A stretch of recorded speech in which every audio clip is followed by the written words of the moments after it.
Good morning, afternoon, evening, ladies and gentlemen. Welcome to Rivals Fight Night. Got some games for you today. My name's Hex. I'm here with the best Rivals casters in the entire world, Dogman and Jake. Until I talk to the other guys later, I'm going to say that they're the best. I mean, that's just kind of how it goes. Guys, we got Brr Brr Patapim and Qadsiah, and these are two teams that we've got plenty to talk about. Dustin, Dogman, please tell me what your first opening opinion is. What's your first line here? I mean, first line is that it's just Brr Brr Patapim. You know, the way to say it is. I copied you, man. Weeks ago when they first announced their name, and yeah, they came into the scene with this ridiculous AI bullcrap. You know, I was excited for sure. No, but they're really good. I mean, so is Qadsiah as well. This is super fun. I think we talked about this, Hex and Jake. We talked about this a little bit in the green room. Like, EU is so exciting outside of VP right now. Like, VP is just that good that they're just kind of dominating people. I mean, it's true, dude. It's true. Like, it's true. EU's awesome. You know, and we're waiting for one of these teams to kind of take that next step up. This is kind of the exciting match to see who wins this one, who gets the chance to slug at VP, essentially. Jake, I mean, do either of these what's the puncher's chance here, right? So who's got the puncher's chance here? I am excited since it's been a little bit since we saw either of these squads compete here in Rivals Fight Night. So they've had a chance to maybe retool and to like study VP. And I do want to emphasize, like, as long as VP's on top, like, it only gets harder to maintain that position at the top the longer you stay there. Like, it's so much easier for other teams to catch up to your level. But that's been true for a while now, and VP has just still been grinding, still been putting in the work to be in that top spot. So Qadsiah, Brr Brr Patapim, we'll see, you know, who's got the better shot today. But I mean, after a few weeks of play, like, things change so fast at this stage in a game like Marvel Rivals that really either of these teams could come out on top of the challenger match. It's hard not to consider VP the favorite, the heavy favorite, after the run of dominance that they have had here. They have won every single Rivals Fight Night that they've shown up for. And so, yes, of course, these teams coming out of the challenger match have to be a little bit worried, but they also have to be, you know, a little bit devil may care. Like, you have that shot against VP, and VP has shown at least the possibility of losing maps, right? Like, it's been competitive at times, and you know, you're always thinking they're going to be that incredibly dominant force, but it's right when you get complacent that they're most likely to take that stumble. Finzi would not agree with you. I think he'd say that, no, we've never shown that we're bad, but they have lost a couple of maps here or there. But yeah, there's a lot of orange on that EU history, right? They've won every event that they've possibly showed up in. So it's always going to be a struggle for any challenger coming in. With the Fight Night format, we do 2 new challengers and the winner stays. Maybe we shouldn't have the winner stay out of that. The Virtus.pro has just been so dominant, so good in this entire series. Has the meta shifted enough for them to for an underdog to have a real good shot, Dustin? I mean, maybe. I mean, there's a little bit of things happening in North America. We've seen with like this Storm Hawkeye composition where you can sort of just like abuse Hawkeye's damage at range. You know, you can get extra bonus damage off. Yeah, it looks good. But the only downside is, you know, can VP run that? Probably yes, right? I mean, they have good Storm players. They have good everything players. As we've seen with Sparker, he can kind of flex to whatever. Psylocke bans, okay, put him on Namor. He does well in that hero. He can kind of play whatever. And same thing with Fi. He is that kind of underrated flex player for them that can kind of fill whatever. But, you know, obviously for these two teams, for Brr Brr Patapim and Qadsiah, I'd be curious to see if they want to play something else. I know that dive is big in this region with these two teams, so maybe we could see something there, and VP could take an L. Well, Dustin, last time we were talking on the Shroud B stream, I said, like, hey, maybe buff snipers. And you rightfully said, do not do that. But yeah, please no. It seems like it is the answer. Here is the Brr Brr Patapim team. Who are we looking out for, Jake? Who's going to be the winner in this one? I mean, I think Ken and King Beam were impressive to me when, you know, they were playing here on the strategist roles. We'll see what they're able to get through in the new ban format. There's been a lot of strategist targeted bans, so we'll see if they're able to get their preferred styles through.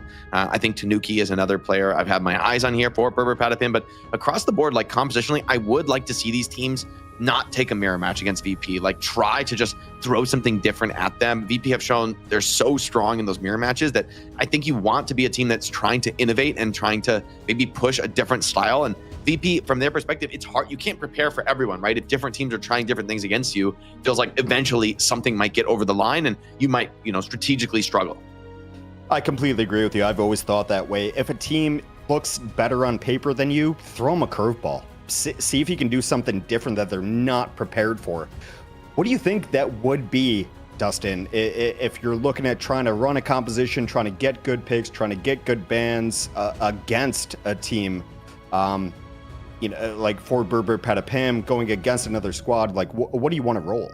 Yo, honestly, I don't know. Like, this is probably a bad take, and I think that you guys would probably say it is. I feel like you can actually mirror the Psylocke comp against Sparker and crew. Like, if you do go against VP, I actually don't mind these teams playing the Psylocke comps. I feel like they look good at points. Like, the best they've looked is when they get to play that mirror matchup with that character versus VP, and I think that's kind of the way forward, at least my perspective. But obviously a lot of people are scared of that Sparker Psylocke for good reason, and also Finzi on the Emma Frost. I mean, he's absolutely amazing on that hero. Right, and while we keep talking about VP, because they are the story of the region, let's look at Qadsiah, because one of these teams are going to have to play VP. It does seem like a daunting task. This is a team that is a very solid, kind of came into the scene not too long ago. And who's the guy that you want to look at here? Like, Milk Boy's been pretty solid for this team.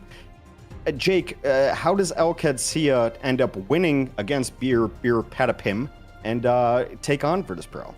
I mean, for either of these teams, if they're really thinking about winning here overall over VP, they need to be seeing this first match like very confidently. Like, honestly, this is a super close match and it really draws a lot out of you in terms of your strategic depth and like how many maps you need to go to. It's going to be very hard to come into that VP series with any confidence. Like, it feels like one of these teams really needs to get the edge early and just put the pressure on, deliver a big 3-0 here in the opening match, right? Because you need to have like all of your wits about you going on into that money match to take on VP. For Qadsiah, maybe I expect Tilt or Helix to try to make something happen here on the duelist role. Generally, I think I'm always interested in what duelist can bring. I think that's like the highest variance role and the one that maybe has the most potential to just make an individual pop off, because team play wise, it's hard to crack an opponent like Virtus.pro. Let me come right back to you, Jake, and ask, you've been a player, you've been a coach, obviously, Dogman, I want your opinion on this too. You've been a professional player too. How much are you worried about showing your hand here, Jake? I think with the pick ban situation here going on in Marvel Rivals, it does mitigate a little bit the worry about showing a certain strat, because it already creates diversity in a given match. I mean, if all the pick and bans are the same, then sure, but you could easily just adopt a different pick ban strategy than you want to use against Virtus.pro. And honestly, the picks and the bans you use, maybe they do show your hand a little bit, especially now that they're no longer global and that you're like banning for just the other team. I think that might reveal a bit in terms of like what heroes you consider the strongest, what you want to take away the most from the other team. But there are just unique factors. I mean, we mentioned VP being like probably the best Emma Frost team out there, especially and easily in EU, maybe in the world. Maybe that's a ban that you wouldn't prioritize as highly against a team like Brr Brr Patapim, but maybe you take that out as an early priority if you can go on to face VP. But I think it's a valid concern. But at the same time, it's just what you have to do, right? Like, that's the advantage VP has sitting in the money match, because they've won time and time again. We're not going to make them play a challenger match that we know they're probably going to down.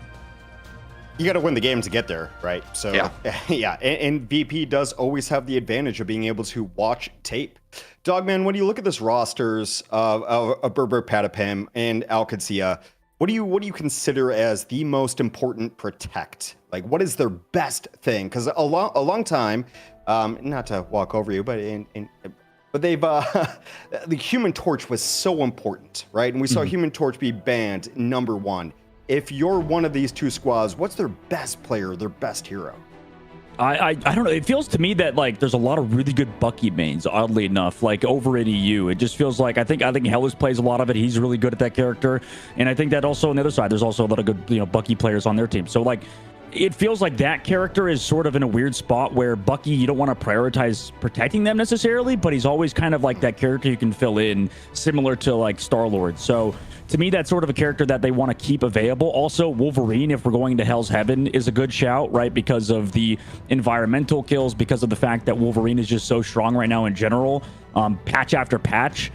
So yeah, and especially with Tanuki on the floor, like I think that he can play some of those heroes to a high level. So yeah, it's probably that Wolverine. I think that's going to be a priority for both teams. And you know, speaking of which, by the way, Hex, I don't know if I know the full answer of this, because Ignite was a little different from last week with Fight Night. So remember how we had the bans last week where it was like targeted or whatever? Like when you banned, the other team can't play it, but you can still play it, right? That was not the case in the Ignite series. I believe that's going to be the case for the later Ignite for the playoffs, and so we want to you know, stick with that high, like what's going to be the matches in high level, because realistically, right, the Ignite quals are like mostly beatdowns with like the strongest teams kind of like running rampant, where this is what they're going to be playing off when they do play other strong teams. So we want to like keep that here for Fight Night, where we're trying to have that high level competition with the best teams in each region. Right. Right. So okay, cool. To try to give you the best answer, and I'll confer with our comp op ZP, this is what they're going to run in a couple weeks. So it's not like how they're running qualifiers. So this is what the teams want to run so that they're able to scrim on it. And we are moving very, very quickly. Oh my goodness. Again, obviously Human Torch. No one wants to play against Human Torch. Anything that's sticking out to you guys, Jake? Yeah, I mean, well, interesting, the cap ban there. I mean, both teams protecting on the Emma Frost, so they both value it, which is interesting to see. Like if we go against VP, maybe they're going to be taking that mirror where other teams haven't as often gone that direction. I do agree, though. I'm kind of a little bit skeptical about this system in the long term, because I think it kind of leads teams to be more similar, because there's no cost to banning a hero for yourself, so you just basically always ban the strongest heroes. The only difference is maybe you ban attacking the other team, what they want to play the most, but in general, the heroes you're the most worried about are what you're always going to ban, because even if you wanted to play yourself, well, you're not stopping that. You're just all you're doing is taking away that power from the other team. There is going to be some difference, though, because Brr Brr Patapim has both banned and protected the Psylocke, so they're going to be able to control it for themselves on Hell's Heaven. Well, Dustin loves Psylocke, so it should be totally fine. What do you mean? What do you mean, dude? A totally legitimate hero. I'm a Psylocke abuser, dude. That character's broken as hell. Yeah, for sure. Dogman, how do you think Jeff Cap is right now in the meta? Do you think that's still a style that teams are going to go for? I think it is, yeah, because I know that last week, actually, you weren't here, Jake, for, or was it? Was it 2 weeks ago? I think we were talking about. Yeah, we were talking about how like Jeff got through, and I think Hex, everybody's like, yeah, Jake always mentions how the Jeff Cap is like ridiculous. Jeff Cap. It is. You know, like 4 weeks ago, we saw that. It's the supposed counter. This is what I was talking about. It's like, I think Ryan Mazing was telling me about it, the player for Sentinels. He was saying that Iron Man sort of counters it. Just able to kill the Jeff a little bit more easily. It's like he ults you. It's mainly Iron Man. It can be Hawkeye. The only because Hawkeye can just one-shot Jeff if he comes out of the water, and you could charge off of his little fin. So there's a few things like that you can counter him. He's still annoying as crap. Like, he is still by far really like the most annoying character in the game. But there are counters to a certain degree. We're going to kick it off on Hell's Heaven here, folks. It is Brr Brr Patapim. Wait, hold on. Let me do it right. Brr Brr Patapim versus Qadsiah. I probably messed up one of those. Dogman, Jake, take it away. Thank you, Sir Hex. Going to be back with you, Sir Jake, as well in Hell's Heaven in Fight Night. You know, back for another week off after the Shroud Gauntlet, which was a gauntlet for everybody. I mean, that was like a 14-hour day. I don't know if you saw, Jake. It was yeah, I saw some of it. I was on vacation, but I was like, oh my god. You were on vacation? Where'd you go? You just vibing? I went to Big Sur. Oh my! It's my girlfriend's birthday. It's up in like central/northern California.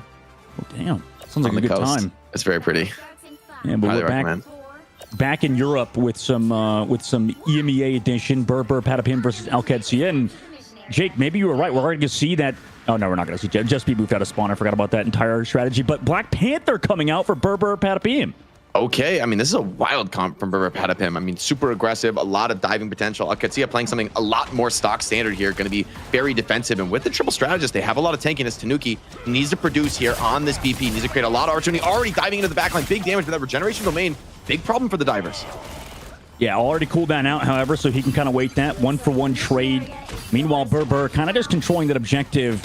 In the meanwhile, setting up their dive. Here comes a nice freeze and NCO right on the follow-through from Alex. Great work from Brr Brr Patapim to open that up with those cooldowns. And oh my gosh, Kanuki with these resets. Maybe this is that mix-up you were talking about earlier, Jake.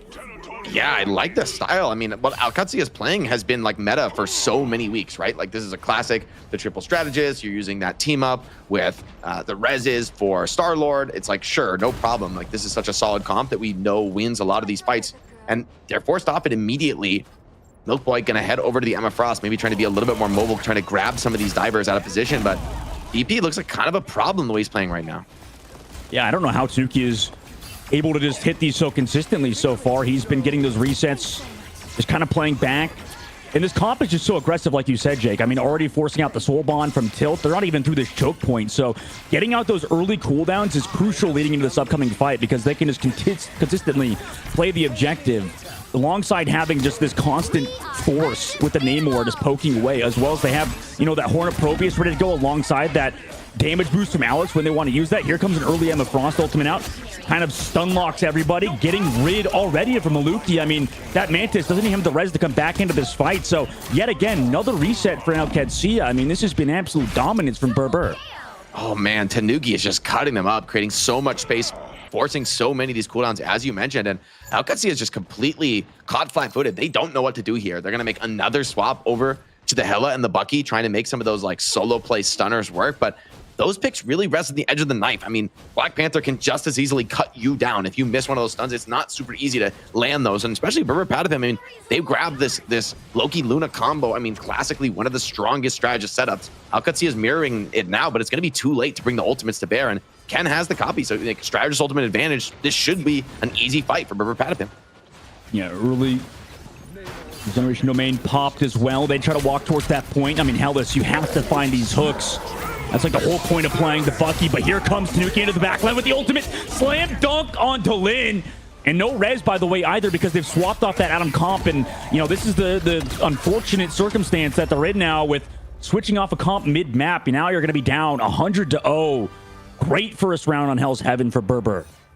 And I mean, we talked about a team needing to come off to a hot start so that they could build momentum and come into that money match series with a lot of confidence. And right now, I mean, if I'm Brr Brr Patapim, I'm starting to really believe Tanuki putting on a full show here on VP. I mean, Black Panther, one of the highest skilled characters, I think it's fair to say, in the entire game. And one that not every team is that confident piloting. Like, you need that team play coming in. It's not just the BP. It's Hulk coming into the same moment. It's making space. It's Emma Frost holding down the front line. And it's also Namor creating a lot of opportunities by just making the walk-up more difficult for Qadsiah, more issues, more flank. I mean, Namor, honestly, when you can, like, come from a flank on Namor and throw down those Monstro spawns right as you initiate on the backline, that can be incredibly devastating. And Namor is a very hard hero to turn and focus.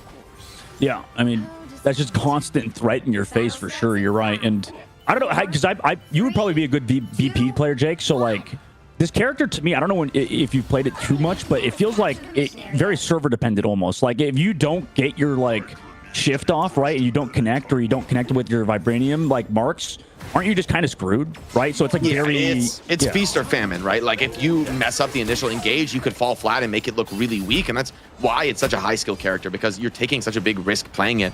But Tanuki, I mean, looking this solid, this confident on it, it's a great start. This map, I think, is going to be a little bit more difficult for him to make it work, though. It's a lot more open, and Qadsiah can kind of play space with their Hela. So this is going to be a tougher test for Brr Brr Patapim. You see the poking going off, but Qadsiah getting the better of this, and they have a lot of ultimates coming into this first fight already with an early point control. I like how you mentioned that. It doesn't get easier for the comp. Oh my gosh, Tanuki gets rid of Maluki again early on. I mean, that ultimate no longer here. With that Luna Snow back towards the spawn, the copy does come from Linz, but with the damage boost from Alex, I mean, Hornet Probius smacked down onto the back line. I mean, now you're just removed from the fight yet again, and that point surely is going to go in the way of Brr Brr Patapim.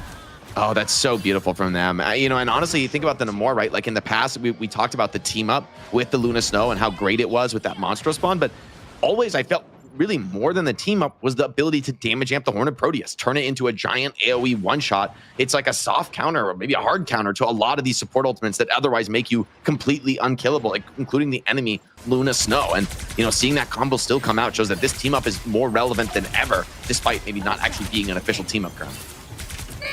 Yeah, I like how you mentioned that, because right now, I mean, they're just on the back foot. Frosty's help. Oh no, a little bit caught, a little bit aggressive.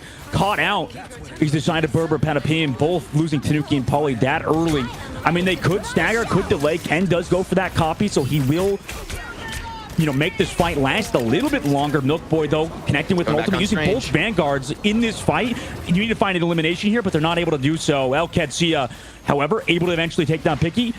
But then, like you said, Paulie comes back with that portal, so they will just be able to delay this objective even longer, probably to at least 70%, as they have the Hulk just kind of jumping around. Still has the ultimate as well. He does, yeah. He's going to commit it as well in this fight. Tanuki's also coming back with the Black Panther ultimate. They also have the Horn of Proteus available. Pikey going to go down to tilt, though. Those shots are crucial for this Hella player of Qadsiah, but now they have to deal with all of that HP from Hulk, who's just stun locking. It looks like the Emma Frost towards the point. Tanuki also on the back looking for that Hella, who's trying to take an off angle, but is dealing with a Black Panther. Tanuki is gross with it. They're winning this fight now as they commit the dance floor. Yeah, the dance floor is going to enable this one, and you've got Namor coming back with the ultimate as well. If he wants to look for the one-shot damage amp, is going to be running out just in time, but doesn't connect with the boat. So dodge comes in. Qadsiah continuing to fight this one out. Tanuki finds another with the Black Panther ultimate now, chopping up this back line. You're trying to shut this down, he's Hellas, but he's not able to. And Brr Brr Patapim, I mean, so masterful, and Tanuki is dancing on the Hella right now.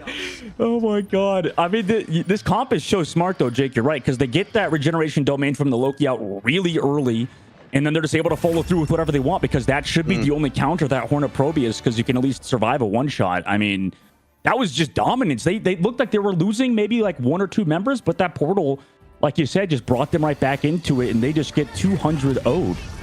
I love the subtle innovations, by the way, in meta there. Like, we've seen a lot of the Stranges portaling back into the fight, but what I like there from Brr Brr Patapim is they positioned the portal in such a way that it was also kind of blocking a lot of the frontal damage from the Hella, from the Bucky, and so creating almost like a piece of cover that the team could use on the point. We know when the Strange portal's back in, often the fight is still difficult, it's still chaotic, but having that portal almost as like a proxy shield, preventing some of that damage from coming in from long range, allowed them to outlast a lot deeper into that fight, to hold on to some of the ultimates for quite a bit longer. And they were perfect with that, layering those skills in to keep that point under control, right? Even if that fight goes against you, even if Tanuki doesn't win that 1v1 and take down the enemy Hella, he still is in a great position overall, because the team would have been still at 99% even if they ended up getting cleaned. A clean victory for that squad. Guys, that kind of seemed very one-sided. Am I wrong in that? Was it not as one-sided as the victory seemed to be, Dustin? Oh yeah, 100%. No, that was definitely favoring Brr Brr Patapim. And this is the team that we were talking about, like one of the competitors, the VP and EU. It just feels like they always bring it to them whenever they get that matchup, and they're showing why today. And I was a little bit worried for them, because in the Ignite Series qualifiers, I mean, they dropped the map to Blood Corrido, so I was like assuming maybe they're looking a little bit weaker, but maybe that's just Blood Corrido and EU. A lot of these unknown teams are starting to kind of work their way up. So very impressive what Brr Brr was able to do. You're right, that was one-sided. Yeah, classic I don't know what EU is about kind of thing, right? I mean, who knows? Do you have to ban Black Panther now for Qadsiah? Like, I seriously would if I were them. I mean, you got just chopped to pieces with it. You tried like 4 different strats to deal with it, nothing worked. I mean, this is that moment where it's like, shoot, we might need to just full respect ban onto Tanuki, which is scary, because what else gets through then, right? Does that mean the Human Torch gets through? Does that mean that the Wolverine gets through, right? Like, there's going to be other big problems, and that's showing the value from a team like Brr Brr Patapim having such an insane BP that, like, if you force the full respect ban on a kind of an off-meta hero, you're allowing something else in, and you're creating opportunities for Brr Brr Patapim. The question is, can they capitalize? And that's all assuming that Qadsiah is going to ban the BP. I mean, I guess there's going to be some maps where I feel like if it's super long range and wide open, maybe the BP just doesn't work and you don't need to ban it. Right. But I'm a little worried. I mean, Tanuki put out a show. You tried so many answers and none of them were right. Here's my question as a super casual, which we all know I am. What does BP bring to you that maybe another flanker doesn't? Like, why is it that has been the problem and not a Psylocke or even Star-Lord to an extent, Jake? I think BP is probably the best when it comes to like an all-in dive compared to the other divers, where Star-Lord and Psylocke probably do quite a bit more damage in an extended team fight. Like, when Psylocke isn't diving the backline, she's like shooting tanks and doing great damage. She's like a great frontline damage dealer, and you're not really losing anything with that. But Black Panther really can only dive. Like, you can go in the front line, but it's really desperate. Maybe with the ultimate you could burst down some of the vanguards, but it's tough. And so it really is a heavy commitment from a team that, like, we're gonna dive you, we're playing this character, you know what's coming. And so strategically it does pigeonhole you a little bit, and that's a weakness, I would say, of BP, and maybe why it doesn't get played so much. But by the same token, if the dives are working, it's like, okay, then we're gonna win. If the dives keep hitting, then we're gonna beat you. So Dustin, I want to ask you if Psylocke is the right answer to this. We just don't talk about Psylocke anymore between you and I. Is there any sort of map choice that you think would be better? Because Qadsiah now has map choice. So what helps them play against the style that Patapim just brought to them? I think any of the escort maps. I think domination is probably BP's best map, just because you can like duck away in any corners. You can just have so many angles you can kind of come from. Because the attackers, coming back to the point when you have objective control, like they're gonna always come to the same angle unless they're doing like a Doctor Strange portal. And we saw how shifty that Black Panther was. I mean, he's above the choke points at all times. He can break those walls, kind of come down from above, right? He's like a horror villain almost, just kind of lurking around. So I think if you go to escort, that's kind of the way forward. I would say, like, to be honest, in terms of just composition, I know you didn't ask that question just yet, but I would like to see maybe an Iron Man or something, right? Some sort of flyer composition potentially to deal with this. Not this, Bucky composition Hela. Like, I think it just is not the vibe, especially since they don't have a Hela on their team. I mean, it seems like you could just go like a flyer for free, basically. It's just tough, I think, on domination, because you could see, like, how many angles that Black Panther can come from. It's going to be rough. Yeah, Jake, is it a compositional problem and not an execution problem for why they lost that round? I mean, I actually do agree with Dustin. I think, like, the scary thing about playing Hela and Bucky, and it's like, while you do have these stuns and the hook from Bucky that could control the Black Panther and could potentially shut him down, ultimately those are skill shots, and someone like Tanuki is just like constantly on the move and proving to be really difficult to connect with. And so it's like, you have those skill shots, but he's just outplaying them, versus a flyer where, like, you don't need to really skill shot the BP. You're just staying alive and like grinding him down with damage and forcing him out of these fights, or you can like kind of scout him out and he's not able to jump on you nearly as easily because of some of his range limitations. So I like that call out from Dustin, and they're also going to follow your advice, taking us to Yggdrasil Path. This is another map that's very front to back. It's like pretty difficult to get all the way around to an enemy backline for BP. Like, to set up like that is going to be very expensive in terms of the time it takes you. And on attack, time is money here on escort. So I think this probably will play to the style that, Qadsiah want to play. The thing is, for me, like, we've seen Brr Brr Patapim also play slower styles too. And so I don't think that they're pigeonholed into being only a dive team. It's just that, like, that question remains unanswered of Brr Brr Patapim, if they lose maps, can keep taking us back to domination. And there's Qadsiah, they need to find an answer. Well, Dustin, let me ask you this. Like, why do you think this is the map choice? What does it play into of their strengths here for Qadsiah? Yeah, I just think that, like, BP is going to be way hard on this map. I mean, it's just a longer range. There's the flank angles, at least, like, you have to sort of walk up. This is definitely like a tough map for flangles, as I call the flangles. The flangles. Yeah. I like that. That's we should coin that one. We'll see. No, I should not. That's terrible. Again, Human Torch bans first off, as always. Yeah, makes sense. My favorite strat on this map that I don't see pros do, Dustin. I don't know if you think this is legit, but like solo strange TP your Hela to the defender's like back line and then push front while Hela just flanks and kills everybody. But I'm not sure that's actually viable. I mean, it is. I think it's one of. There's so many Doctor Strange. That's the honestly. I like that you bring it up because it is the best part of this game. Like the Doctor Strange portal, like bullcrap is honestly amazing. Like we'll see so many different things. Yeah, like you can attack from a completely crazy angle, right? Which is like totally unique. And you can do like counter portals and stuff. Like you can out of spawn, like if you see their strangers portaling, you counter portal them, and then you have like a Penny Parker switch to Penny Parker, and then drop your mines in the spawn, and then you one shot whoever comes through. That's what happened to me rank from Guru. It's insane the amount of stuff can happen. Speaking of which, by the way, Emma Frost still going through. Psylocke banned yet again, Hex, it looks like, and Wolverine. I mean, they're doing the same thing Brr Brr's side. It doesn't seem like they're deviating from their game plan. So they're just gonna try to run it back again, throw their fastball, not a curveball. And see if they can pull it off. I don't know. I mean, I think you get rocked that hard on a map that you change everything, but it's such a different map type, though. I will say that, like, something like the Groot, if it goes unbanned, I'd expect to see it. If it's not played here, then I don't think we're gonna see Groot anywhere. This is like one of the better Groot maps for me. There's a lot of tiny choke points that you can just like dominate with those walls. The Ironwood wall can like deny contests and can split up some of these strategist ultimates. I mean, great on a map like Yggdrasil Path. Like historically, this is where Groot, I think, has been around to his strongest. So I am curious to see if it will see play. I think Groot has fallen out of favor pretty drastically.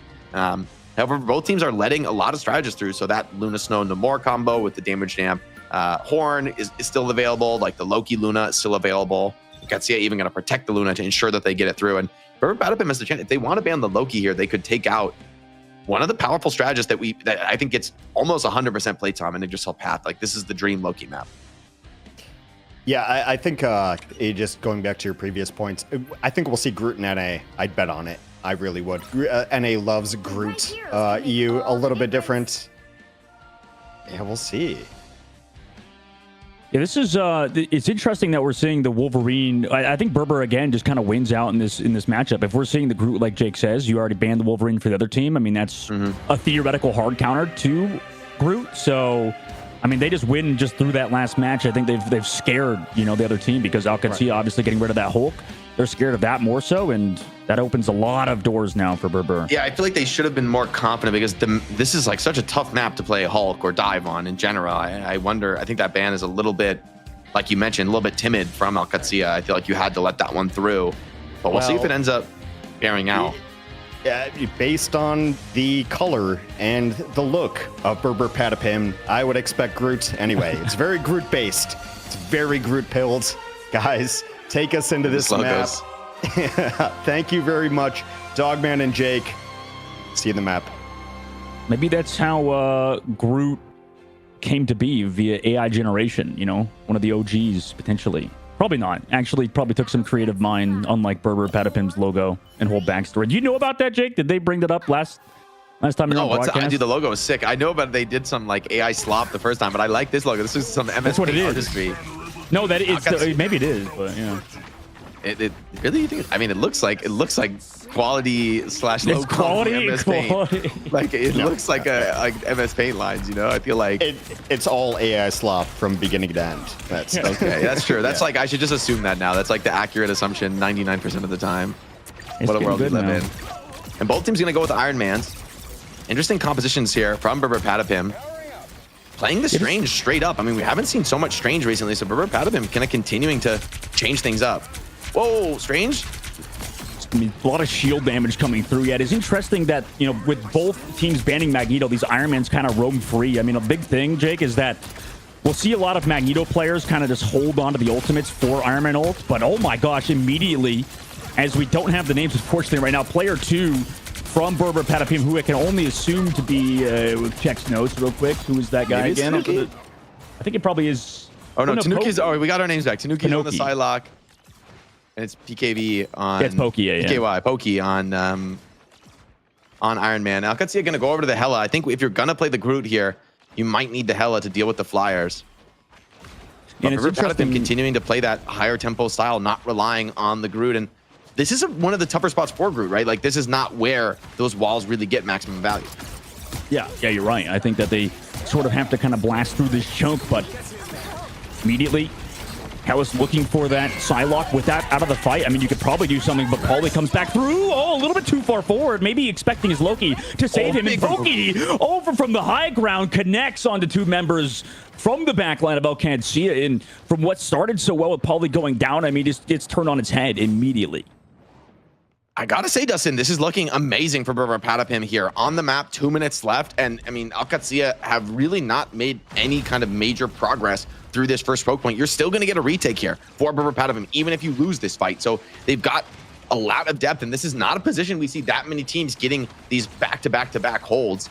Groot hasn't really made any progress, and I don't see really the way to use the Groot ult. Tanuki is just completely crushing this flank on Psylocke, making it too scary for Qadsiah to continue occupying, and there's always a threat of hitting into that backline. Yeah, someone's got to match him. Maximum pulse coming through. A counter. Groot ultimate didn't follow up. It doesn't look like it. Kaya, I mean, usually you want to combo those two ultimates. A bit tough to use it. By the way, Pokey over the high ground had another ultimate. Just tosses it out. Doesn't connect necessarily because the Strange is in the middle of it, blocking all of that damage. While we're seeing a lot of Doctor Stranges, I imagine, just for that Iron Man alone. Tanuki on the backline able to melt down one and then immediate follow-up. I mean, right now, Qadsiah is looking like an open circuit team with Brr Brr and how they're playing. Yeah, Brr Brr Patapim setting a clear differential so far. Qadsiah, they've got a few powerful ultimates. This does put them in a great position to win a fight, but Brr Brr Patapim, despite the fact they have no ultimates, I mean, they're still going to do a ton of damage in this fight, and Qadsiah really needs to win clean. Like, you really can't afford to lose players. You need to be fighting at full strength. Maybe it's going to be like a Loki copy to help on the walk-up, but Brr Brr Patapim are bridging the gap. They're going to have that Luna ultimate. It's just going to stall and create opportunities to charge up more. So it's been a really efficient defense from Brr Brr Patapim. And Qadsiah can't even get some of their ults up. They already lose the Hella, one of the key damage threats. This attack could be over very soon, Dustin. I think Tilt is living up to his name. There's no way he's not tilted right now. I mean, he literally just died in the middle of his team, bro. Like, it's brutal. I mean, they already don't have... Domain is down. Nope. How are you going to counter this Iron Man ult? It has to be like a perfect shield here from Emma Frost. It's really the only answer you have. And Pokey, he's waiting for the opportunity. Where is that pulse going?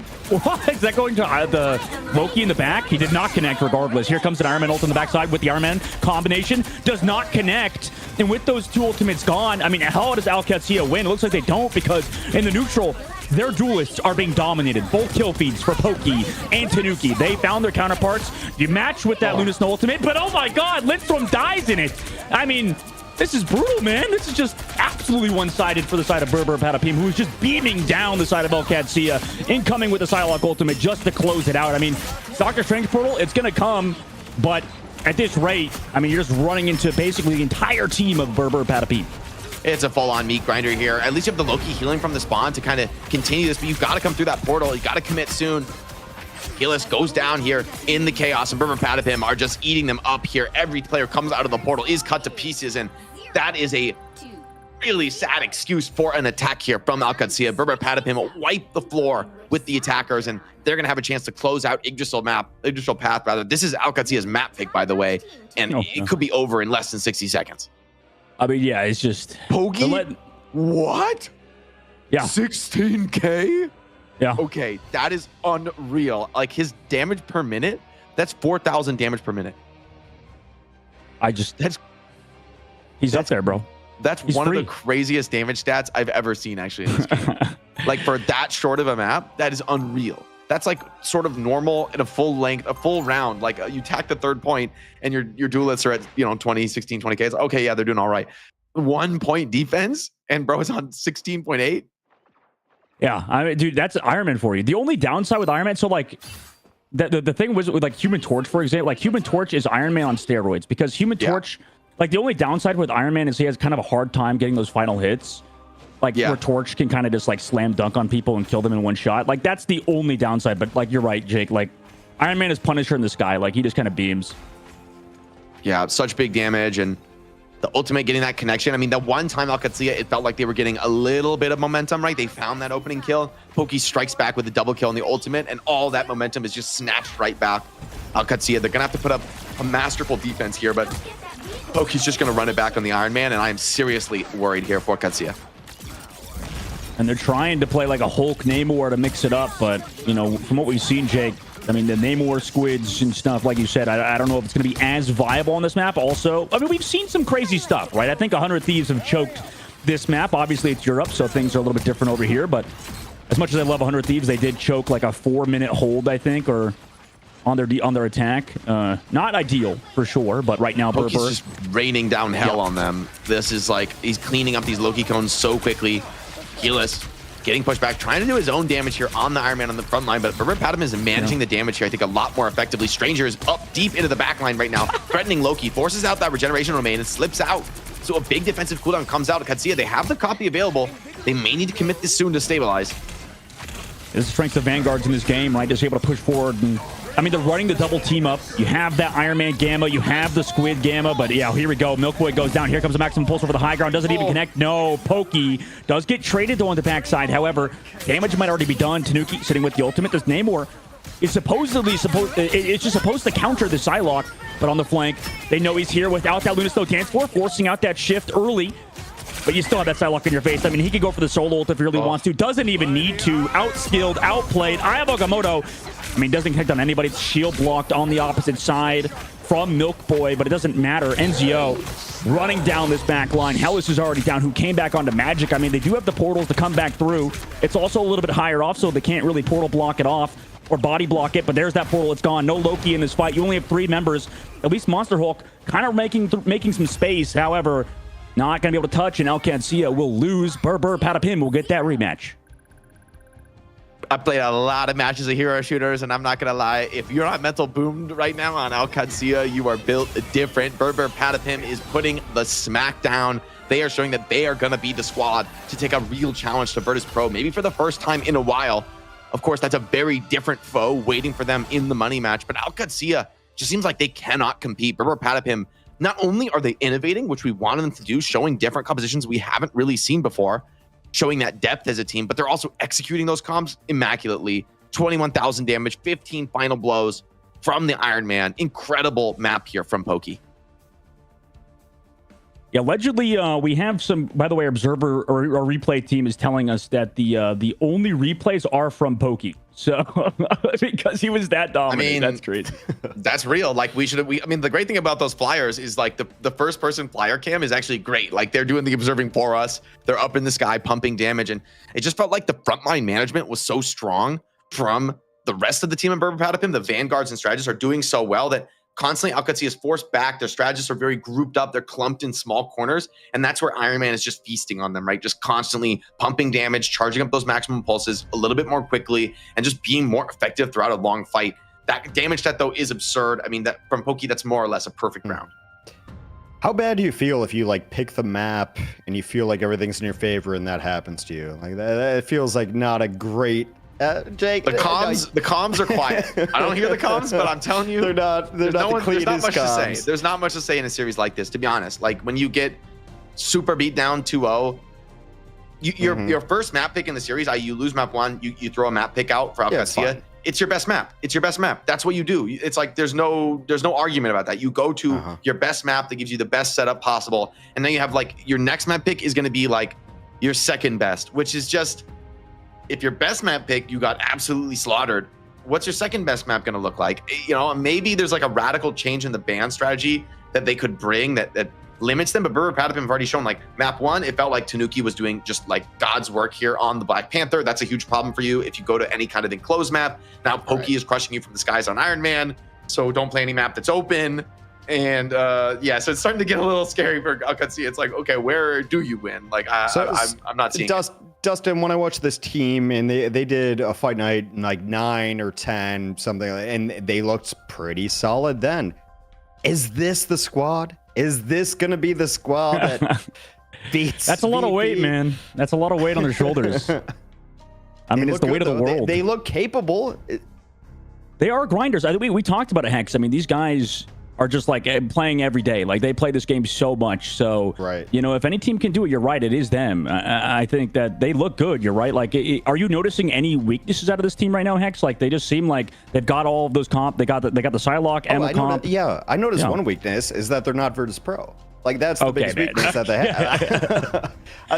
That's true, though. It is true. I will very clearly say that they're probably the best, second best team in Europe. I don't think that's a bridge too far, as it were. Yeah, but still, it still comes out like, can they possibly do it?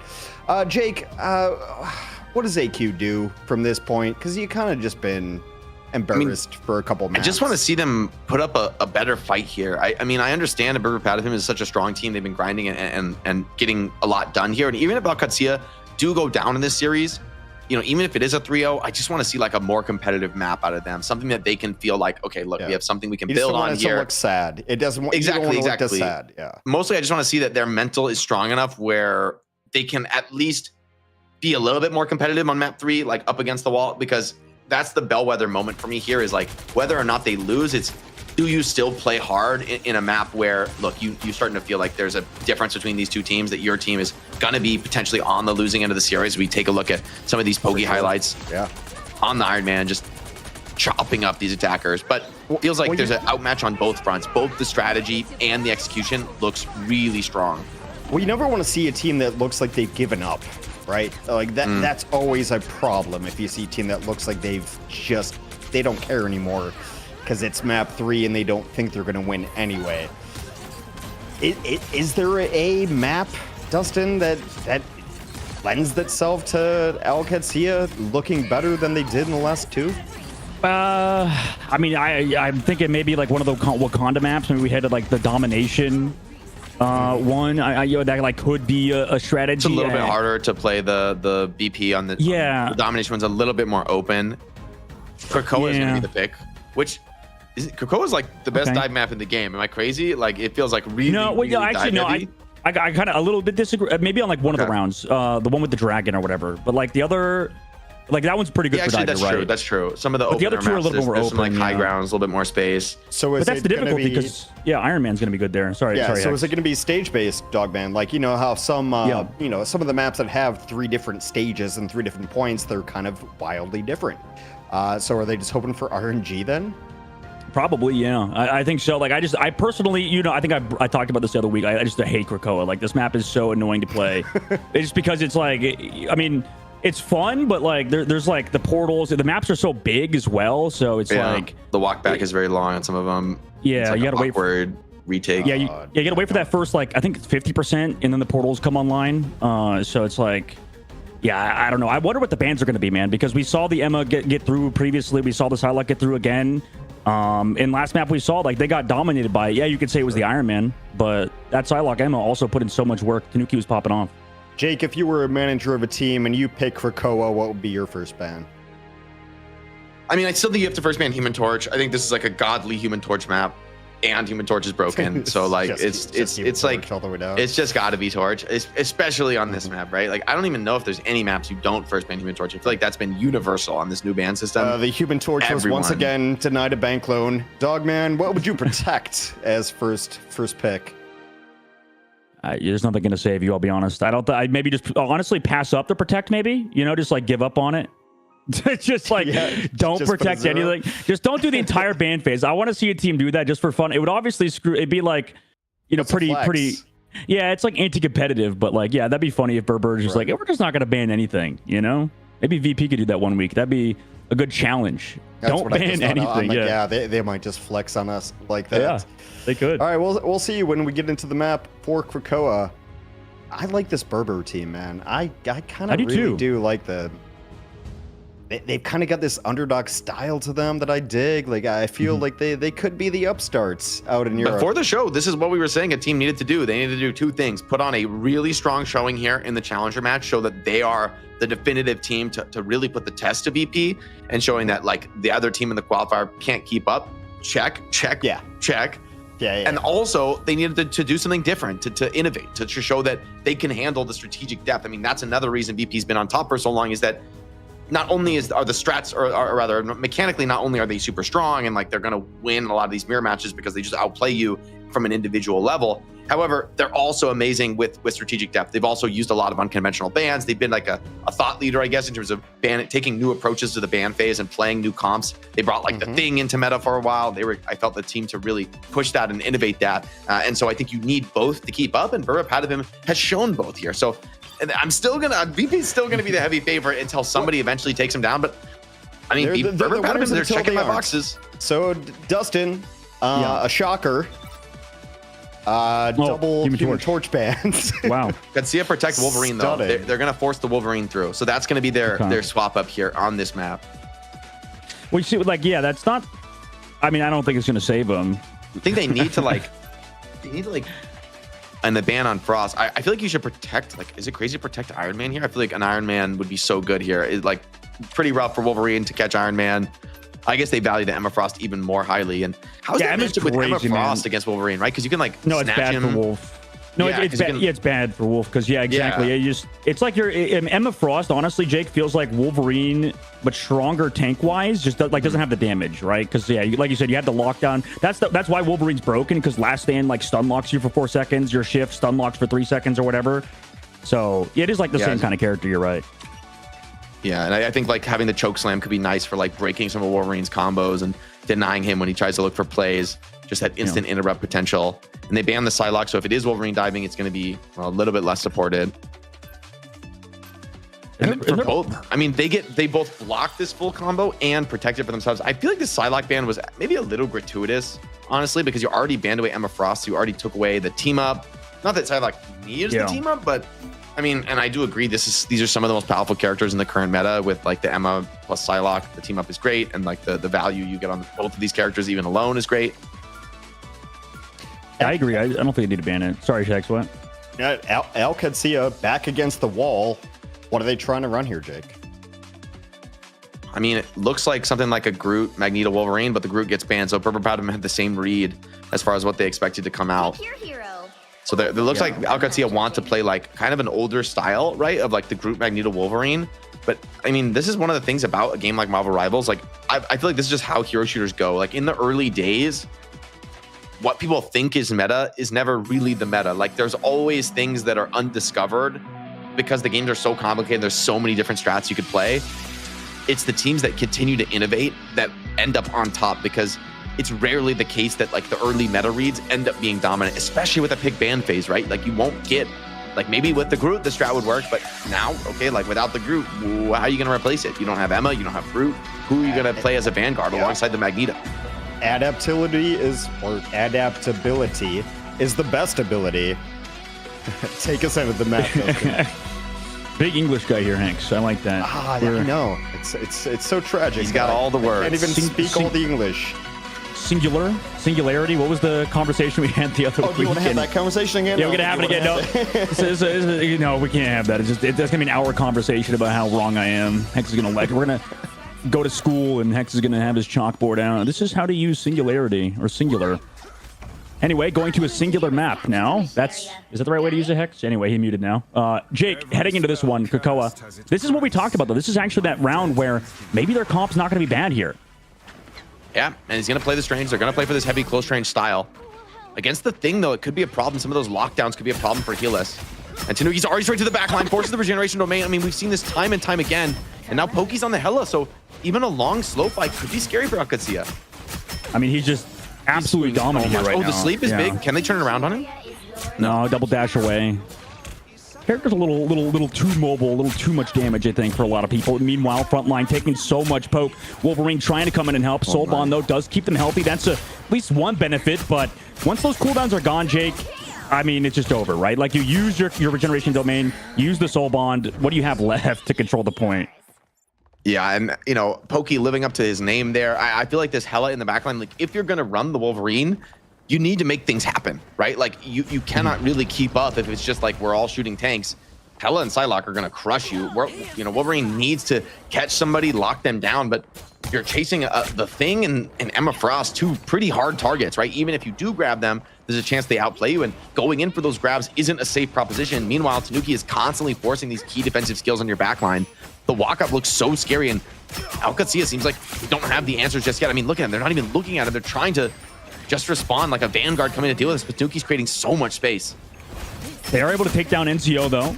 Maybe that Thing play style got the better of a Milk Boy. Nice job of the Magneto to find that pick, but during that fight, they've already lost two. Yeah, server admin indeed, but Maluki does res back into it. Also, Adam Warlock going to bring back, it looks like, Hellas into the fight, so I mean, they're going to slowly walk at them. That's the benefit of the Adam Warlock composition, is it doesn't feel that good to play necessarily, but you're always going to kind of be in these fights 60% of the board meanwhile. And all of the ultimates in Brr Brr's way. Copy comes through from Lin. Goes down with it. Oh, no. That's terrible. Didn't even get to use the Fate of the Worlds. And I think there's just... maybe you're right, Jake. Maybe their comms are just dead at this point.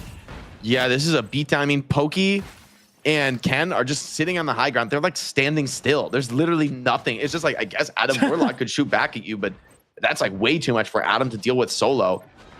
And I think the lack of a second duelist here, this comp for Al Qadsiah is just like very weird. It's just like fully up to the strategist to deal the long range damage. But you're up against a Hela and a Loki. I mean, that is not going to be an easy fight, especially walking out into the choke points. And the positioning is so strong here up on the high ground. Like, you're walking up into just hellfire here. Tanuki also has the Dance of the Butterfly here. If the regeneration domain gets forced out, you are in real trouble here, Al Qadsiah. They don't really have the defensive tool to answer that. I mean, they're getting the kidnaps, but the peel is there immediately. All regeneration domain used. And here's Tanuki on the back line. I mean, luckily that Adam Warlock should have the sustain. They also commit the dance floor. Also, Copy comes through from Lin. So they're able to come back into it. Finally having it. Tilt's able to find one of the Alex, and Ayawakamura from NCO gets canceled. Nice job from the Wolverine. Did use his ultimate, however, but that's entirely worth it. I mean, Pauly trades back Maluki, but that person can resurrect themselves. You have Pauly's ultimate, and they're coming back into it. NCO 8 finds one. Oh no, Kyle goes down two. No res either from Tilt, man. It was looking so good until you realize, yeah, like you said, Jake, Pokey's just playing server admin.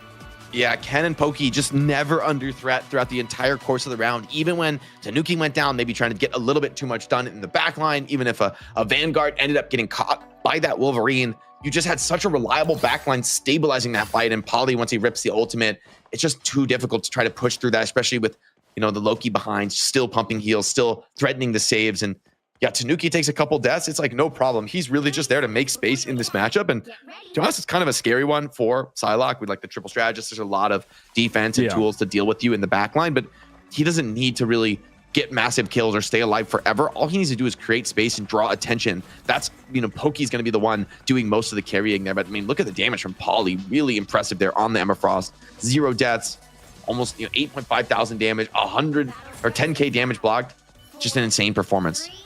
Yeah, at least now Qadsiah is trying things. Like they mixed up the band, but you're right. That's why we see Emma Frost so prioritized and Brr Brr able to play it because of Qadsiah's, you know, bans and what they were forced to do on their side. So they're at least mixing it up. But, you know, with this triple res comp, like you said, or at least, sorry, with the double res comp, because they're missing the Star-Lord, their entire, it feels like their strategy is like, okay, we're lacking the healing, so we need to play this like triple, like 3 healer comp to just stay alive. But yeah, it's not really panning out. It's looked a little bit better at points, but they really need to just kind of capitalize off of this Wolverine right now, and Hellas is just not able to find anything, especially on this next round where it's so open. I mean, already using that passive because of Tanuki's positioning, that's not good moving forward for Hellas. Yeah, Tanuki's just hunting and pecking at the back line. Already picks off the Atom. That's a massive cut down. Loki forced to teleport away, and Tanuki's just back. He draw the attention onto himself. He's turning the fight back around now. Hellas up in the sky doing a lot of damage. He is going to get sent down to the floor. That Mantis ultimate stabilizing for the moment. Fork out Qadsiah, but the stuns come in. They're able to follow up with monster headshots here onto Maluki. Brr Brr Patapim up in this fight. The res comes in, though. Maybe stabilizing things, getting out Qadsiah back into the fight, but the Vanguard's so low and they eventually drop. I was going to say, I need to know where Tilt is, but, I mean, he's just down. Like, he needs to stay with the fight. The problem is, as well, is, like, they need to play for this Adam Warlock res, man, but, like, how do you do it on this map? Like, where are you going to hide? Especially if you need to do stuff on Adam Warlock. Like, that's, yeah, he's going to switch to Hela. Like, oh, my God. Yeah. I like the Hela swap, but the comp is getting so awkward now for Qadsiah. It's like, you got the Invisible Woman. You know, I guess I see the theory. It's good against the Strange, can kind of push him away and deny that ultimate with some of the cooldowns. Can maybe assist Hela in some of these longer range duels with the shields. But now, like, the Wolverine feels awkward on this map, man. It's so open. And I mean, you just die on the walk up. That is like the worst case scenario. Even Hela now in big trouble. Tanuki on the flank focuses that one down. Doesn't need to commit with the ultimate. They're able to just play this one patiently. And Brr Brr Patapim are cleaning up Qadsiah, sending a message here in what looks to be almost certainly the final round of this series. Yeah, I mean, this was beautifully played throughout the entire series from Brr Brr. I mean, they still have 50% to go till the finish line, and anything can happen. But like, it's just like the ban phase just went in their favor every single map so far. Now they come through. Qadsiah waited for 50%. That portal unlocked. They're coming to the height. We know where they are. This has been Qadsiah this whole time. Just kind of into a Doctor Strange ultimate. Is the damage full up? And there it is because of the Strange block of the heals. Meanwhile, Last Stand brings it back. Enzio going to go down, but he'll portal back into this fight. Meanwhile, Pauly forcing out in an early invisible boundary, going to drop back down to the point, get the heals from the Fatal Rolls from Alex as well, committing that just in the nick of time.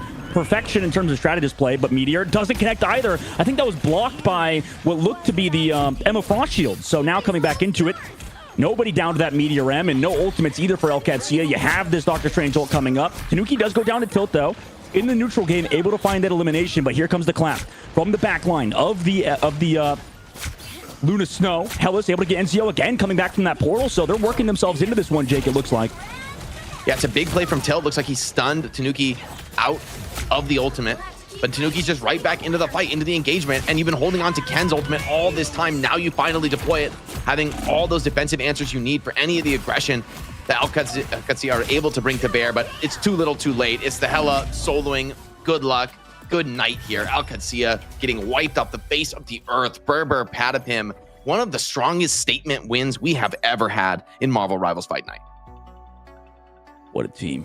What a team Brr Brr is becoming. 3-0. Can they finally take down VP, Jake, and Hex? Man, Dude, we'll see. If there was ever a week to do it, it is today. I mean, wow. Like, this is the performance that you start to come into that match and say, you know what, maybe we can take down BP. If we keep playing our game, we keep showing these different strategies. I mean, I wonder, like, if something like the Black Panther comes out again, some of those unconventional comps with the Iron Man come out again, how does a team like VP answer it? I mean, I'm not going to count them out. I still think they're likely to have those answers, but I'm curious from a perspective of just for the love of the game, like what they do in those same situations that Brr Brr Patapim is going to put them to.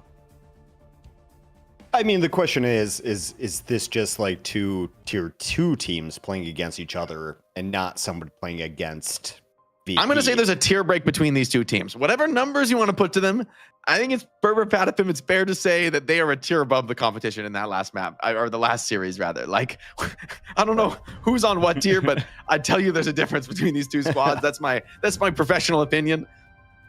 I would not disagree with you at all.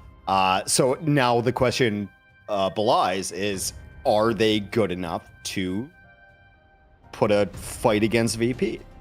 Right. So I guess we'll see. Right. Like that's the big question. But yeah, they just squashed it. They just absolutely crushed. They are very clearly the second best team in EU. I've not seen an EU team put on a performance like that against, I guess their colleagues would be the best way to say it, in quite a while. So we'll see. I'm excited. I'm excited. I hope that they put together a decent performance against them. It's not like Qadsiah is like a can either. Like the Qadsiah also qualified for the Ignition series. They're a solid team in MRC constantly, so it's not some random ass team. And they've been invited to Fight Night for a couple weeks now, right? They were invited 2 weeks ago, I think. Now back again. So they're a good team to be invited to Fight Night. I mean, that's a limited spot for not every team, right? Yeah, we try to always get the best teams, but yeah, that was super one-sided. I mean, we've seen some teams 3-0 before, but it never felt like a 3-0, right? So like you have to explain to people, I'm like, oh, well, that was a 3-0, but it wasn't really a 3-0. That one felt like a 3-0. Like that. None of those maps was close. I mean, Am I wrong? All 4 Koth rounds were 100-0. Yeah, they were. That is a monster statement win. I mean, for Brr Brr Patapim, we're going to be remembering this match. Qadsiah is going to be remembering this match. I promise you that.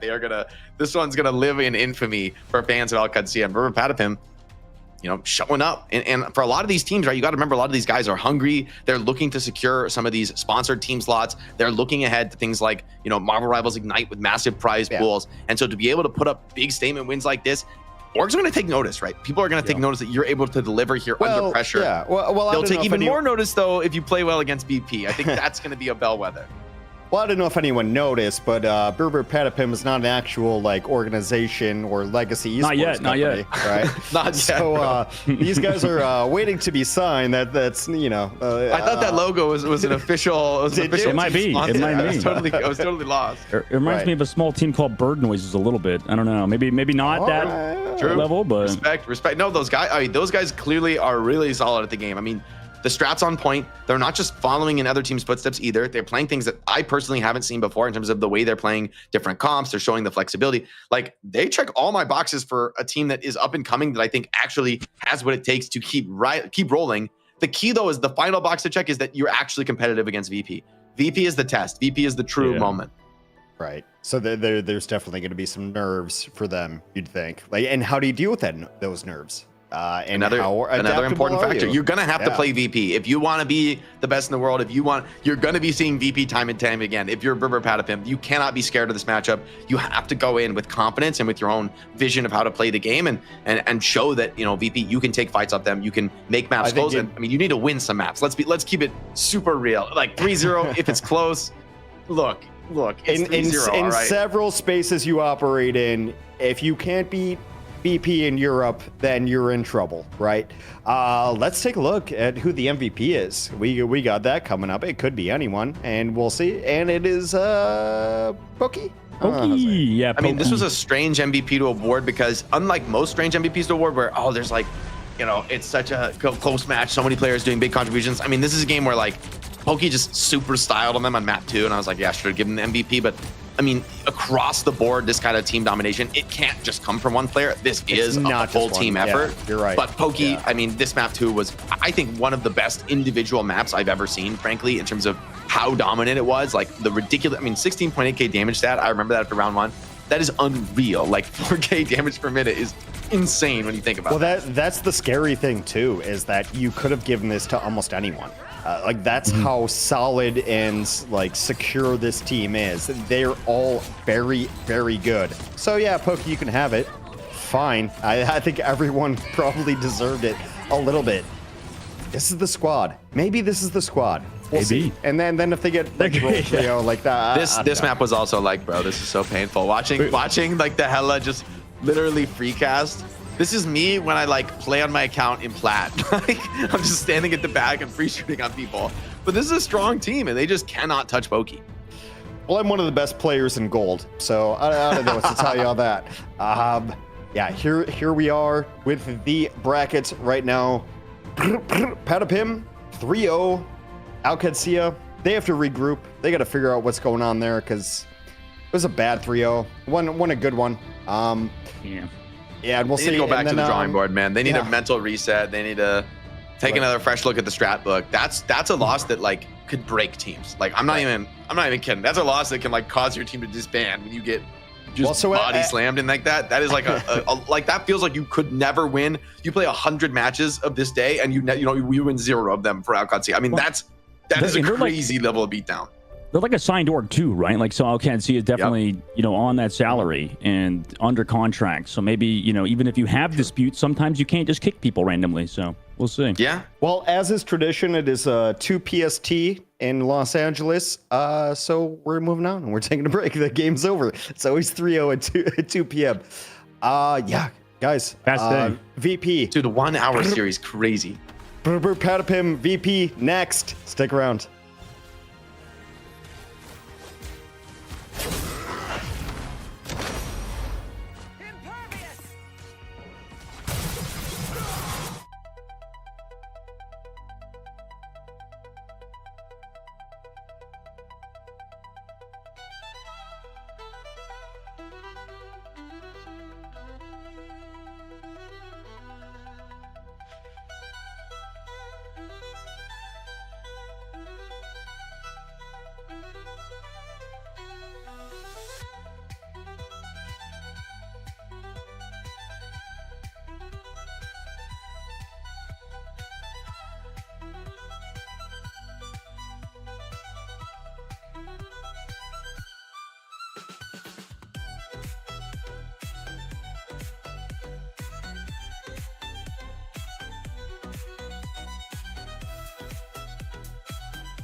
Welcome back to Rivals Fight Night number 13. Got the two best teams in Europe, just went head to head on it. Brr Brr Patapim and Qadsiah just went 3-0. And now a team that we think might be the best chance to bloody the eye of the best team in Europe, which is Virtus.pro. Brr Brr Patapim moves on.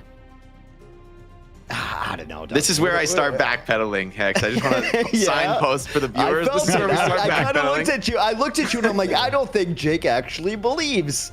All right, Because you're probably right. I legit believe Brr Brr Patapim. I mean, I set the conditions for him. It's like you literally cannot do more than you just did in that qualifier match. Like you cannot do more. You cannot have a more impressive showing than that, from my perspective.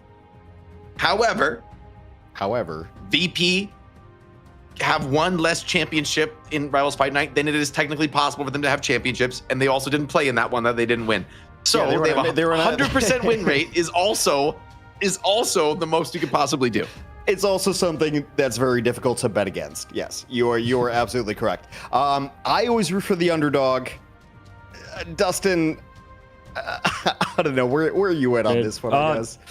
I don't know. All I'm saying is one of you guys need to commit. You need to predict Brr Brr to win 3-0 or at least 3-2. Why don't you do it, bro? Why don't you do it, bro? No, I can't do that. You got to do it. You got to do it, man. You crazy? I'm not crazy. You're crazy, dude. Okay, Brr Brr's crazy. If they win, they're like the best team ever because nobody's been able to beat VP. I'll do it because like no one remembers when you're wrong. They just remember when you're right with a moonshot kind of prediction. So of course, Brr Brr Patapim is going to win. I knew it forever. So I was the only one to say it. It does. It does make sense because, like, Hex, you're right. Like this team, I mean, even last time they played, it was the closest match that VP's played. I guess you could say between like LG and VP, but honestly, even in those 3 ones that happened before, I don't think any team looked as competitive as Brr Brr did. At least like what was it, like 3-4 weeks ago now. Yeah. So they've looked very strong and solid.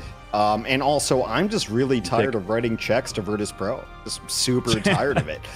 They aren't tired of cashing them, though. I'll tell you what, Hex. They are not tired of cashing the Rivals Fight Night checks. It feels good being the best in Europe and to be holding on to that title for month after month. I mean, VP, they know they're the best. There's going to be zero question about their confidence, no matter how good of a showing a challenging team puts up in that challenger match. This is the test, though.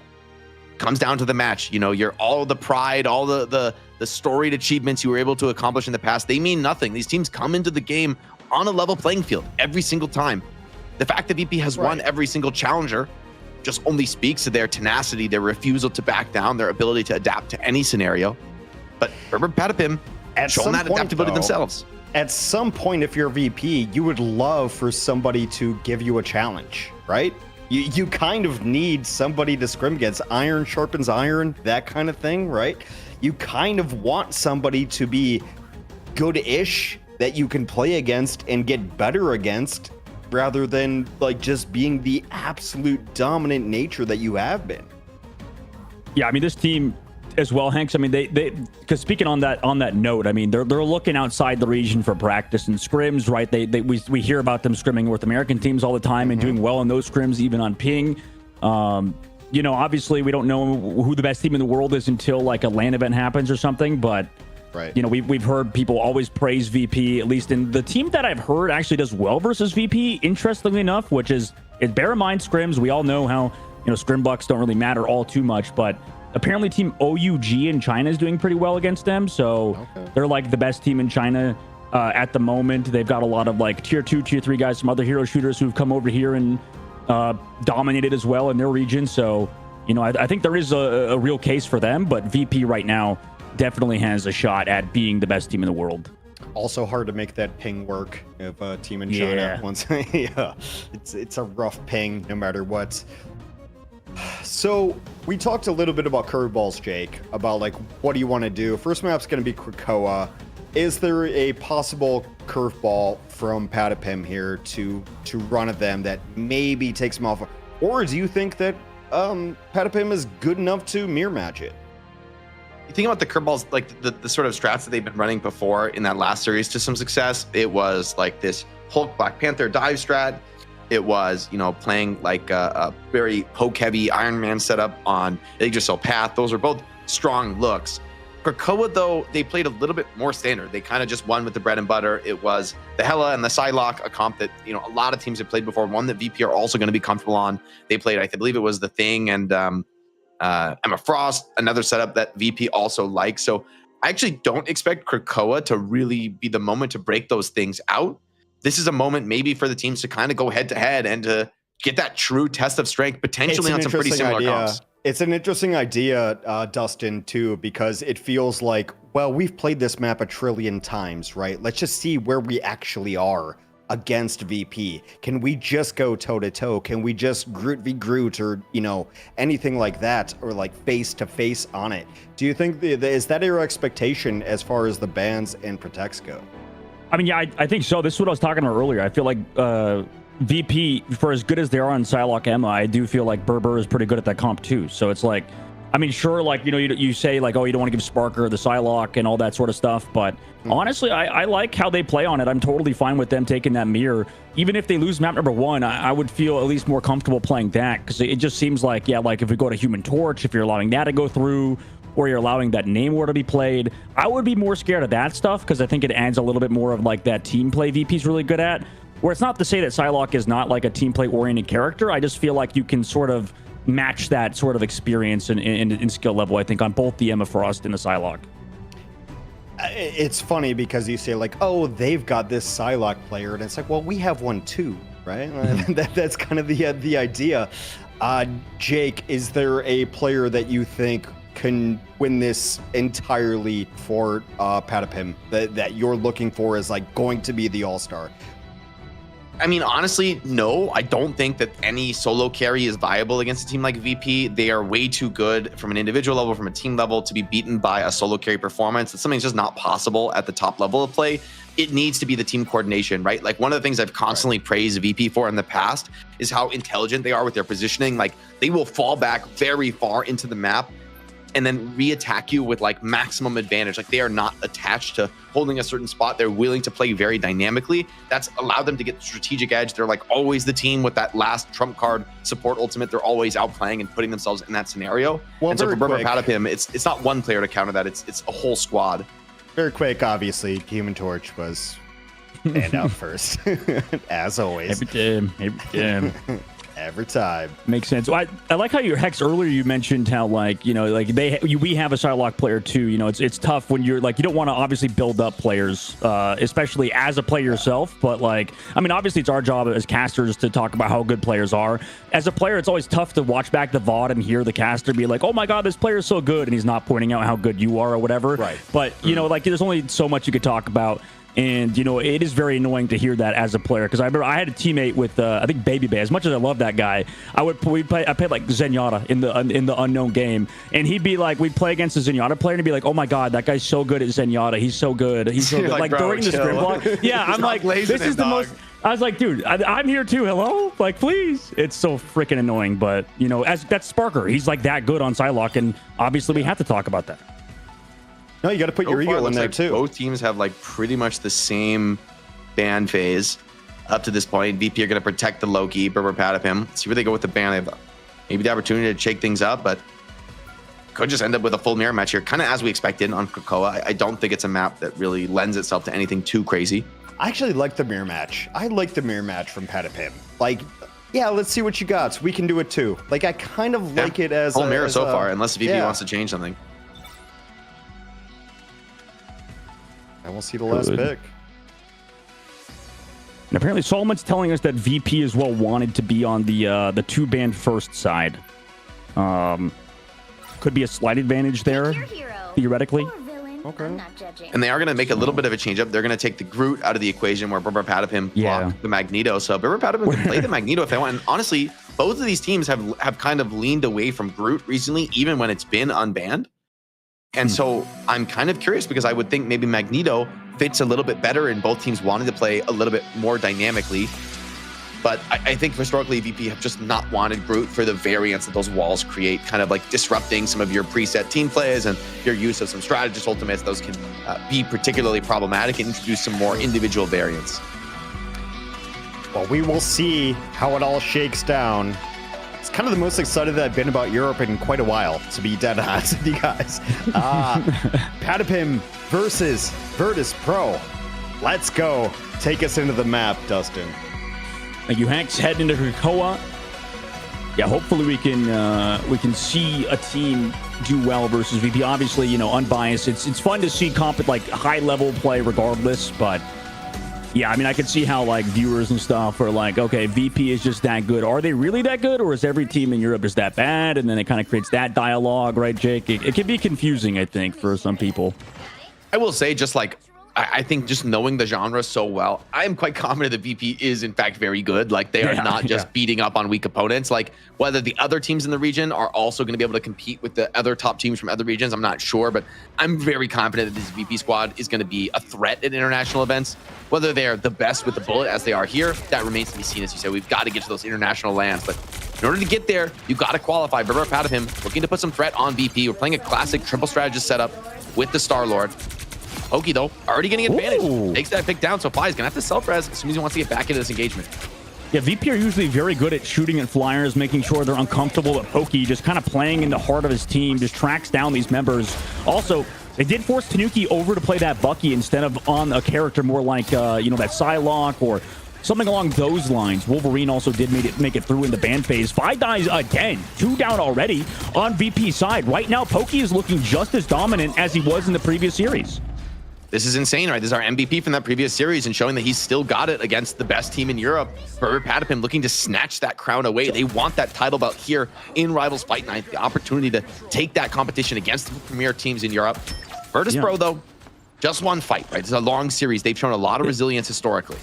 You know what this shows me, Jake? Like, I feel like I was feeling that like Europe was a little behind North America in terms of meta because they weren't playing Iron Man last week very much, at least not many teams. Like, they were playing like Storm, some other nonsense like that, but Iron Man North America has been dominant, and maybe we'll see why. Here comes the Mantis ultimate, has the shield from a distance. Who's he going on? Nobody. Looks like it's dodged on the inside angle from Sparker, but here comes Fi in the sky. I mean, that Iron Man can't go anywhere, right? He tried to save him with the Regenerative Crystal, but unfortunately could not, so Foki's gonna have to come back from spawn, but invisible boundary to sustain for a little longer. Enzio's ultimate on the outside. Tanuki as well on the right side with side pace. Sparker goes down. The res isn't going to be there as well for these members. I mean, they have the self-res, but the full Adam Warlock res is going to be delayed, if not here at all. And Tanuki wants more. He's chasing all the way towards the jump pad on the other side of the map.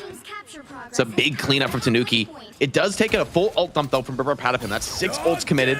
Tanuki using the last gasps here of the Kraken impact. And Virtus.pro now have an opportunity to retake with ultimate tempo. But so far, it's been really difficult for them to open up these fights. Fi has really been struggling on the Star-Lord. Feels like Pokey has been pretty much dominating in the sky with the exception of that fight with Fi's ultimate. Now Brr Brr Patapim without ultimates of their own. This is going to be a tough hold to make. I mean, the cap ult, so powerful. This opening comes in here from VP. And Nevix dives on in. Enzio gets grabbed. Gonna go down as well. Don't know what happened to his diamond form, why he couldn't use it there, but he got stun locked regardless. And now VP's just kind of surrounded the point like sharks. I mean, they just take the objective and Brr Brr Patapim back to the spawn. They're going to head. And I mean, that's big for VP that they're able to get that flip with only 85% of the board for Brr Brr Patapim. It means that even if you lose a fight for VP, you're likely going to be able to get like a strange TP last second clutch contest. So it gives them a little bit of strategic depth in terms of their ability to still tank a fight loss and come back in the round. Now Brr Brr Patapim, it's their turn to try on the retake. I think this is where the triple strategist feels a little bit more effective, right? Where you have map control, the enemy is trying to push through a choke point, and those massive heals can be brought to bear. Adam Warlock can really pump damage in this scenario. Yeah, this is all on cover right now, and Enzio takes a ton of damage, so they have to back out. Nice grab from Finzi as well. Pulse as well on the stall, but no, does not connect on the outside. Good dodge there from Finzi. Uses the ultimate, cancels it immediately, yeah, because of the portal away. I mean, nice waste of ultimate there from the side of Brr Brr Patapim to force out Finzi to use that ult. Now they come back through the main side of the objective. But 50% of the board now built up. They're going to go back through the portal. They're doubling back, Jake, around the objective. Maybe trying to confuse VP right now. They're sitting with that Adam Warlock res. Maybe trying to catch out that Adam Warlock. But here comes Fi in the sky yet again with the ultimate. Tries to connect, forcing out the invisible boundary from Alex. But that's fine. You'll take that as VP. They're just taking the one-for-one trade as, you know, Brr Brr trying to walk in, create some space. Paulie, nice pick. Sparker was low like you mentioned. He goes down. No res again. Gonna have to use that cocoon. Now coming back in with the Mantis ult. They're trying to dive in find these pickoffs, but that Loki keeping the team alive with the crystals. Now they're going to come back in, kind of rebound back through. Vi still has that res, but he's going to be out of the fight for at least a second. Here comes the Kraken impact. Slept, but it doesn't matter. Reset's still there from Tanuki. Portal's also available, so everybody can kind of dash around. Sparker's going to go down. He doesn't have the cocoon either, so that res not going to be here in this fight. Tanuki somehow connects on that Soul Lord as well. Vi, oh my gosh, so much damage coming through. Dritro, though, trades back Paul in the backside. Nice job from Tanuki to kind of keep everybody else at bay on VP's side, and the points flip for the side of Brr Brr. Brr Brr Patapim, though, they're going to have to clutch this one out. I think there should be time for a Strange Portal. It's going to be pretty tight. Finzi just spawned. He needs to get back with the Strange Portal for the touch. Pokey, though, sitting over the top with his maximum pulse could be a big problem. Cap using the ult now, just stalling the point. Getting Focus Fire down, though, in a bit of a trouble. Ultimate seems to be just enough to stabilize. And the ult comes in here. Maximum pulse. Is it able to connect? No. Blocked by the shield here. Doctor Strange stabilizing for the moment, but Pokey strikes first blood in this fight. Brr Brr Patapim up one. Drijo and Sparker coming back with their ultimates, trying to clutch this one out. The mass res comes out from Sparker. And Drijo with that mid's ultimate stabilizing as well with the rest of the squad. Invisible Boundary, though, so advantage for Brr Brr Patapim as they dominate this fight on the point. Yeah, I mean, I am not really an Adam Warlock believer these days. They come back through to the point. They're delaying a little bit longer, but where's the damage, right? I mean, they have the Adam Warlock slowly poking away at this Iron Man, but guess what? He's got a shield. He's got his E to keep him healthy. I mean, Jake, we saw one ultimate there from Sparker because he just had nowhere to hide. Yeah, struggling in this round. And you know, like you said with Adam Warlock, especially I feel with Bucky on the other side, it's a real problem because you're so scared to commit that ultimate, the mass res, when you know there's the threat of just getting absolutely snowballed over with like the you're just allowing this Bucky to get mass resets and just like cycle his ultimate 10 times on you. Like it's such a difficult fight once you get caught in that trap of like rezzing back into it. And I mean, it's a classic comp from VP. It almost is enough to get it over the line. It gets down to the final fight, but Brr Brr Patapim taking first blood here on the first map, winning that round. It's a big statement for them that, okay, they came to play. And VP, they've been in a scenario before. I mean, they're very far from out of this, but it's a great moment. You know, Brr Brr Patapim, you want to start strong against an opponent that's as favored as VP is. Yeah, it's a great point because, you know, as for as bad as the stats look as well, you know, yeah, only the most 4 eliminations for the side of VP, and you've got basically quadruple down on the side of Brr Brr. That was still close. I mean, we still had 80% of the board there for VP, and the triple strategy comp doesn't really get great stats, but it just it like wins the fights that matter. And you know, you're like self-resing, so even though you lose elims, if you're self-resing, then it almost doesn't matter that you died, right? So it's sort of in the nature of the two comps. I do think that round was closer, as you say, than the stats suggest. And I think you would agree with this, Jake. Like, I feel like this is a better round for the Adam, right? Surely, because you have more so much wider, like a lot more space. Instant pop of the legendary, and Vi's just using this as zone. So Brr Brr Patapim are gonna like kite out of this. They shouldn't really lose anybody this, but they have to come out contest. And the point in the chaos goes the way of VP. So now they're starting to rack up capture time. If they can stabilize here, they'll be in a wonderful spot for the round. When they force those Loki crystals early, here comes that invisible boundary. They want to play aggressive, take control of that point yet again. Here comes that Mantis ult, but here's that Iron Man. Does it finally connect? It does. Fine. Not able to get that iframe. Doesn't matter. Dridro also falls down. Here comes Tanuki over the high ground. Alex is going to fall, however. Ken doesn't have copy either as Finzi just kind of mows down everybody else with a huge ultimate. On the backside of the point, VP finally take control or had control at first and force off Brr Brr Patapim. Yeah, VP really flexing their strength there. And in the fact that they're able to take the point early and Brr Brr Patapim are just a second late to get the contest means this should be starting from like 0-0, and now VP are already at 40. So it's only going to be a couple more fights. Brr Brr Patapim under pressure to get this retake. And the Cap ultimate is a bit of a problem for them. His ultimate lasts a long time and more or less protects everyone. And you know there's so much healing, of course, to supplement it. I feel like Ollie really needs to find some kind of one-shot Meteor M connection, but it's pretty difficult in this matchup. Yeah, it's going to be hard, but if anybody could do it, is him. Meanwhile, Brr Brr slowly walking themselves into this. Already 60% on the board. Here comes that cap ult, like you mentioned, Jake. It's been a problem. Can they deal with it? Grabbed by the diamond form, saved somehow with that invisible boundary, able to live through all of that damage. Meanwhile, VP trying to disengage that. Coming back through now with that Galactic Legend. It met by the Meteor M. Disengaged, however, towards the point until now. Finzi was trying to touch the point. Didn't get saved necessarily by that Loki. They tried to save him with those crystals, but unfortunately still going to fall, forcing the res by Sparker. Pokey as well on the Dridro, who's going to be brought back into it. Saipe with the copy, does connect with his ultimate, however, zoned out by the Iron Man, and it looks like everybody else sort of zoned out. Nevic's not going to get rezzed back into this fight, so he's probably going to switch to something like a Doctor Strange if he wants to come back through Dridro. Dridro with one, that's big onto Tanuki. creates a chance here for VP to come back, but Poki's trying to slam the door on that chance. The reses come in, but Poki's just punishing them time and time again with that beam from the Iron Man, looking to clean up as the point flips towards Brr Brr Patapim, giving them a chance to make the run back in this round, but it's a long road to 100%. VP, 99% cap. With no ultimates, though, so the retakes are going to be awkward. They're going to be fully reliant on some individual playmaking out of this VP squad. You're right. Individual playmaking is exactly what they need. VP slowly sort of kind of working themselves back into it. Like you said earlier, it's just such a long walk, especially if you don't take that portal. They're just trying to get that height right now. Set up Fi. Meanwhile, Nevix as well, just looking for his dive, is met by that Emma Frost.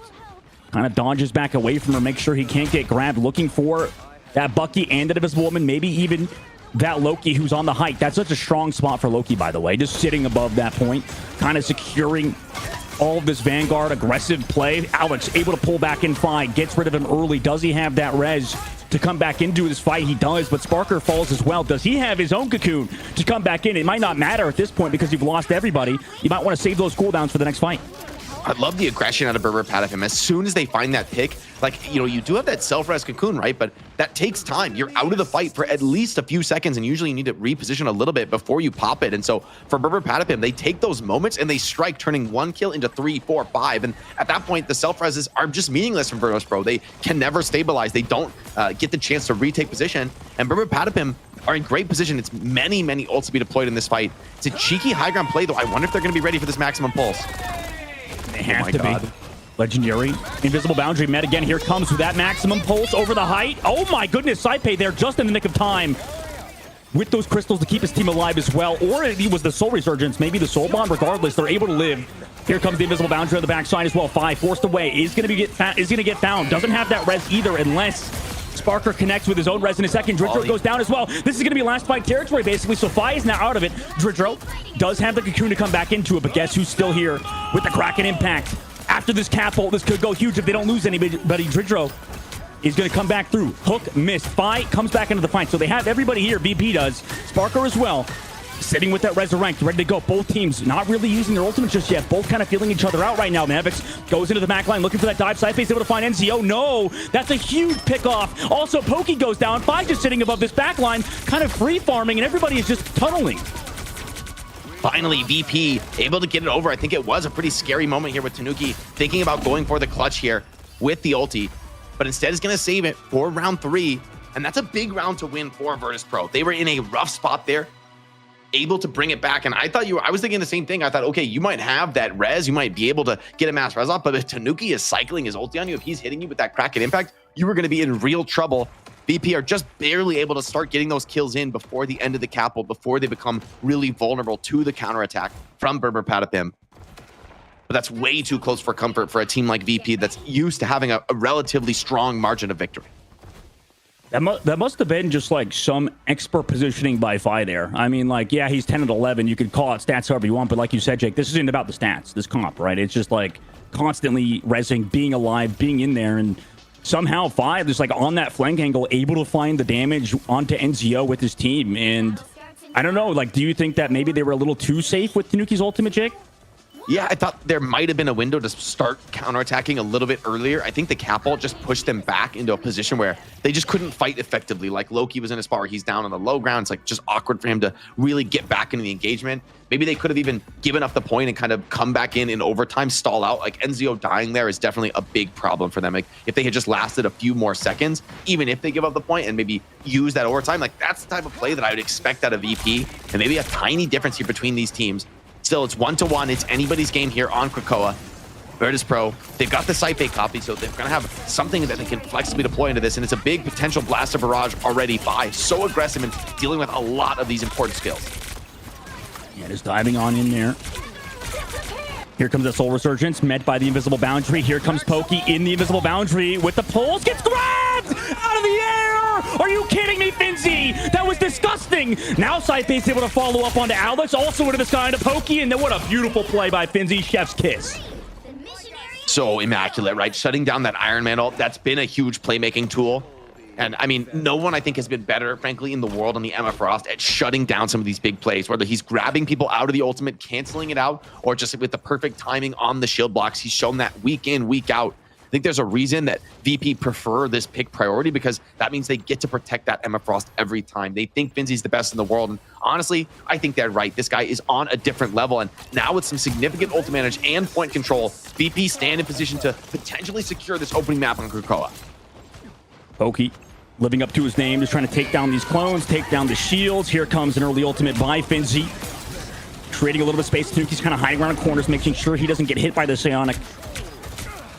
Ultimate, meanwhile, a lot of damage coming through. Loki Compy commits. Obviously, he doesn't need to use the ultimate necessarily just yet. Saipe, that is. Now just uses it after getting poked out. They know that ultimate has to be popped, so they're going to have to run away. But everybody dives on Tanuki, man. He was just camping in the corner, trying to live without Shroud's ultimates, and unfortunately could not.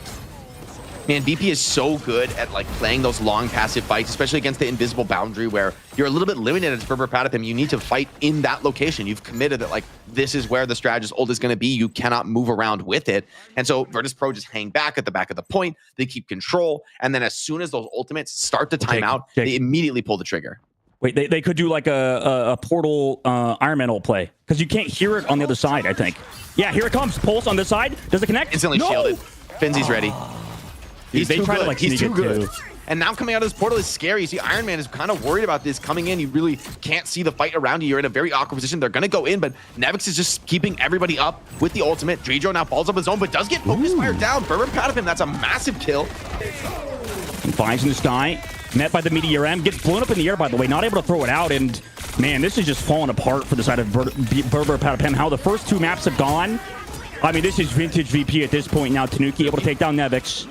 But does he have a team? He's got like 3 members total. Does get the reset. On the clones though, winnable. But the soul bond. They have too much health, man. Yeah. I mean, that's just brutal. NZO gets tracked down. Here comes Pokey on the high ground. But what more can you really do at this point, especially with the target focus onto an Iron Man? VP, what a third round from them. Wade and Krakoa. That's a statement. Retaking control of the series. It was a strong start from Brr Brr Patapim. They ran it up pretty hard, even on Carousel, but ultimately they couldn't get the closeout. And VP are in a familiar spot, taking map 1. Now Brr Brr Patapim, it's going to be their map pick. This is another crucial moment in the series, right? This is where Brr Brr Patapim, they show that they can compete, that it's going to be pretty close. They're on map 1, but they need to get points on the board. Pretty close is just not good enough. For a team like Brr Brr Patapim, you can see that they've been grinding, that they have serious aspirations in this game. They've got to draw blood on Virtus.pro, and there's no better moment than right now to do it. It looked like they had it. Why didn't they have it, Dustin? It felt like the first. Well, so what happened? The first map, to answer your question, it's just like maybe just like the Adam Warlock. It's tough to make it work. Also, you have to bear in mind like the Loki as well. Like, look how much damage Saipe did. Like, he did more damage than Nevix. He did more damage than Ken. He did more damage than Sparker, who is supposed to be a duelist player on Adam Warlock, right? And pumped out as much healing as he did, most healing on his team. So I think if you just have Saipe set up on any Loki, like high ground, it's just kind of game over. Like, Saipe was able to do that in round number 2, able to set up on the height, set up all he wanted with his clones and just do all that damage, also the healing. And then same thing with that third round. He was just over there towards that waterfall, and they never really took care of him. And, you know, what do you do at that point? Mm-hmm. It's such a minor detail, but I really feel that Brr Brr Patapim, while they're waiting out that cap ult at the end of round 2, we were talking about, okay, Tanuki can strike back with the ultimate, but they end up losing NZO early. Since it's 99-99, point control almost doesn't matter, right? It really is just about winning the fight. I think if they actually give up the flip there, keep their tanks alive, full back out, and then just come in for an overtime touch with like the push back in, maybe that's a better fight for them. I think they tried to hold on to the point control when arguably they didn't need to, right? Like, they ended up dying in the cap ult, you know, just before having the chance to turn things around. And that's something that I think VP has really mastered and is doing on a different level from anyone else. Is they fall back as far as they need to secure the fight win.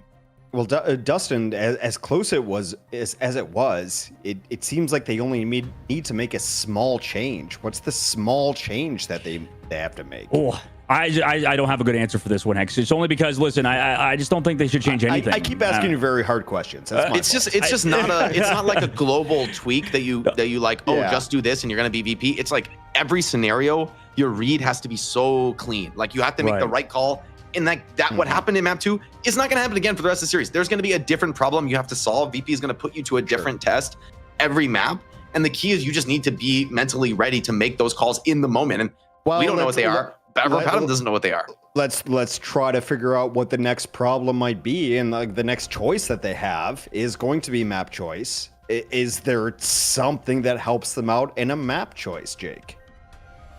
I mean, I kind of would like to see how some of these like super aggressive dive comps, like maybe you go to like the Hell's Heaven and you try to make this like Hulk BP work. I thought that looked pretty sick. I thought that was pretty punishing on the Loki. And you mentioned how effective Sight Bay has been. I feel like Yggdrasil Path, the Iron Man, as good as it was against El Qadsiah, I feel like VP is a team that's like too smart to lose to like just like a heavy poke setup. They're too clean with the counters, and they have too many strong hit scan players than to make a flyer be that dominant in a map like Yggdrasil. So I kind of want to see them double down on domination and think, you know what, we can outduel them. I really think it's this very small mispay in round 2 that ends up costing them, frankly, the entire map. Yeah. So the front line for VP is obviously very, very strong.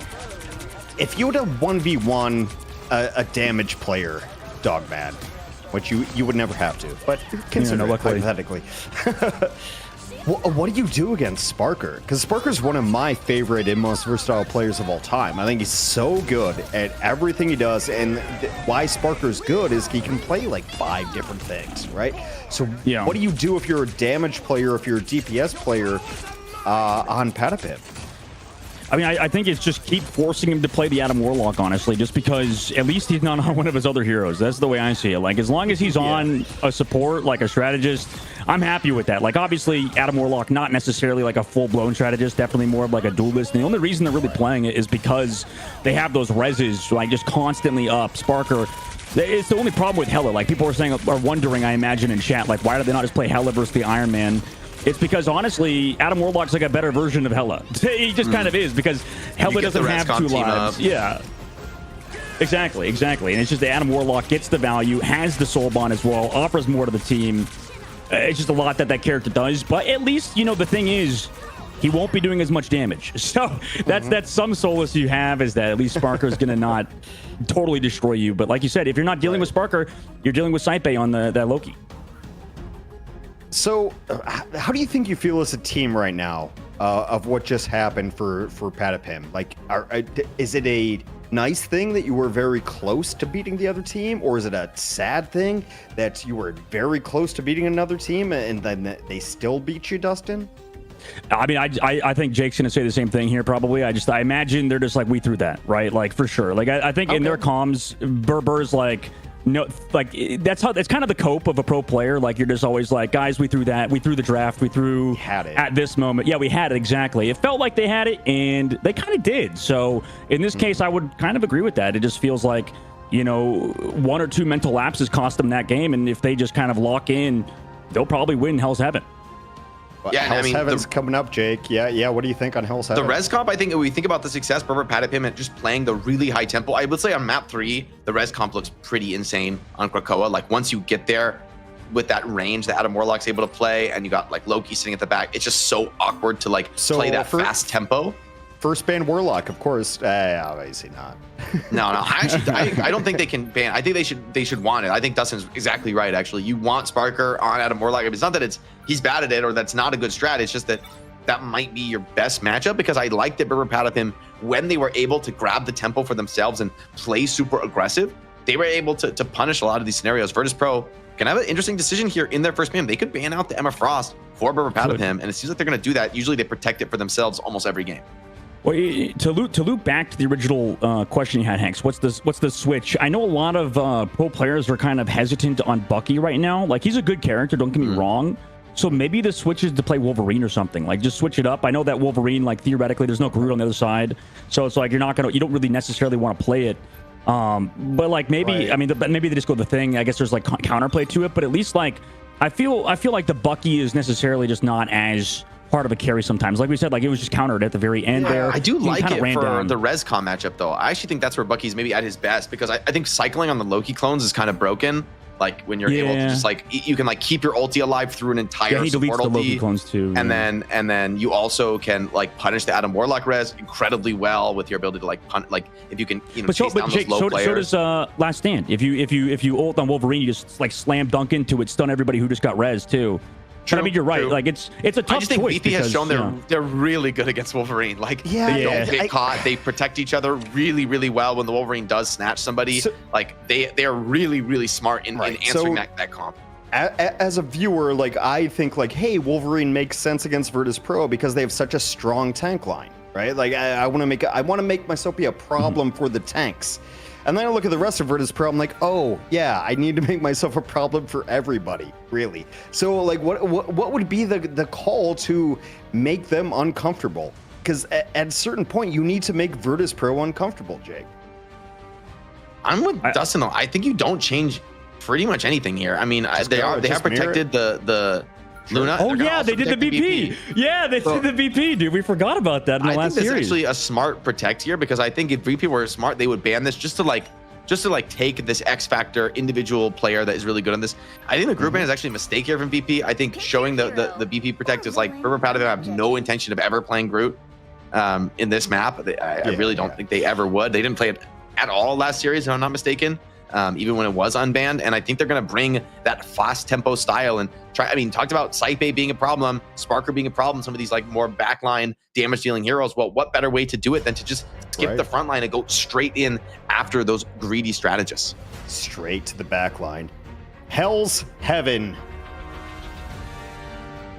I got nothing more.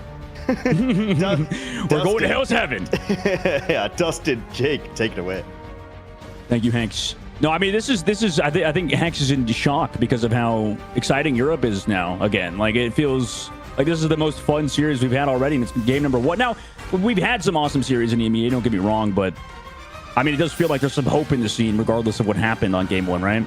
Absolutely. I mean, map one was close. Like, I honestly think Brr Brr Patapim should have won at round two. I think if they, I mean, such a tiny, like, I don't want to sound like I'm criticizing them as a team because it's such a small thing, but if they back off on point two, let the cap hold expire, let VP flip, the overtime procs, then you still have like 4 more seconds to come back in for the retake. You're at full strength, and if you're able to get one kill off with that, with the buck ult, maybe you snowball in the and it's a 2-0, and we're talking in a very different way about this series. And so I think Brr Brr Patapim need to stay confident. Tanuki, though, he's on the BP. Let's see how Virtus.pro look to answer it. Nevix on the thing could be part of that answer, could deny some of the mobility from the BP. Yeah, I mean, this is going to be a lot on Nevix to just kind of stay alive on this front line. Early Soulbond use. They're going aggressive with it. And you talked about their cooldowns. Oh my God, Ken got kicked into the railroad tracks. That was disgusting from that Tanuki side with of one. Tanuki with a second. BP. Okay, No he's way. getting active in the back line. Benzie was talking smack in the Twitch chat. He's saying, let's see this BP. You see him now. He's coming in for more here. Yeah, he's going for more, man. Looking over the top side. And the switch is interesting as well because BP doesn't really get countered by the thing. So on that side, Sparker just gets tracked down. And Jake, here we go, man. Answers are here. It is Tanuki, man, putting up a great showing in our first series. And they're looking to get even more active. Tanuki's going for the backline. He wants to turn this into just an absolute team wipe. Doesn't get earthbound by the thing, but just gets saved by the regeneration rate. I sort of like the vision from VP to go to like not let VP have time to work his picks and to just send it into the enemy backline. But in the end, Tanuki, with his initiation, he's a little bit patient for it. But when he strikes, it's bloody. Yeah. Just walking in now. But yeah, you do have the side of VP kind of just locked together. You know their game plan. They're just going to kind of int on you. And if they get an elimination, that's just more for them. But now coming back through Fate of the Worlds. Re-engaging onto Nevix. I mean, is he caught out now? Is he going to have some support? Here comes the Galactic Legend of the high ground. He's too far from Alex, and the change maybe coming through in the next patch. Fi will have that range to get the elimination, but not now. Also, able to stay alive is that Namor. Just with that consistent healing, with his very own iframes with his shift, he's able to stay alive, but here comes a huge ultimate from the thing. There's the amp. My God, and Pokey with the whale. Horoprobius with the damage boost. Connects on the Dridro, and Sparker moves both of them out of this fight. No self-reses either, and they come back into it. Yeah, and Virtus.pro gonna have to back off and lick their wounds. They're trying to clean up Tanuki on the flank, but he slips away on low HP. They just cannot answer this Tanuki Black Panther.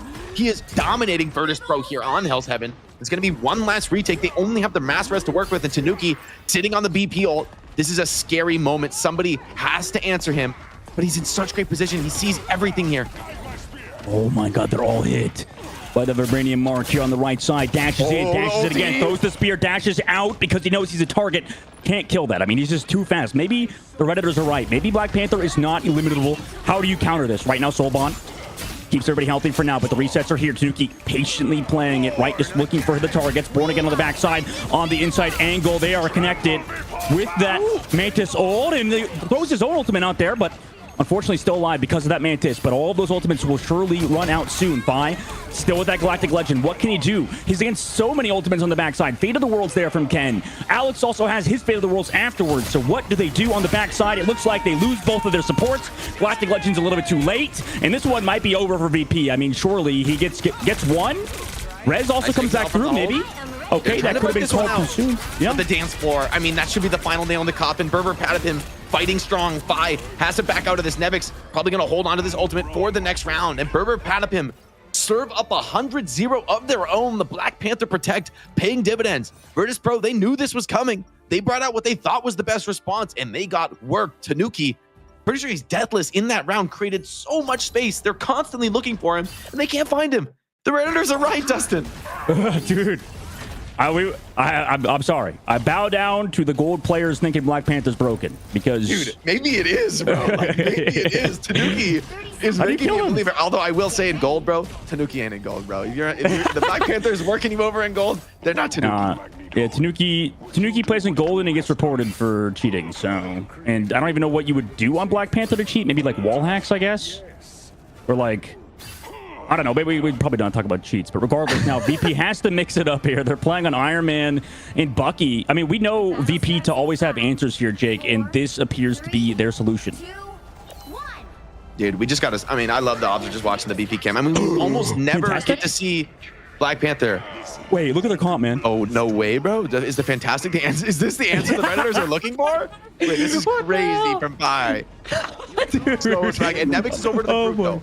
This is also, I mean, Virtus.pro for a long time thought Groot was just completely broken. Now they're going to show how they continue on the character by just defending that backline. But Tanuki's already drawn blood. Dritro is down.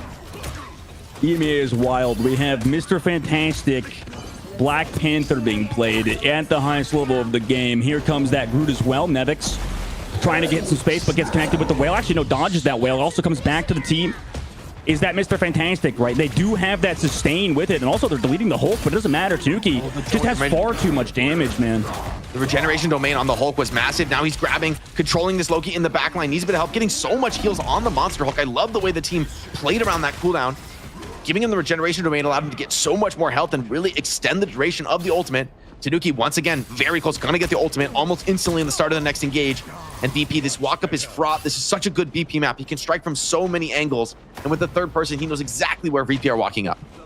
When Enzo's on a controller too, by the way, right? So he's doing all of that on Hulk on the sticks. I mean, that's kind of crazy. Here comes Tanuki on the back line, connects with his chip, but there we go. Now he misses one, just plays it back, similar to how you would Psylocke, I guess, if he missed cooldowns.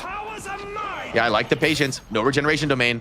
Copy comes in. CFVP trying to force the fight on the point here with the Invisible Woman, using that push to maybe zone away the VP. So it's Tanuki struggling to get the connection in the fight, but Brr Brr Patapim have time. They're stabilizing so far with the Strategist ultimates. You're trying to get some cycles here for Sparker, but he can't get the continuation here on the ultimate. Is going to get cut down. The counter punch from Brr Brr Patapim is massive. Tanuki does go down in the chaos, so Virtus.pro still 5-on-5.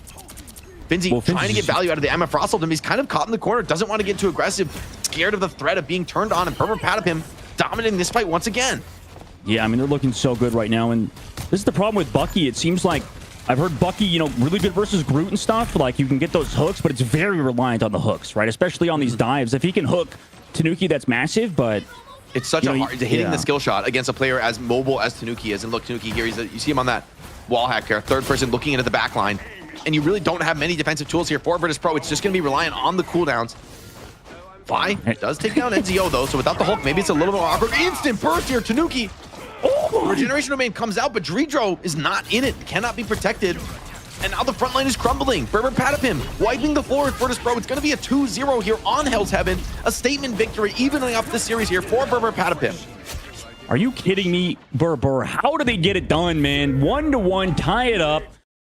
I mean, it seems like that was amazing. I mean, just beautiful play by them, right? I have been made a believer in this comp. I love that they're bringing out the Namor and the Luna Snow. I think that's a key part of the success of this strat as well, because not only do you have this massive backline damage threat that you're trying to turn around always and mark the Black Panther, be ready when he comes for you. It means you're not looking at the front, you're not pumping damage, and that means Namor, like these clones from Loki are lasting longer. The summons from Namor are a much more of a problem in the extended team fight. And so Tanuki, the space that he's creating is really being capitalized on by the strategy that Brr Brr Patapim is playing. Well, BP beating VP. That sounded way better in my head. I thought it was clever. It's not. Wow, guys. So I've looked at these squads and I'm like, well, there's no really one player who's just taking it down. Well, that's incorrect. Tanuki's just crushing people right now. If you're a Virtus.pro, I mean, what do you do about this, Dustin? Well, I think it's like, I don't think the Iron Man's the solution, unfortunately. As much as I like Iron Man, I just like, it's kind of like if you play Iron Man against like an Iron Fist, for example. I know a lot of irons, a lot of BP, a lot of VP, a lot of similar sounding words. A lot of FE. Mm-hmm. And I just don't like it very much versus dive. It just feels bad, honestly. Like, you have to hard pocket the Iron Man, but he just doesn't do like enough damage, I guess, to warrant playing him.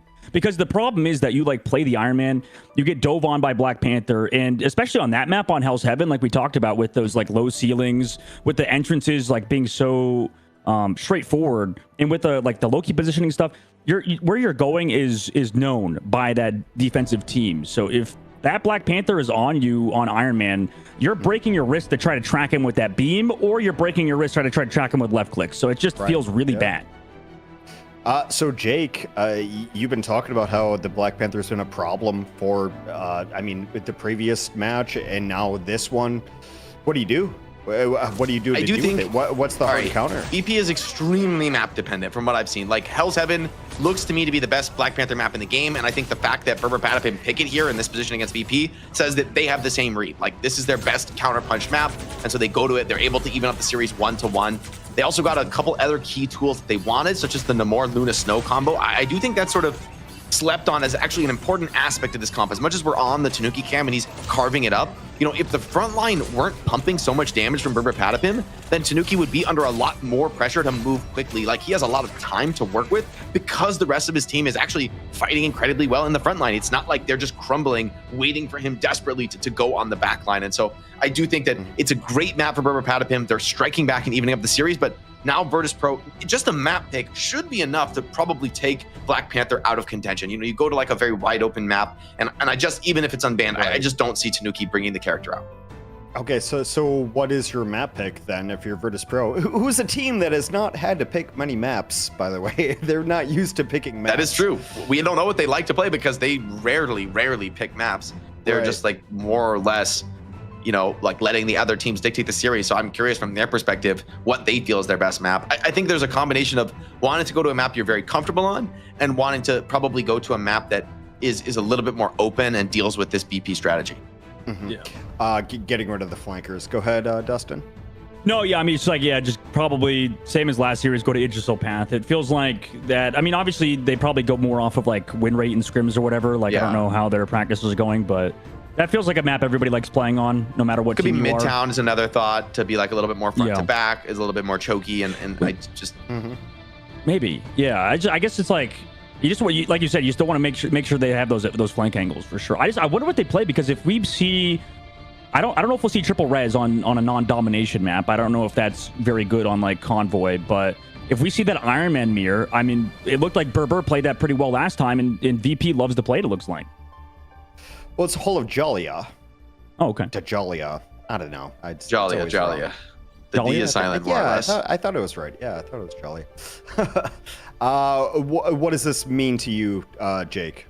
What does this mean as far as like what teams are going to play? Is this a bad BP map? I mean, I think for VP, it's still a domination map, but it's one that is a lot more wide open. And so despite it being Black Panther themed, I don't think that Black Panther is actually that good on this map. It just feels like a lot of the points are going to be, you know, you can kind of play back. And historically for me, that's where VP has been the best team in the world, like execution wise, is how good they are at ceding territory to the enemy team that they don't need to fight in. Like, they take the fights at the position in the map that gives them the biggest possible advantage, and they really punish the other team. Like, whatever comp they're playing, like, that's why the Wolverine for me has not looked good against VP, is they kite the Wolverine so far back. They just keep falling back. And then by the time Wolverine, you're just like slowly walking forward, trying to catch somebody on Wolverine, and then like somebody's just dead to spam before you even get the connection. And so VP, they're understanding their read on how to position, and they don't just like force a fight at the choke because they're on defense. They make the correct decisions in my mind, and they're willing to give up choke points when it's not advantageous for them to fight at close range. They're a very smart retreat team, which I think is underrated in a lot of aspects of being able to know when you're going to lose and you leave, and then you make the other team lose instead. Dustin, I mean, here we are 1-1. We already looked at like Patapim as like, holy crap, this team might be pretty good. Yeah. What do you want them to run here to make it 2-1? I mean, I probably would not be surprised to see them play like an Iron Man composition again, maybe something along those lines. I mean, honestly, I don't hate playing Black Panther on this map, even, to be honest. It's just not like there's actually some decent spots. I know that like in the middle, in the streets phase, like you can kind of break those walls and stuff, but you know what? Like I wouldn't mind playing that. I think that they could play that Iron Man. They could play like they did previously, play that Psylocke if it's not banned. Interestingly enough, by the way, kind of change of topic. Why does Finzi always type in your guys' chat during the games? Like, what, he's is swaggy, he crazy? bro. He's flexing. He's flexing, you know? Okay, all right. Yeah, he said, what did he say exactly? Solomon posted, he said somebody said, let's see this BP. Worked over by it, man.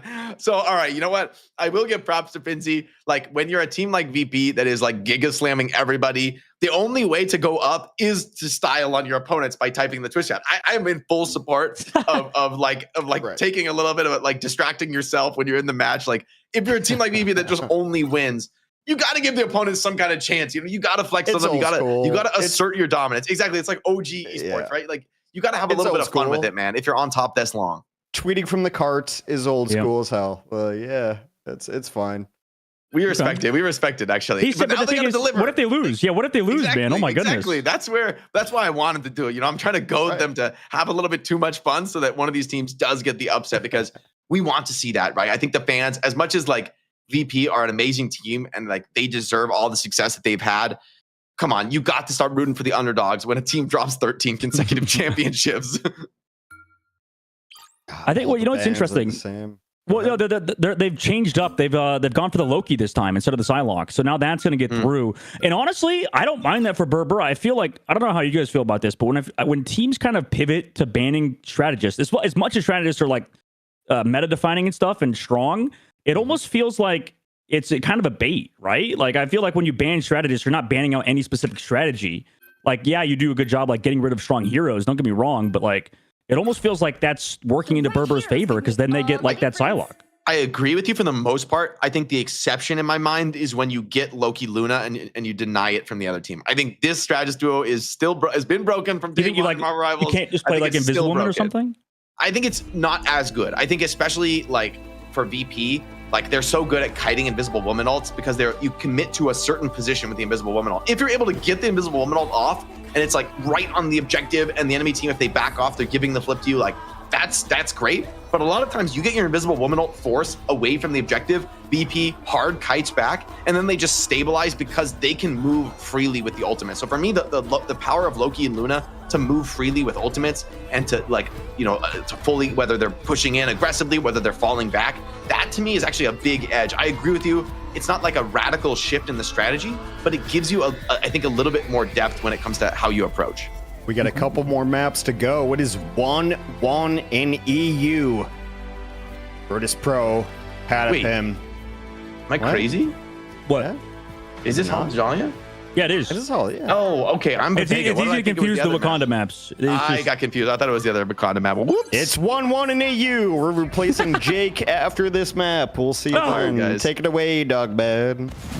Solo casting this one. VP, though, they're going to be playing that Bucky. Coming out with the Bucky, and they're against Brr Brr Patapim. Spider-Man. Spider-Man. No shot, bro. If this were... yeah. No, if this were... It's OP, dude. It's OP. We're right, Dog Man, and we were wrong. No, I actually hate playing against Spider-Man Venom, though. But, like, we see this with Light and in FlyQuest. True. Tanuki's Himothy, man. He plays all those, like, weird heroes that don't belong in hero shooters, you know? They don't belong, but they do belong because they don't belong. You know what I'm saying? Like, it makes sense. Well, that's the fun of Marvel Rivals, right? There's, like, so much strategic diversity. We get Spider-Man 2 Spider-Man coming in. Here he comes, forcing out the crystals early, shortly. Yeah, there it goes. Oh, guy, okay. Punish, but Pokey took that opportunity to punish Finzi now. And so it's an even trade here. I think this is good for the attackers. Pokey is starting to take a dominant position. He used that distraction that Tanuki created to great avail and is now looking to flank in and look to hit the backline. You can bet when this flank pops from Pokey, it's going to be a threat, but it seems like they scout him out. Yeah. I mean, they have control of the point, right? So Nevix. Oh! Ew, where was the heals? Just died for free. TPing back in for VP. They're trying to fall back and deal with these backliners. Sparker does shut it down for one. Letting that freeze last max duration. Great play there. The Venom is so incredibly low. Ezio just barely gets back to the team. Oh my god. But they have the Luna ult. They should be okay, but no, they're able to burst through. The connection for the maximum pulse. VP clutching. Oh my goodness, man. That was a crazy Gru ultimate. Fantastic placement from Nevix, who came back with that Doctor Strange portal, and now... I mean, Brr, they've lost Spider-Man 2 fights in a row, but I don't know, Jake. Like, that was kind of lucky, no? Because the Enzio got frozen, Tanuki went down. That was, like, perfect for VP. Yeah, the fact that they were able to burst through the dance floor was massive, I think. Like, if they don't get those kills, I feel like Brr Patapim stabilize off the back of the dance floor.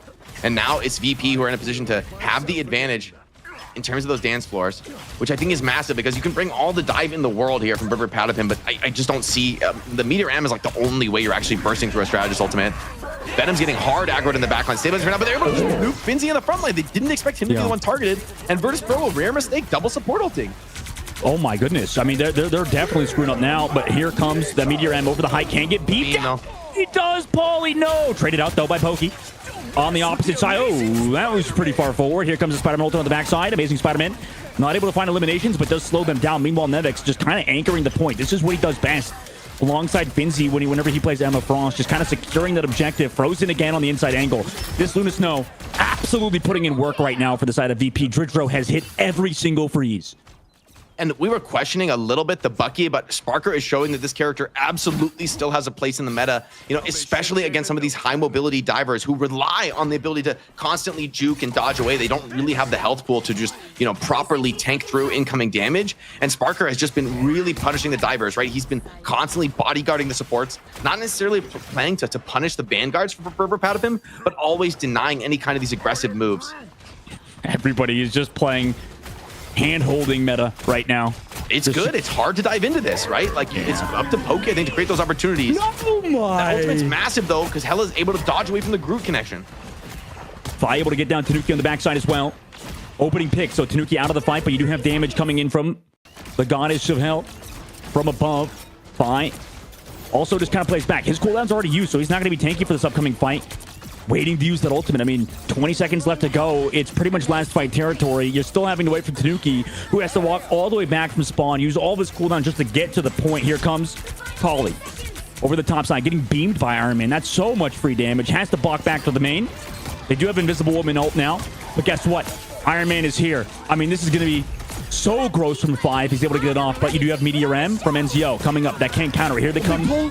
Oh my god, the pull, but he's able to stay alive. Crows back into the team with the Fate of the Worlds. Both Fate of the Worlds are going on, so nobody really dies unless the maximum pulse comes out, but he's not going to use it because Enzo has the Meteor M, so you can't use Iron Man ult when this ultimate is up, because it just gets eaten immediately. Here comes the Groot ultimate, gets eaten by that, but here comes the On the Dangerous, Invisible Boundary, comes out, Tanuki, countered by Sparker, traded Dridro, goes down, but guess what? That Meteor M is down, but Fi is also down, so he's not going to be in this fight with that ultimate. Captain America delaying. Here comes another ultimate from Sparker. Up to the height, towards the Hella, forces him away. Does he have heals? He gets the shield. He comes back into the fight. He kills Sparker, comes back in. But where is Fi? They need to mark him because he has a free ultimate. If he's able to get it off, that could be gross. Nemix falls so low, dies, falling to the point, pushed away is Finzi. And finally, in overtime, Brr get it done. What a clutch kite back there from Pokey. Ken's there with the Invisible Woman shield, able to stabilize the position, and what looked like a potential full hold from Virtus.pro ultimately crumbles. Brr Patapim are going to get that cart rolling, but they have very little margin for error now. It's still a great defense out of Virtus.pro. Brr Patapim, though, with this more mobile composition, I think they're very happy to get past that single checkpoint part of the map. Now they have a lot more opportunity to play dynamically and hit from multiple angles. We'll see how Virtus.pro are able to deal with that. Dridro taking a lot of poke from a flank here. See if the follow-up is there, and Iron Man struggling, just barely gets healed in time. And oh my, Virtus.pro are so insane. How did they possibly clutch that?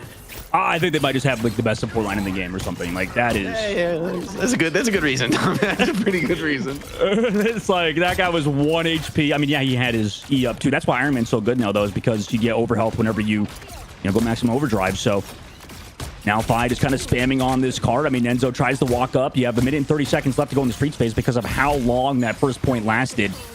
Brr also has ults to go. I mean, this is such a high-level game right now. Here comes Tanuki on the height, just dropping out the ultimate, maybe trying to force the Stratus ult. No Stratus ult met, but it doesn't seem like they need it. I mean, yeah, they just perfectly heal that.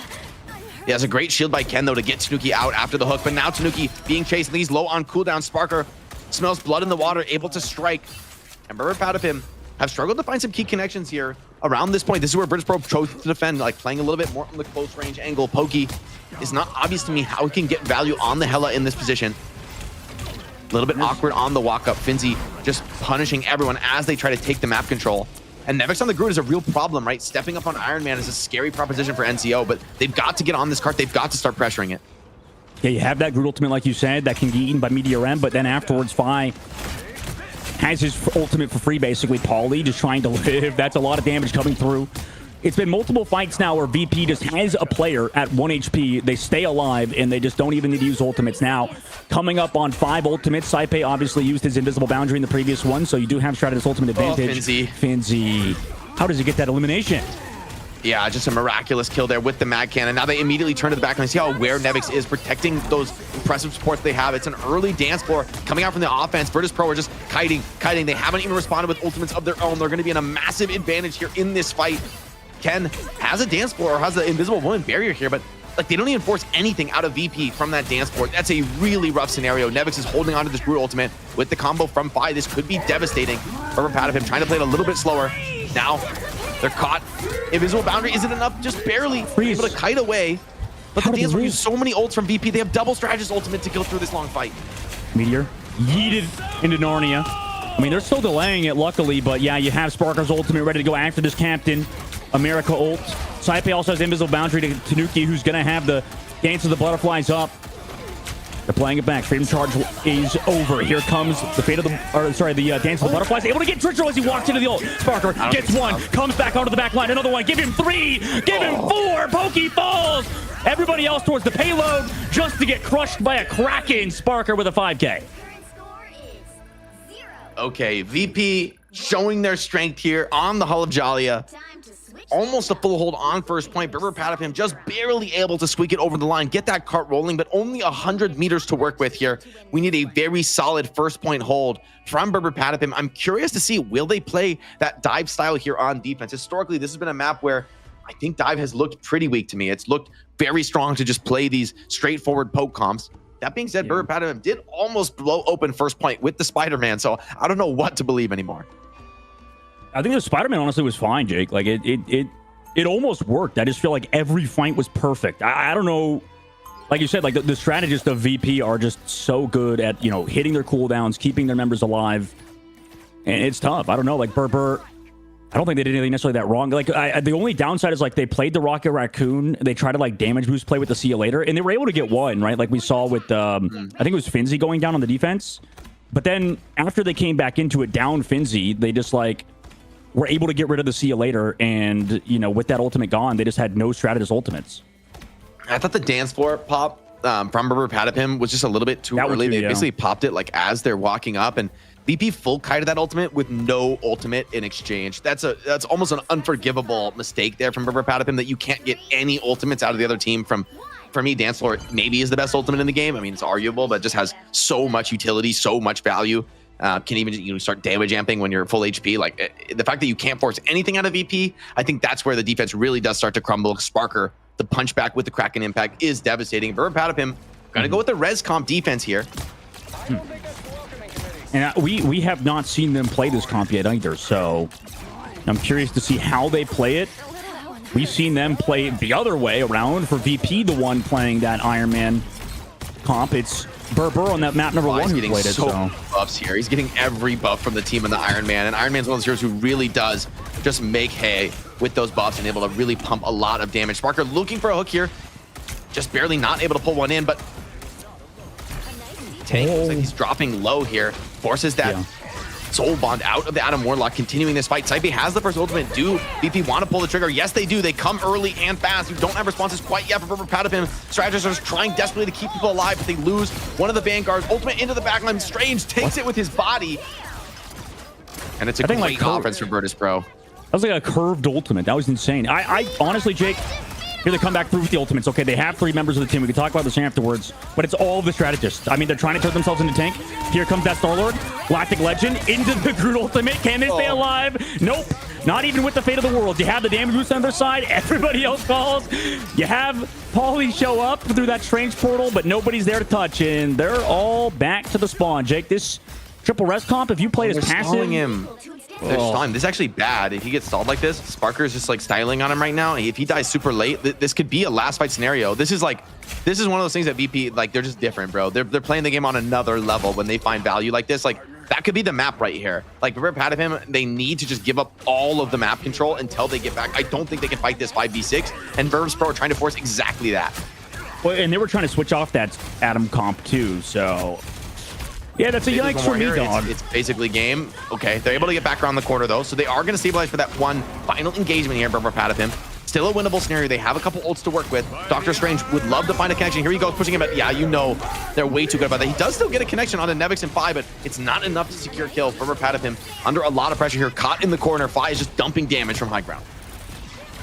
Yeah, and Paulie has to hold on to the Meteor M4. That Iron Man the whole time. Snooki falls again, man.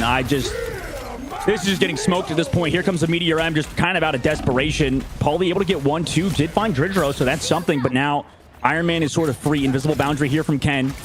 Doesn't have the ultimate necessarily just yet, too. So Fi taking a little bit too long to build the ultimate. He's going to fall because of it. Okay, this should be a cleanup now for the defense. Brr Brr Patapim popping a couple ultimates, able to get this one done. They're able to hold on to the dance floor as well. Sparker striking back like that, though. So maybe Brr Brr Patapim don't want to chase too much farther. Without your Bucky, it starts to get a little bit sketchy. Virtus.pro, though, I mean, they have so many chances at this. It's only going to take one fight, 3:30 on the clock, and Nevix has the ultimate once again. We see that they're consistently able to just focus fire through strategist ultimates. I'm not sure what Brr Brr Patapim can do. They just cannot give up a big brutal. If they get caught like 3 or more, that's going to be the map. Yeah, at least there's 2 shields to maybe block that Groot, maybe block the Iron Man. But like you said, Jake, I mean, Sparker with the Kraken Impact is always there to finish off these eliminations. Groot does have to walk up, though, and they're getting that space by doing so, but it's costing a lot of cooldowns. There's a yeet of the Groot to make connects on to 4, 5, 6 people. Here comes the Kraken Impact, met by... Oh! Hey! See you later! And that ends the map. Yeah. Yeah, the maximum pulse onto your whole team from the back. Yeah, that's a way to do it. VP, snag another map win. Now, Brr Brr Patapim back in the driver's seat, an opportunity to send us to a map pick. So far, the Black Panther was an incredibly dominant strategy on domination, but we've only seen it on Hell's Heaven. So if that's your winning play for Brr Brr Patapim, not only do you have to win that on another map, which we haven't seen from them yet, doesn't mean it's impossible, we haven't seen it, but as well as that, you're gonna have to take Virtus.pro on map 5, a map of Virtus.pro's choosing if you even get there. I think you hit the nail on the head when you're just like, yeah, that was generally going to be the ult combo there. So kind of close though. I mean, like, that's all we're really looking for in EU is someone to be close. I think you know, first of all, I think X. I want more. I wanted somebody who can take down the Kings. All right. Brr Brr Patapim, I'm not letting you off easy. I want to see it. We know you have what it takes. They've been playing them close. A lot of these fights extremely contested. I dare say this is the closest match we've had against Virtus.pro. I think it's pretty comfortable here. It's been a good one. It's been a very, very good one. So map pick goes to Patapim. Dustin, what do you think? Do they have something that would, you know, make them advantageous? You know, they're flanky kind of team. So is there something that you would look forward to them as what their map pick would be? Yeah, we're probably heading to another domination game. I think we're going to Burn T'Challa, which is the other Wakanda map that we were talking about earlier. I think that's just inevitability at this point. I'm just scared because Burn T'Challa does not strike me as that good of a BP map. Maybe I'm wrong, but I just think it's like the last one. I mean, they could pick. They could pick the what is it? The Royal Palace. But yeah, is Royal Palace even in the map pool? Because I know some maps got pulled out. Ooh, that's a good question. I don't know about in Fight Night necessarily, but wait, how did that curve, by the way? Am I crazy? Was that a deflect or something? What? I think the Strange just like dropped in from above and soaked it with his body, and like his like left hand got hit with the maximum pulse. That was crazy. And well, another thing too, though, is that like if we talk about compositions, I think we can all agree that like for as good as Psylocke is, and I think people are kind of overrating Psylocke right now, even like even myself. Because I feel like without the Emma Frost team up, I'm not gonna say it falls off a cliff necessarily, but it doesn't look as that team up is really good. Like that team up is kind of ridiculous in terms of that initial burst when you're like trying to just pop somebody down and you just are blowing every cooldown at once on Psylocke. The team up gives you exactly what you want, which is just more damage, which is, you know, from Psylocke's perspective, so powerful. Especially when Emma Frost is creating all this like distraction in the front line. She's slowing people down for you with the ultimate. It's a not just, I think the best team ups are ones without just the team up buff, but also some natural like play style synergy. Well, at the very, very least, a team took a map off VP. So that's always nice. We always like Parker, to see by the way, that. stays the GOAT on Bucky. That was like he more or less single-handedly shut down some of those dives from the Venom and the Spider-Man. And like that is not an easy matchup to play on Bucky. You need your head on the swivel. You're trying to hit hooks on people moving at like Mach 3. I will say Dreedro and Saipe are also an incredibly hard support duo to take down. Yeah. So in a strange event, we're going to take a break, and we're still going to have more matches after this. It's not going to be a 3-0. We'll see you after the break. I forgot we have a halftime. Yeah, we have a halftime. It's going to be the third map halftime. Virtus.pro, Patapim, coming back after this.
Virtus.pro, Brr Brr Patapim.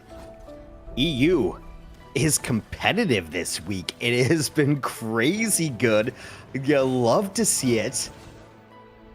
My God, I'm just so happy. I'm so happy that what we're seeing right here. Look, Virtus.pros, I'm gonna get in my DMs of like, hey, why are you happy we're losing? But you know, I gotta show to market. It's been so good. Brr Patapim like has the map choice here, Dustin. What are we doing? Are we gonna run Black Panther again? It is Brr T'Challa. Okay. That is that. I think we're just going to domination probably for the rest, at least for Brr Brr. But that's the problem, is that like even if they win it here, then VP goes to another convoy or something. Mm-hmm. But yeah, I mean, long term, this should be a map win for Brr Brr. And if it's not, I mean, shout out to VP for another win if they were to do it. Yeah, so you have to win your bad choice. I'm still skeptical, frankly, about VP or Black Panther on this map. I just think the stages are it's domination, so yes, you could like come from the flanks, but it's very open, and I think that's a challenge for VP compared to like Hell's Heaven, where there's so many corners, so many angles to be hitting from. It's very hard to mark them all. This is a map where if you're playing out in the open, if you're just like slinging damage from range, VP does not do that, right? Like he is all in on these like super explosive dives. There's also the ban pick phase to consider. And now that, you know, your hand has been shown a little bit, Virtus.pro can maybe threaten some of these. Like, I wonder how central is Hulk to the composition. Right. You know, maybe you could early ban the BP if you're that worried about it. Right, but we know that the first ban's going to be Human Torch. That's always going to be the first ban. I think the Luna Snow and the Namor are also important parts of the BP comp, even though they're a little bit slept on in terms of like they're not obviously part of the dives with Black Panther. I think the fact that Black Panther forces the regeneration domain from Loki all the time means that the Luna Snow damage boosted Namor ult is like very consistently one-shotting people, which is another huge problem where you're trying to save this regeneration domain and there's so many threats on you trying to force it out. It's a real problem for Loki's. Yeah. So obviously it's been Human Torch number one. You know what? All the way through. Well, you know what? Hanks is actually, I mean, it's probably a hot take, and it's like, obviously, you probably want to ban the Human Torch, but I think there's a small % chance they let it go through, honestly, and try something else, just because, I mean, this map, if any map were in domination in general, I guess they would have done on Hell's Heaven, don't get me wrong, but, yeah, you know, I actually feel like this is maybe a map where you could just counter Human Torch by existing on, like, a dive character or something, because you're just always contested. It's like how you wouldn't want to play Iron Man, almost. I mean, obviously, Human Torch does more than Iron Man, but, like, at least that Human Torch is, like, limited to, you know, the ground at least. But by just existing, you could do something. Yeah. Yeah. Torch is like, probably, you're right, Hex. I think it's like 99% chance, but there's that 1% chance. I think Human Torch is a god hero right now. He is a god hero. It feels like until somebody stops first banning him, I feel like every single match we have seen with this ban format, bar none, it's been a Human Torch insta ban from both teams. So the sample size is getting pretty crazy for like, if it was anything else, I'll just be surprised. Well, he's getting nerfed. Why is that, Jake? Too. Is he good? Is he good here?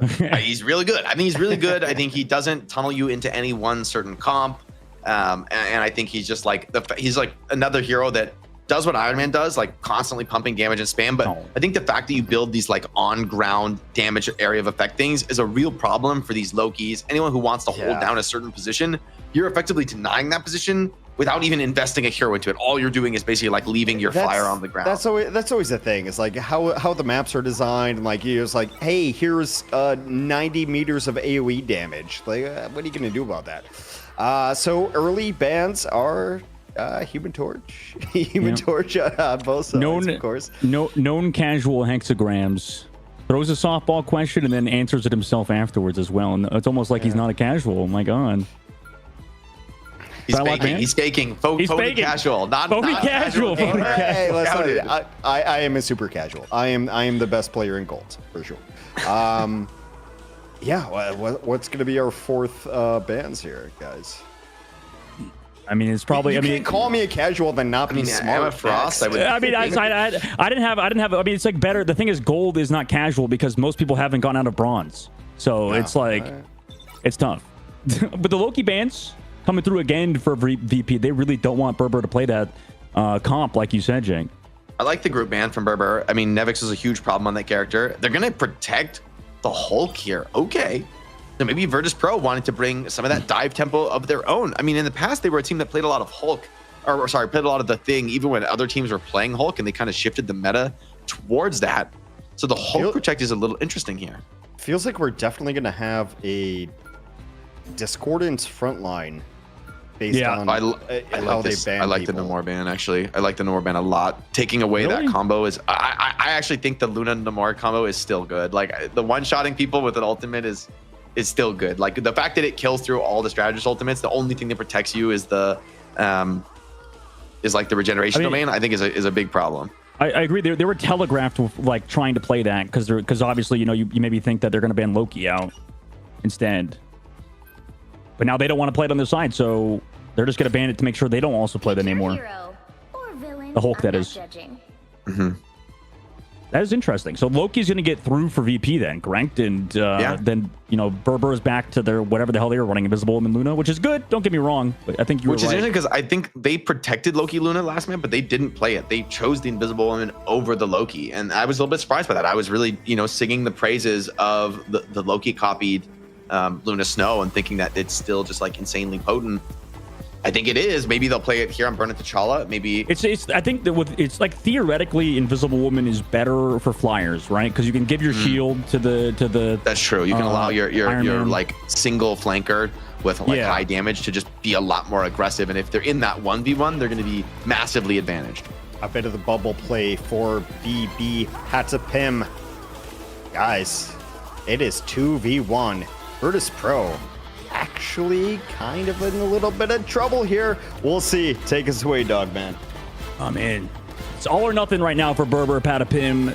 They're going to try to steal Virtus.pro's. At this point, it's like a royalty for VP showing up. Yeah, the belt, baby. Yeah, they get the belt.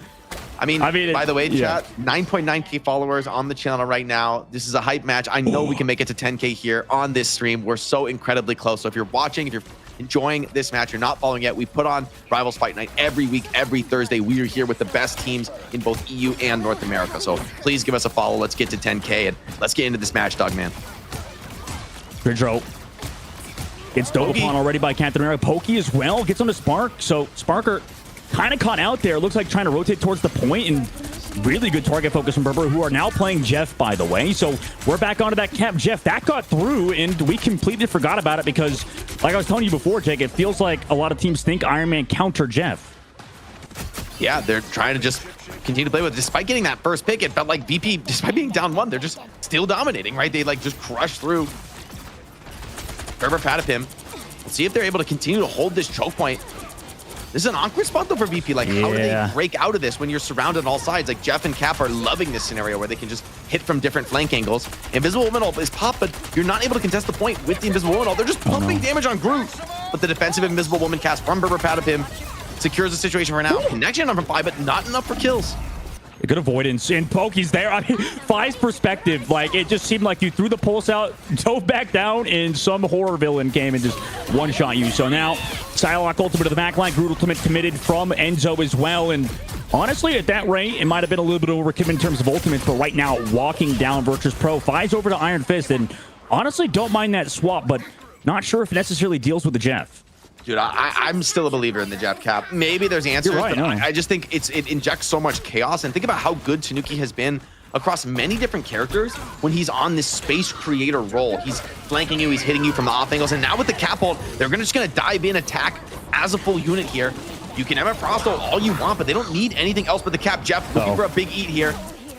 Invisible Woman. Just grab the one, kidnap the Invisible Woman. Fine. Yeah, take her to Narnia. Solo her, right? Like, this is gonna be a little 1v1 here for Saipe. Oh, he's invisible. Immediate invis. Dance clutches that one out, but he's still pulling away from the fight. And so Brr Brr Patapim fighting 5-on-5 as both players regroup to their teams. I don't know how Saipe lived there. That was just really good movement from him. Both supports pocketing each other on the backside, obviously, but they still have to worry about that point. We're already at 90%. And right now, VP has to toss in that invisible boundary aggressively. Now here comes Sparker. They are able to take down Enzo. That's huge. Ken also falls low before his ultimate. Oh, he gets it off. Sparker, is the damage there? On the inside of the boundary. It's not. They're turning it right now. They're coming back to the point, though. Nevix with the Freedom Charge still available, so they can kind of control the point with the ultimate, but it's still not flipped. It was so close to flipping, and yet VP were not able to flip it until just now. Pauly gets tracked down through Finzi, and everybody's resetting now for Brr Brr. He pops the freedom charge. I think that's an uncharacteristic mistake out of VP. I don't think they needed this ult to be able to close out that fight. And it's going to be one of those powerful defensive supporting ults. Sparker, by the way, has gone to the mirror on the Jeff, so he's putting some respect on it. Now the retake here for Brr Brr Patapim. Pokey has been so successful in the past with the flank fights. Now it looks like Jeff's taking that duel, but threat of the Psylocke coming and interrupting the 1v1 is very real. Actually, I like the Iron Fist, I think, a little bit more than the Psylocke with this, unless Pokey, okay, forces an ultimate. It's great positioning, but he needs to not get picked here. Double dash away, doesn't have invis, he's getting tracked. Yeah, maybe has to do that. Nope, just goes invisible. Luckily able to get that cooldown up in time, but Dridro in his ultimate, about to be over. Symbiotic doesn't have his. Here's on the point, dashes away towards his team. Here comes that Psylocke ultimate. There's nothing to save him. There's a cap on your face with the Psylocke, smoking you. Back to the spawn you're heading. Dridro and Symbiotic go. Finzi able to trade back Tanuki at the very least, but that's one annoying Jeff down. But nobody else is here towards the point. Here comes a cheaper town hole, as the community likes to call it. Fine.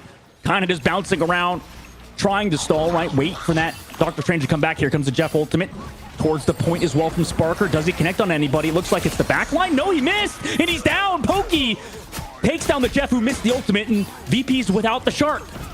They have the Strange Portal. Getting back into this fight, Brr Brr Patapim are going to commit the freedom charge, and with a couple kills, that seems like it'll be enough here. Virtus.pro struggling. Portal is down. Just Finzi and Dridro trying to hold this on point, but it's all Brr Brr Patapim here in the feed. Going to be grabbing this first round here. Solid map for them. Great pullout of the Jeff and the cap, something we forgot about here earlier on in the series, but the fact that they got the Luna as well really enables this combo to shine. I mean, Pokey's looking beautiful, man, on this Psylocke. I mean, I know I'd like kind of trash on him without the Emma team up, but it's kind of working out, right, with these cap dives and the Jeff. I mean, there's just how do you deal with this as like a support player, Jake? Like if you were to go back to coach mode, like what, like does Sype and Sype and Dridro mix anything up, or is it not anything they're doing? It's just like a, you know, having to switch comps mid-map sort of thing. From my perspective, these types of comps, like when both teams are full committing on killing the other backline, it's not that you're basically going to die on strategists. It's gonna happen. The game is about who can live just a little bit longer, right? Because if your divers are cleaning up the enemy backline a little bit quicker, that means you're turning back and responding to the enemy dive a little bit quicker. You're going to end up in the advantage in the long fight. So it's all about stalling for time and just lasting that little bit longer. The strategists have to be very aware and controlling each other, continuing to keep each other up when one of you is targeted. Also, something like the freezes for the Emma Frost, I think, are going to be particularly huge. If you can like freeze the Psylocke, you can turn things around on her, but such a difficult skill shot to land on players as good as Pokey. Now Brr Brr up around, looking to tie the series if they win this upcoming map. Pokey low? No way. He's there. Yeah, able to crush in the 1v1. And there's the heal. The Sype very aware, keeps Dridro alive from the flank pressure. Without Pokey, it's not enough to really threaten. By taking a bit of pressure himself, though, Brr Brr Patapim continuing to fight this despite being down a player. It's a bit of a risky play, but they've got the ultimates to deploy. And Alex in the chaos finds Fi, starting to turn this one back towards Brr Brr Patapim. No point flip. Yep, and it's going to be BBP who are going to be up in the player advantage. Ultimates, though, coming down from Virtus.pro. Yeah, Dridro with a great ultimate, able to take down Alex as well with the boost. Here comes Invisible Boundary as well from Sype. Having used a lot of ultimates, they were able to find Alex, so no fate of the worlds there in this fight, but the point's still not taken. Here comes that Psylocke ultimate. Is Jeff trying to heal the team? He cannot. Jeff not doing enough in the current patch. Both strategists falling, or sorry, 2 of the 3 strategists, because Jeff technically is one. Meanwhile, freedom charge from Nevix there. Kind of delay the point.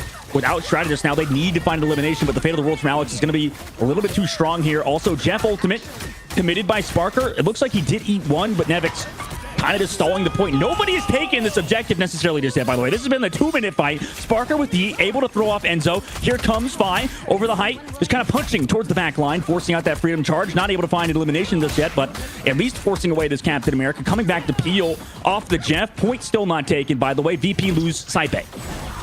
This is big, that freedom charge, getting a bit of value now. Brr Brr Patapim find a second, finding a bit of purchase in this fight. Fi trying to back up, trying to get to a help back, but just gets chased down by Pokey. And it's a long, extended brawl here for the first control. Brr Brr Patapim struck second blood in that engagement, but they were able to clutch it out with the help of the ultimates. Now both teams pretty low on ultis. Doctor Strange as well here for Ken. Bit of an awkward scenario with the triple triple Vanguard, only the one strategist, and they don't have the strategist ultimate, so that Luna Snow ulti is going to be crucial in this fight. That being said, Pokey also has a potential dance of the butterfly, and there's no strategist ultimate yet available. Into the backline, though, Brr Brr Patapim trying to take this fight, and Fi is struggling here to deal with the Jeff. Yeah, I don't know how much time Fi has on this Iron Fist, but right now, he's struggling for sure. Nevix goes down, Fi's punching away. Maybe he finds the trade. We just cast a curse in a good way for Fi as he finds 3 immediately with his cheaper Town Hall. Virtus.pro, good fight for them. They take the point. Wow, no connection there from the Dance of the Butterfly. Able to get to the background, but wasn't able to finish the kills. That's Psyche and Dredro showing that incredible proficiency on strategists that we've come to expect from them. And the point flips once again. It's been a very back and forth affair. A lot of it comes down to these duelist 1v1s. And Jeff, he's a duelist. Strategist, that's a mislabeling. Telling you, man, we need to get like a flex roll or something, because there's a lot of heroes like that where Jeff misassumed to be a support. He's not in this game. He's not really strategist. He's a flanker like he is the now. backline. But they're there with the invisible boundary. At least you get that ultimate out early, bad right? Position for the boundary, though. It's not going to really help them in the engagement. The freedom charge, allowing Brr Brr Patapim to take a lot of position on point. That being said, Nevix has the better freedom charge, being bullied around by NZO. And the Meteor M not able to connect as well. Here comes the Psionic. On the inside angle, Jeff. Oh, about to be brought in by Finzi. Doesn't connect on it. He goes low. In fact, falls to Pokey, who, by the way, is playing phenomenal. Taking down the Emma Frost. That is a huge member down. Nevix pooped down below, trying to jump back up. Too late because he's lost both of his strategists. Dredro and Symbiotic both fall.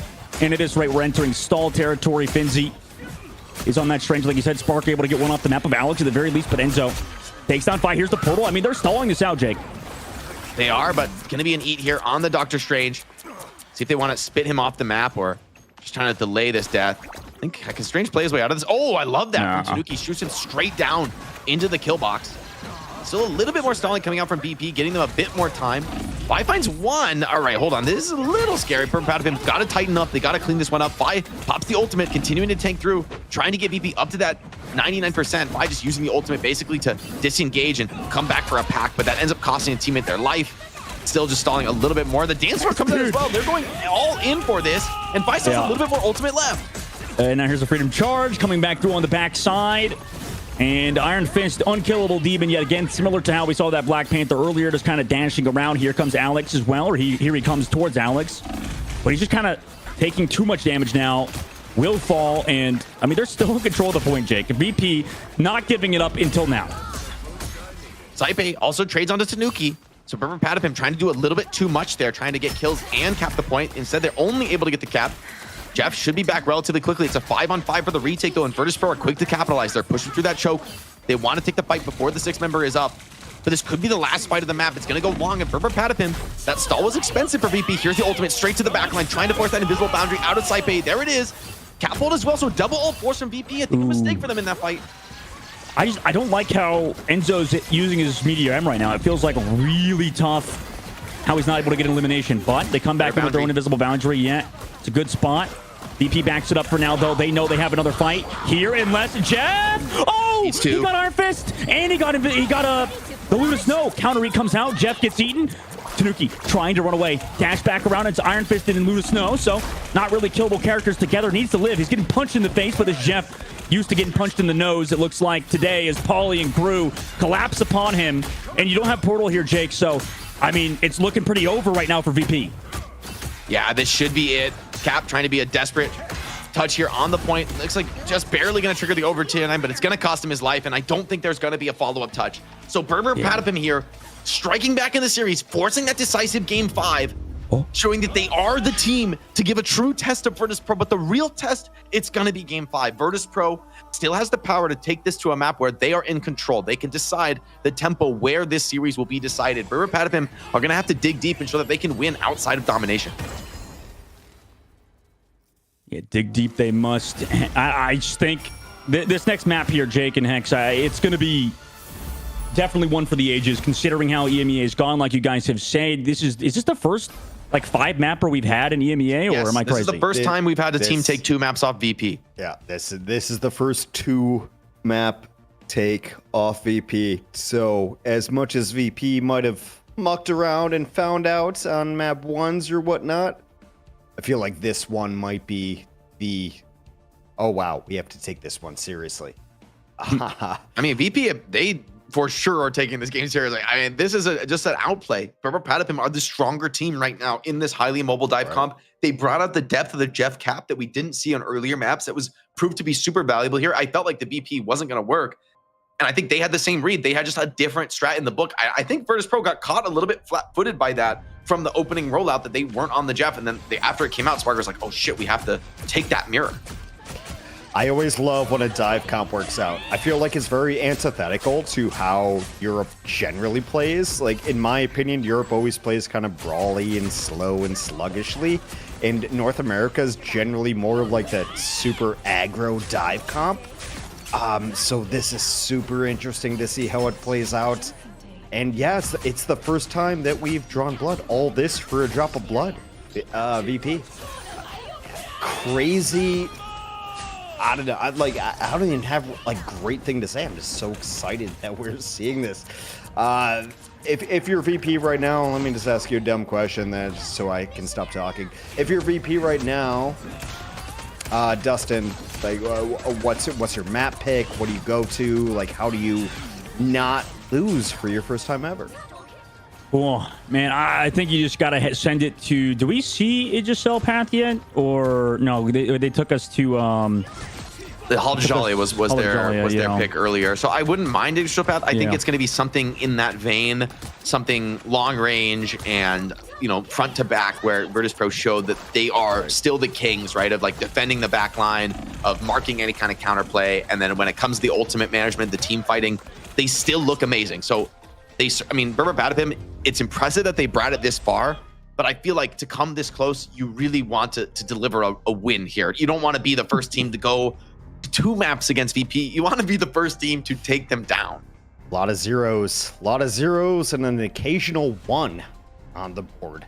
Luminosity was like the only team. Patapim actually put up a map against them the first time with a 2 against Virtus.pro. This is how historic it is. This is a squad that's never lost. They never have lost Fight Night. The only time they didn't win Fight Night was the time they couldn't play Fight Night. Have they ever lost in anything in EU? I mean, didn't they win like all the MRIs and MRCs for Europe? Yeah, I think so. VP is literally undefeated. Like, ever in Marvel Rivals. That is unbelievable, right? Like, maybe I'm overstating it. They might have lost somewhere, but I've never seen it. I've never seen it happen.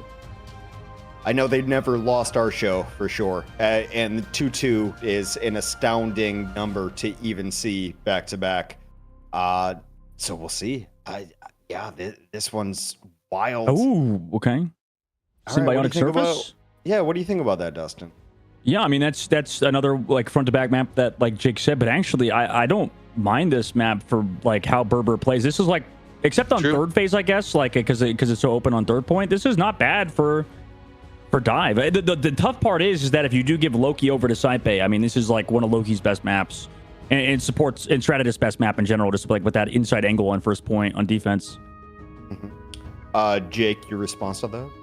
I agree. I think dive can work here, but I also feel that this is another place where VP, if they like really bunker down, like we've seen VP make a lot of full holds on Symbiotic Surface, and I think it's also a point where, while you can dive on first, historically VP has been immaculate with controlling all of the flank angles. They do not allow divers to take the backline positions, and they do not allow them to get the surround, and so you end up diving from kind of awkward and forced angles where VP controls the engagement, they're positioning around it.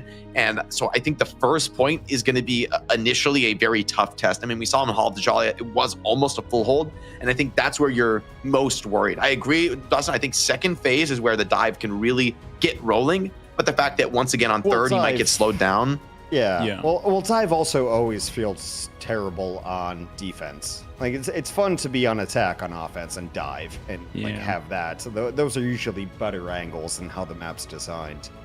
But in the tough part of this game, it feels like, I don't know, like dives too in Marvel Rivals are kind of strange. Like it feels like you're almost flanking too far. Like it just feels like, like when we see the Jeff or whatever, like it feels like Jeff's like in a weird spot. Like if you come from any other hero shooter, you're like, what the hell is this guy doing here? But like just because of how the game works, like those are valuable. I think dive is just a misnomer, frankly, and it's like always what we use to talk about the high mobility comps. But realistically, what makes dive works is not the fact that you jump on the same target together. That's like the end of the comp. What makes it work is that you can take every angle on the map and be hitting the enemy from all sides and drain all their resources out because they can't clear you out of your angles. So like Jeff is a great example of that. He's in the backline, he's spamming you, but when you try to turn on him, he runs away, and then you end up chasing him and you give up all the map control. You can't accomplish anything by hunting him down. Like, what would you call it then instead of dive? It's like poke dive almost. It's like a hybrid. Yeah, I think it really is. I mean, ultimately, it's another way to poke. You do dive is like the final stage of the comp, right? Like once you've generated the advantage, you do try to dive, and it does, give it that signature style, give it that big flashy play. But in order to dive, you need to be surrounding the enemy. You need to be hitting them from all sides. It really like a surround comp is probably like maybe a more accurate. But I mean, I'm not saying we change the name. I'm just saying. I'm just saying that the name will stay. It's a different mindset. It's the most obvious name. For me, for someone dumb like me, like was it like angle control? Would that work? Is like that? Look, we're not going to call it. Those names suck. All right, let's be real. The brand is not going to change. It's always going to be dive. But it's much more accurate to consider it as a comp that surrounds the enemy and takes control of the map from them. Right. Rather than it's like a constrictor snake. It's like choking a life out of a mouse. It's also like boa, very a boa. And then you just swallow them up at the end, right? No, because then we're gonna get like boa these nuts guys or something. I don't know, dude. Like it's not gonna go down a good path. I think. Fair enough. All tournaments record 22-0. Marvel Rivals Wikipedia. Jesus, goated, bro, goated. And to be on the, let me ask you this real quick, Dustin. Is that good? I don't know, man. I think that's better than any team I played on ever. That's it. No, that record sucks, bro. Me and Twitch chat, we would do way better than 22-0 all-time tournament record. Everyone in Twitch chat would be like 100-0. You know what I'm saying? That's what's up, Twitch chat. True, they got this. Yeah, most players in Twitch are better than both of you guys. This is wild. I'm so excited to see like if it happens. I'm gonna be super bummed if it doesn't, and whatever. I don't know. Finzi will probably give chats like 15 subs anyway, so like it's just money laundering at this point. I just like it. It kind of is, but like has anybody played particularly bad in this series? I feel like everybody's just kind of playing insane right now. This is just a knockdown drag out. This is Brr Brr Patapim playing to the level of Virtus.pro. I don't think this is VP stumbling. When we talked about how Brr Brr Patapim needed to be an innovative team, they needed to create a strategic edge in the series, and I think they've done that. That being said, the fact that Virtus.pro won map 1, and think about all the way back to map 1, how there were those incredibly close moments where Brr Brr Patapim could have taken it. That's the value you get now for VP, is that the end of this series, map 5, it's going to be their choice. It's going to be their decision to bring it to Symbiotic Surface. And the question is for Brr Brr Patapim is their style going to work here? Do they have the depth to come to a map that they haven't played much before? Is the style going to work? I don't think they're fully going to know. They're going to have to just take that gamble and still have faith that they can make it work. I think it's a fantastic point because it's a level up from Patapim. It's not a level down from Virtus.pro. Like we're just seeing one team has gotten better and they figured out what they do and what they do very, very well. And Virtus.pro's just tasked with the idea of dealing with it, right? So it's that entirely. Yeah, I think we all thought Brr Brr was going to be good, but not this good for sure. Like they've leveled up, man. And and it's tough because if we look at the maps, like you guys said, I mean, this is going back to our original topic where I thought maybe we go to Idricel or something, but I think Solomon, our producer, put in the stats right now. VP versus Brr Brr in the entirety of all tournaments are 4-0 on Symbiotic Surface. So just win rate alone, they just win on Symbiotic Surface versus Brr Brr, at least historically. And I think as good as second is for dive, the more I think about it, the more I think first and third are rough. At first, almost especially, where I have seen dive work, but I think VP is really smart team, and I think dive only works on surface if you get control of the defender's high ground position, where once you get players into that back line and they start hitting, knocking on the back door of the defense, that defense does start to crumble. But if you just get forced to do a front to back, and if you can never win the fight on that back line high ground, if you can't slip some of your duelists and like a strategist back there, I don't think it's going to work. And I think VP knows that.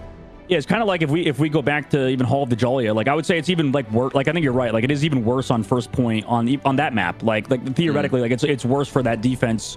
But it's Symbiotic Surface with the inside part. You have a health pack to play around too for the strategist. So Yeah, I think at first I was like, okay, maybe dive would be good here because you could take so many angles in that first point, but maybe you're right.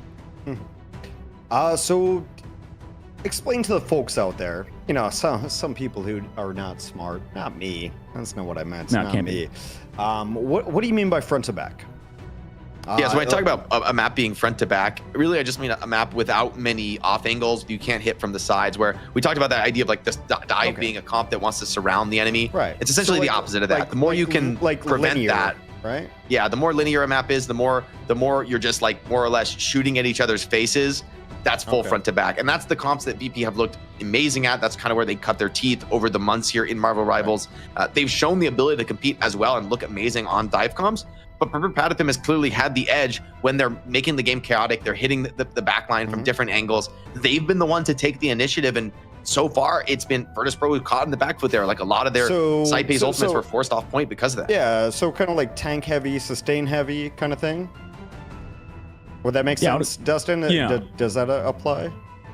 Yeah, I mean, it's like it's just like not very. It's like very straightforward. Like it's almost like I would say the Adam Warlock comp was kind of like that from what we've seen, like Adam Warlock triple res with the Star Lord, because it's just kind of like, okay, the strategy is pretty like obvious. You just like or like go OG forward. Punisher Hella, you just shoot each other until one duelist is gonna kill the other Vanguard or the other duelist because they hit more shots, and that's like the front to back comp in a nutshell.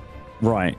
Yeah, front to back, and then we have the boa constrictor dive. I don't. We don't. Where it's just much more about like strategists tend to dive first. For instance, I'm gonna make it a thing. It's gonna be a thing. Make it a thing, bro. It's gonna be a thing. It's a thing.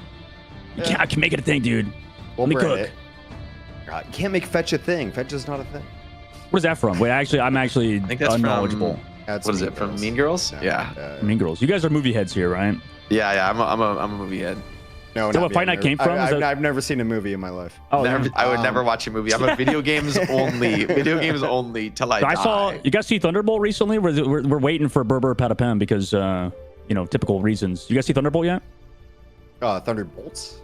The new Marvel movie, man. This new Marvel movie. I didn't see it. Was it good? Oh, was it Bolts? Yeah. It wasn't Thunderbolt? I don't know. No, it's not Chat, singular. help us out. It's definitely plural. It was plural. You're right. I mean, it makes sense because there's multiple of them, huh? I've also not seen it. No. Oh, I saw it. It was not bad. I would. Nice. Yeah, it was one of the better Marvel movies I've seen recently. Listen, we can do this fill thing, right, Hanks? Am I doing it? Can I get a +1 from you? I think we're still filling. I haven't seen anything that like we have to. I think we're going in. We saw it going. I think we're like close enough that we're just still. We're getting there, guys. We're getting there, guys. Yeah. Both teams needed a second to wipe the sweat off their palms, off their brows, with the intensity of the moment. VP forced for the first time into a match point position. Brr Brr Patapim showing that they have what it takes to swing at the very best, but I feel like it will all be forgotten if they stumble here. It will, you know, like this is as close as it is, as much as that's an achievement to be the first team to put them to the edge of the sword. You've got to win. That's what the fans are gonna remember.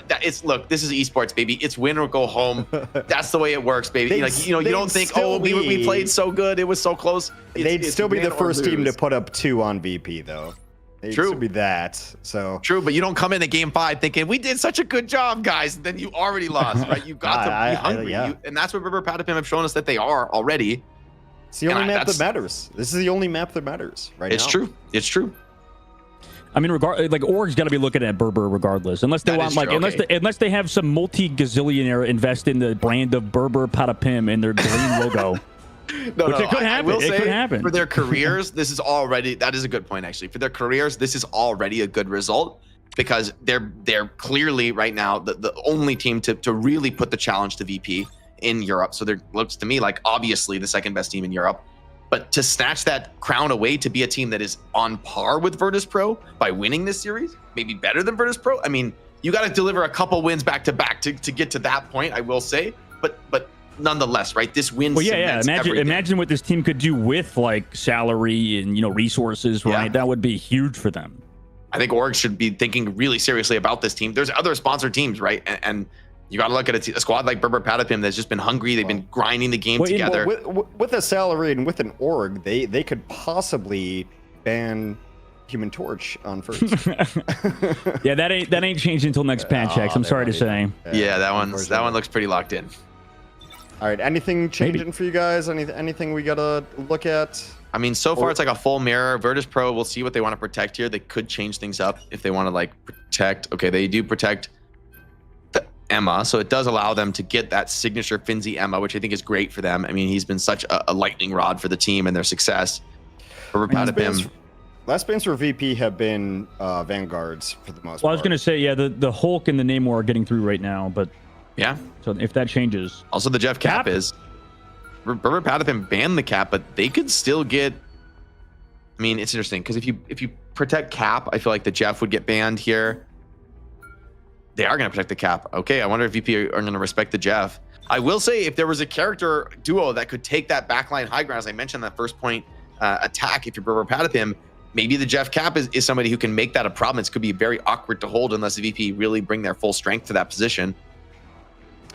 Well, the last bans for VP have always been Hulk and Groot. Oh, Wolverine. Wolverine late what, Jake? What? Explain what? I mean, all right, well, Groot is in, so they're just going to play Groot. And yeah, I think that's what this means. They're just going to play Groot, and they're saying, without Wolverine, you can't beat us on Groot. We don't care about your Jeff Cap. That being said, I think Jeff Cap, it doesn't counter Groot the way Wolverine does, where you attack the Groot and kill the Groot, and that's counter the Groot. I think Jeff Cap has a different perspective on countering Groot, which is like, I will just kill you last on Groot. I'll ignore you, and I'll just deal with the rest of your teammates. Okay, and boys. Then, you know, well, without staying Groot falls. It sounds super interesting. The first time we've had a TV2, or 2v2, sorry. 2v2, Virtus.pro, BBP.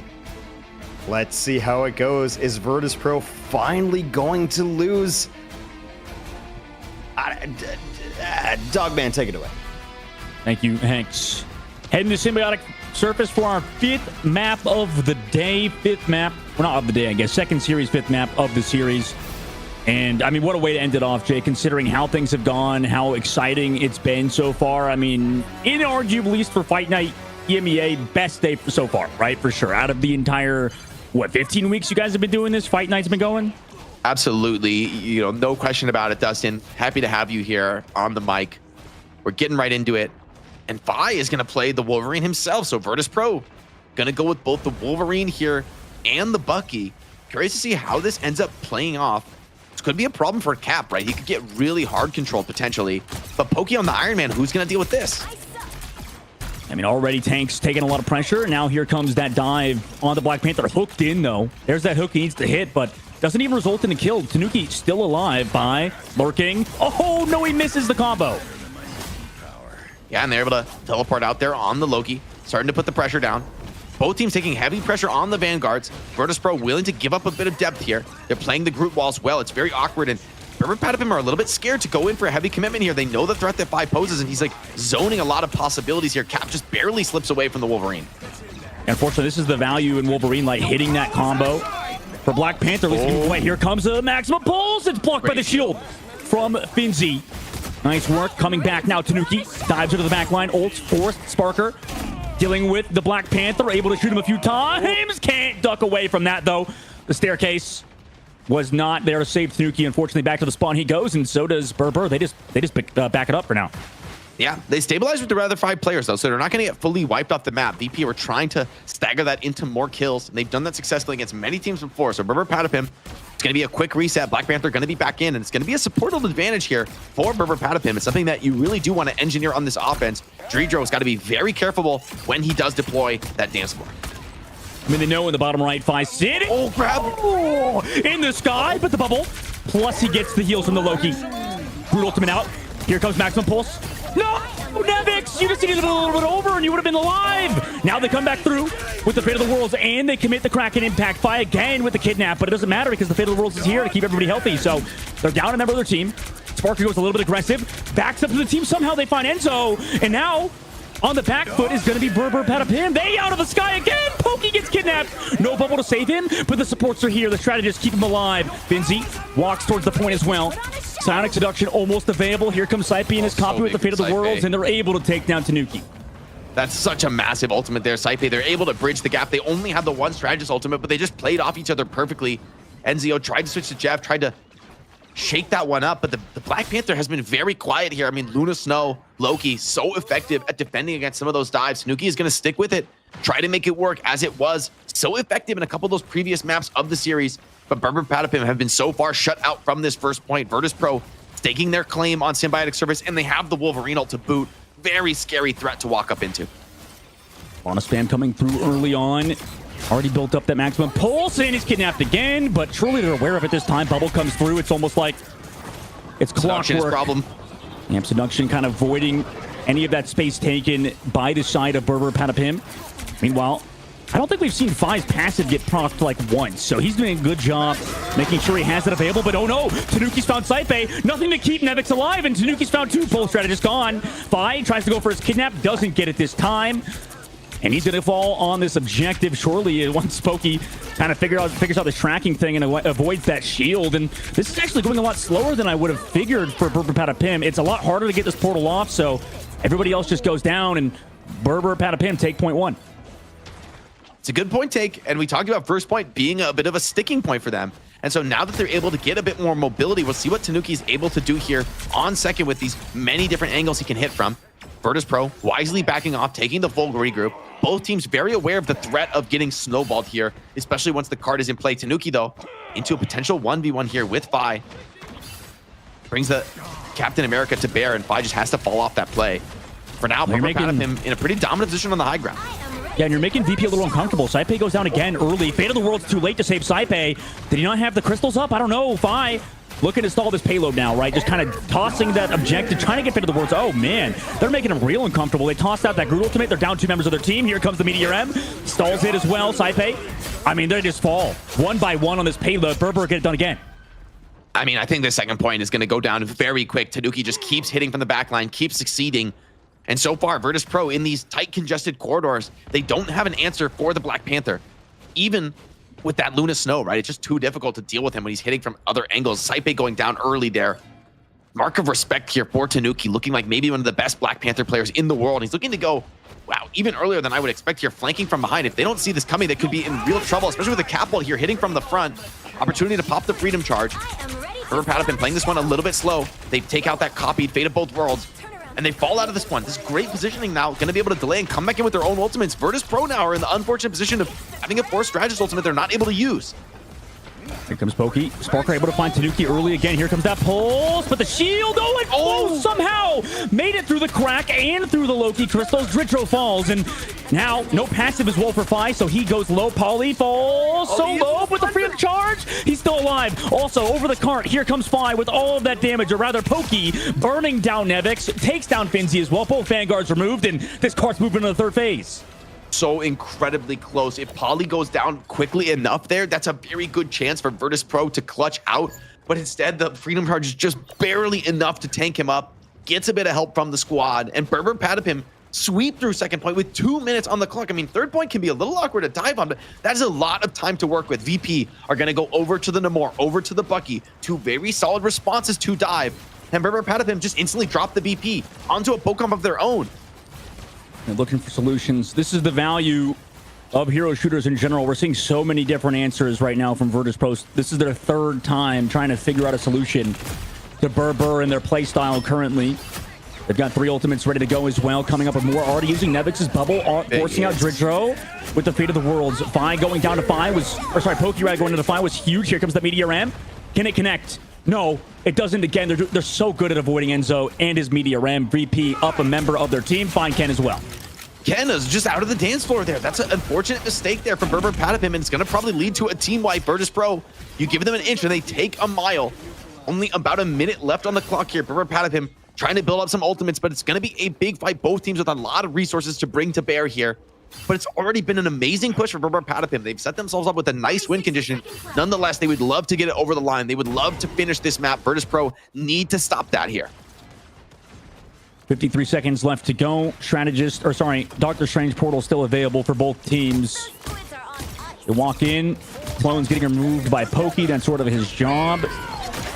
Polly committing the Freedom Charge early. So we see Pokey drop back down, but here comes the Whale. Sparker able to take down Ken as well. Oh no. Second time, Jake, they've lost Ken early. Nevix did use ultimates. That's so many ults, too. Sonic's This is actually good committed. for BBP. This is nice for them, right? Like the fact that they're able to, you know, take that wipe, but they reset quick. They're gonna have another chance to contest. They have this range problem. I don't even think you need it. Yeah, Anzio's over to the Hulk. They got 20 seconds. They can walk up. VP have nothing left in the tank. Brr Brr Patapim with 3 ult. This is their fight to lose.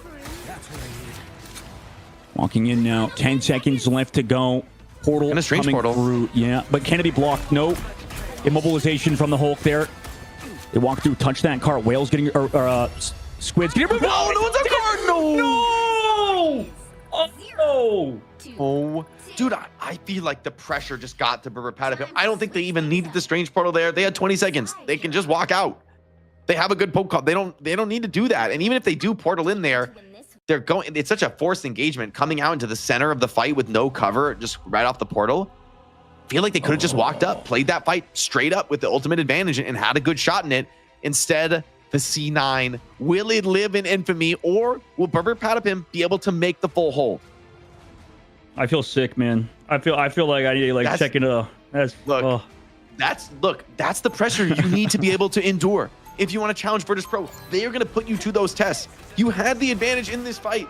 I'm reminded back to that first round, and oh my god, no one's touching, bro. Bro, come on, bro, please. Is that on Paulie then? Because Paulie was looking. I mean, he saw the Loki clones. He's like, okay, somebody else touches for sure. I mean, the whole did touch. No, it's the dude. And you know what it is though too, is because in this game, the freaking cart is like skinny as hell.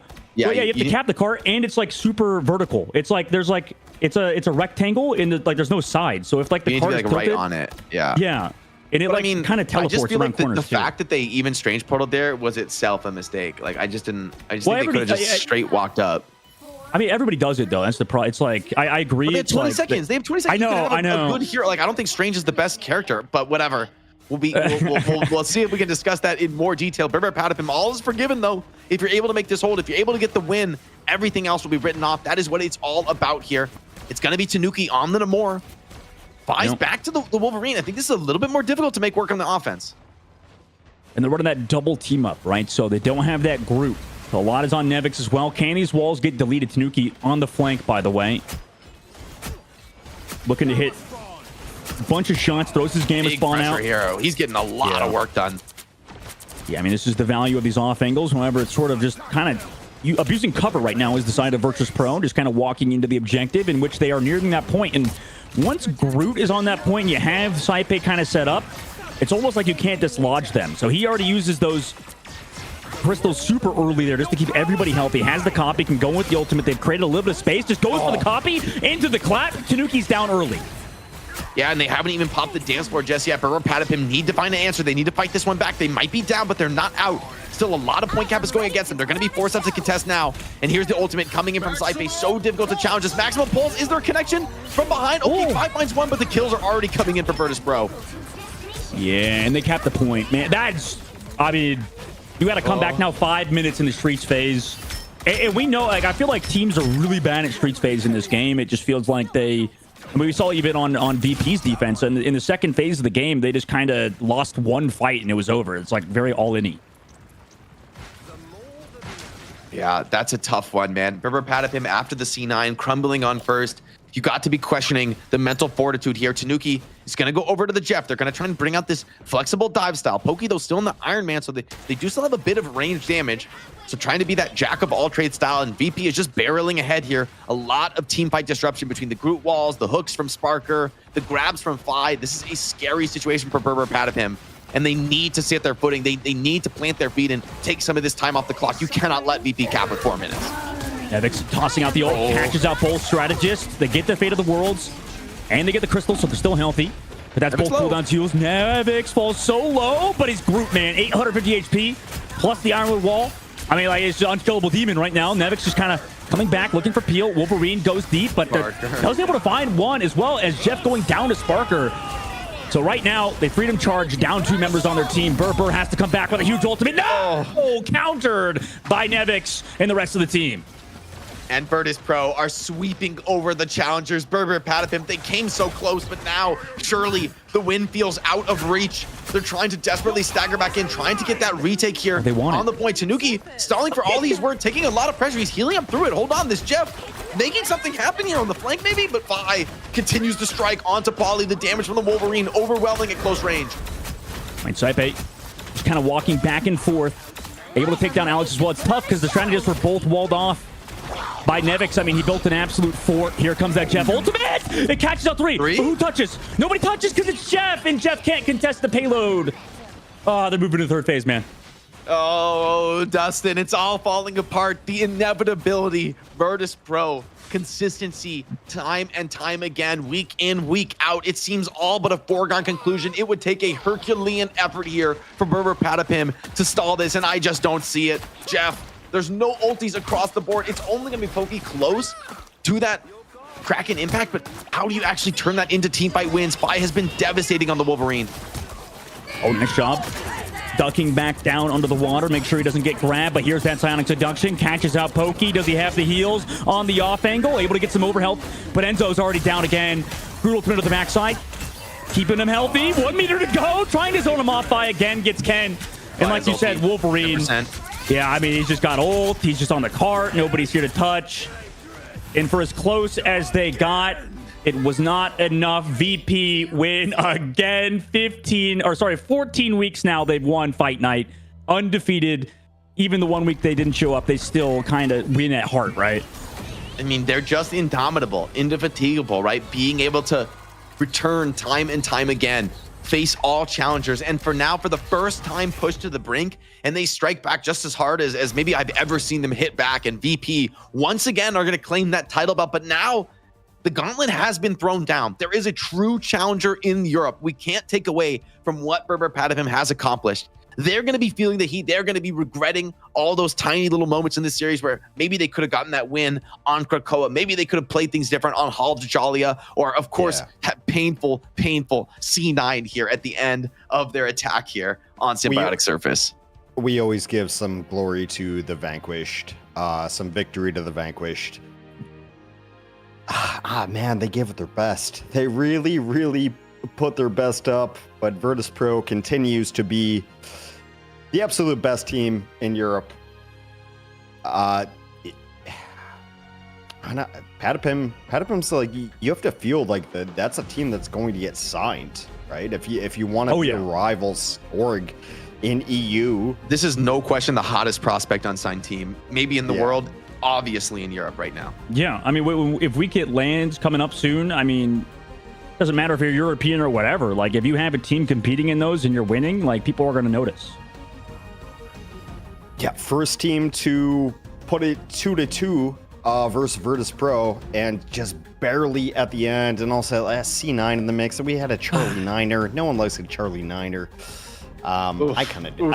I find them funny. You're a sicko. You're a sicko, Hex, dude. I am a sicko. No, it is a little bit funny though. There's a sick part of me too. I'm like, oh no. And I mean, I was there for like the very first Charlie Niner. I know the genesis of where Charlie Niner came from, so it's always amusing to me.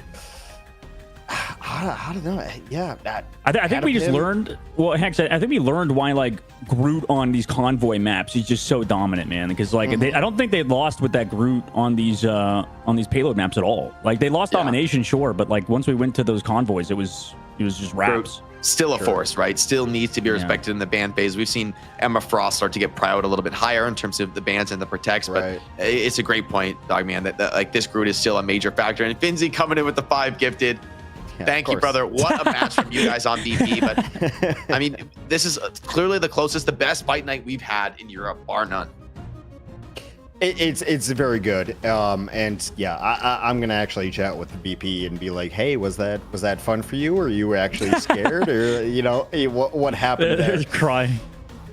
That's painful for them, man. Holy. I mean, they'll be back next week. That's the Fight Night format. You win, you get to stick around, you get to defend.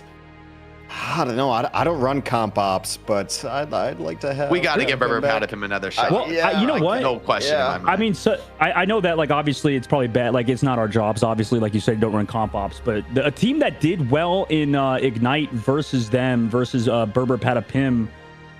Who's the team? It was called Blood Corrido, I think. So that's another team. They went 2-1 against Brr Brr Patapim. So lot of potential change. The up and comers are starting to do work in EU. Look, there's always room for those up and comers at this point in a game like Marvel Rivals. It's going to be those young players coming out of the woodwork, grinding the game, committed to learning it. It's like you got all these people coming in from other hero shooters. Sure, they're going to be really dominant for a long time, and VP know this. That's why they're actually taking it seriously, grinding the game, playing strategically as a team. They're not just relying on individual skill. That's why they've been this successful. But there is room to upset these Titans, and Brr Brr Patapim have shown that it is possible. They show that the gods can bleed. They are not gods. They're only men. It's a nascent esports. There's no other way to say it. We're very much in the immaturity of where Rivals is as an esports. And yes, Virtus.pro looks like the best team in that. They got in early. That's fair. And we'll see who is the up-and-comers on that. So, yeah, completely great. Go ahead, Dustin. Well, who's our MVP after that one, Hex? I mean, after that barn burner of a series, I think we all agreed Tanuki would have been it on Brr Brr if they won, but yeah. For VP, was it was such a full or? court press from Brr Brr, though. I mean, really solid performances from the whole team as well. Both of these teams, I think, acquitted themselves. They should be really proud, honestly, of both of their performances. They're all playing some amazing Marvel Rivals. But we do have to give the MVP to some way. And this time it's going to be Saipei. I mean, the immaculate performances on the Loki, really, I think a key factor, especially where Virtus.pro was most successful, as you mentioned, on the convoy, on the convergence, able to slow the game down and play this front to back style. They are maybe the best in the world at it. They certainly make an impressive case for themselves. Of course, Virtus.pro, it's always an across the board effort. And anytime we do give the MVP to a strategist, it really does speak to the closeness of the game. That Sparker, as good as he's been, on especially the Bucky here on Hop to Jolly was like particularly impressive from him. It was really the solidity of the backline that ended up being, I think, the decisive factor for Virtus.pro. The supports in Marvel Rivals have won MVP more often than not, almost. It's kind of crazy because it's always easy to give it to the DPS players. It's always easy to give it to the front line.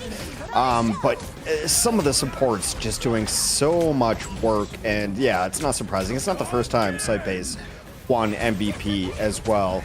I mean, look, the reality of strategists in this game is like, you aren't going to get the clips. It's like when we're quiet and we don't notice you is probably when you're playing at your best. And that's sort of the reality on a lot of strategists. I mean, maybe like Adam Warlock is a little bit different, goes for a little bit more of those carry plays, but just being quietly there, pumping heals, staying alive, getting valuable ults off, right? Like that's been a difference maker on the strategist role. And it allows the rest of these stars to shine on Virtus.pro. And it allows their Vanguards play incredibly aggressive, relying on all those heals coming in. Same story for the duelists.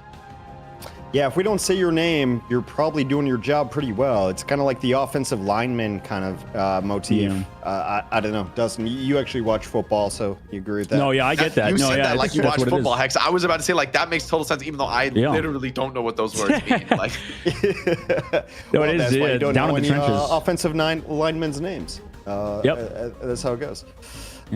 So we know Jason. Is it Jason Kelsey? No, we got the schedule coming in. That's just Taylor Swift's boyfriend, though. Let's be real. Oh, sorry, my bad. Yeah, no, that's Travis Kelsey. You got the wrong guy, dude. Shoot, bro. Wrong guy, dude. Wrong Kelsey. There's two of them. I really don't know. I don't know. You got the less famous drama, and I don't know football. Those are two things I really do not know. There are two Kelseys, and Jason is the superior one. We all know that. That's true. Yeah, so thank you guys so much for running us through EU tonight. What a EU night. That was so much fun. Patapim, AQ, not the best. I think we have found the next kind of matchup, though. The next thing that we'll be seeing in the future with VP and, well, oddly enough, BBP. Wouldn't be surprised to see this team have a different name, though. Like, coming back with the sponsor, I think a lot of orgs are going to have to really take note of this result here in Fight Night. But the fun doesn't stop here. We've got great matchups in NA as well. Right. Shroud X has upset a lot of teams, has really burst onto the scene in the last month or so in Marvel Rivals and been one of the most impressive in NA. They're going to be taking on Citadel Gaming here for the Challenger match. And, of course, waiting in the money match, 100 Thieves, really a mainstay in Marvel Rivals North America, always reliable, always consistently playing at the top level. But of course, the competition in NA is very fierce. Well, whoever has any money in EU esports, give it to Patapim. Just do that. And then, we'll see your easy NA top matchup. 8. Yeah, very easy top 8. Yeah. Dogman, this is the first. Jake. Was this the first time we're seeing Citadel, by the way, on Fight Night? I think it is, right? Yeah, I believe so. It is. Yeah, new work. And I'm gonna get the third and fourth best Rivals casters to do that. So appreciate you guys. I can't wait to tune in later, and Hex is gonna intro them, and be like, "I'm here with the best casters in the game." Casters. Oh, I'm gonna do that. That's actually gonna be the thing. Dogman Jake, thank you so much for treating us to EU Rivals Fight Night. Appreciate you guys. We're gonna take a break. I'll see you guys back in 5 minutes.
to put on a show.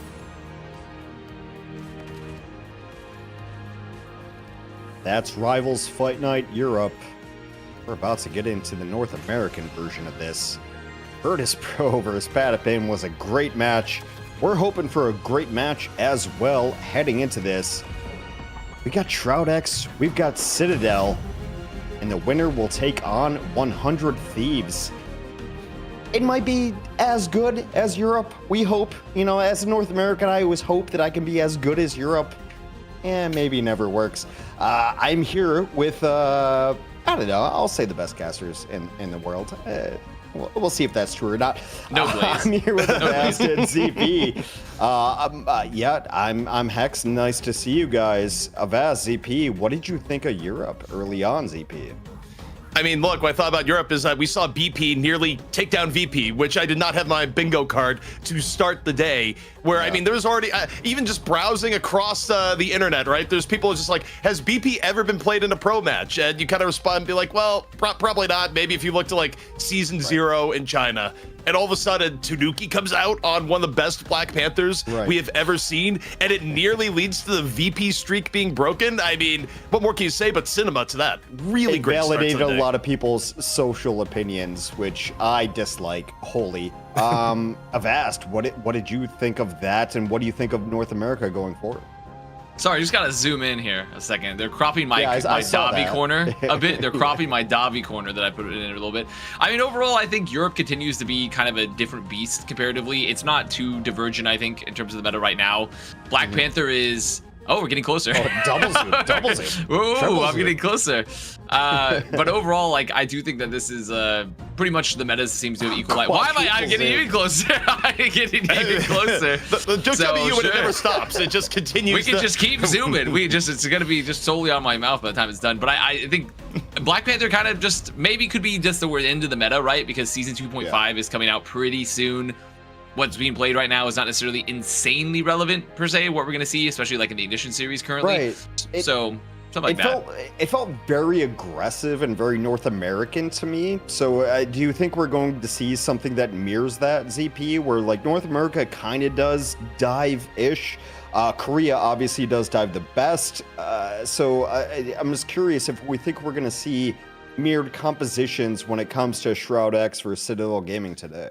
I would guess no, from what I know of both of these teams. I don't think either team is going to be super eager to go full dive. The one team in North America that tends to go full dive is not playing, which would be FlyQuest. I think FlyQuest of all teams may have looked at today's game versus VP and will go, actually, we could run that because they've run things like Spider-Man in the past, and they're more willing to just go full hyper engage. But these two teams, I would guess not, from what I know. But hey, I mean, it is the final day of the last patch. Like, this is it.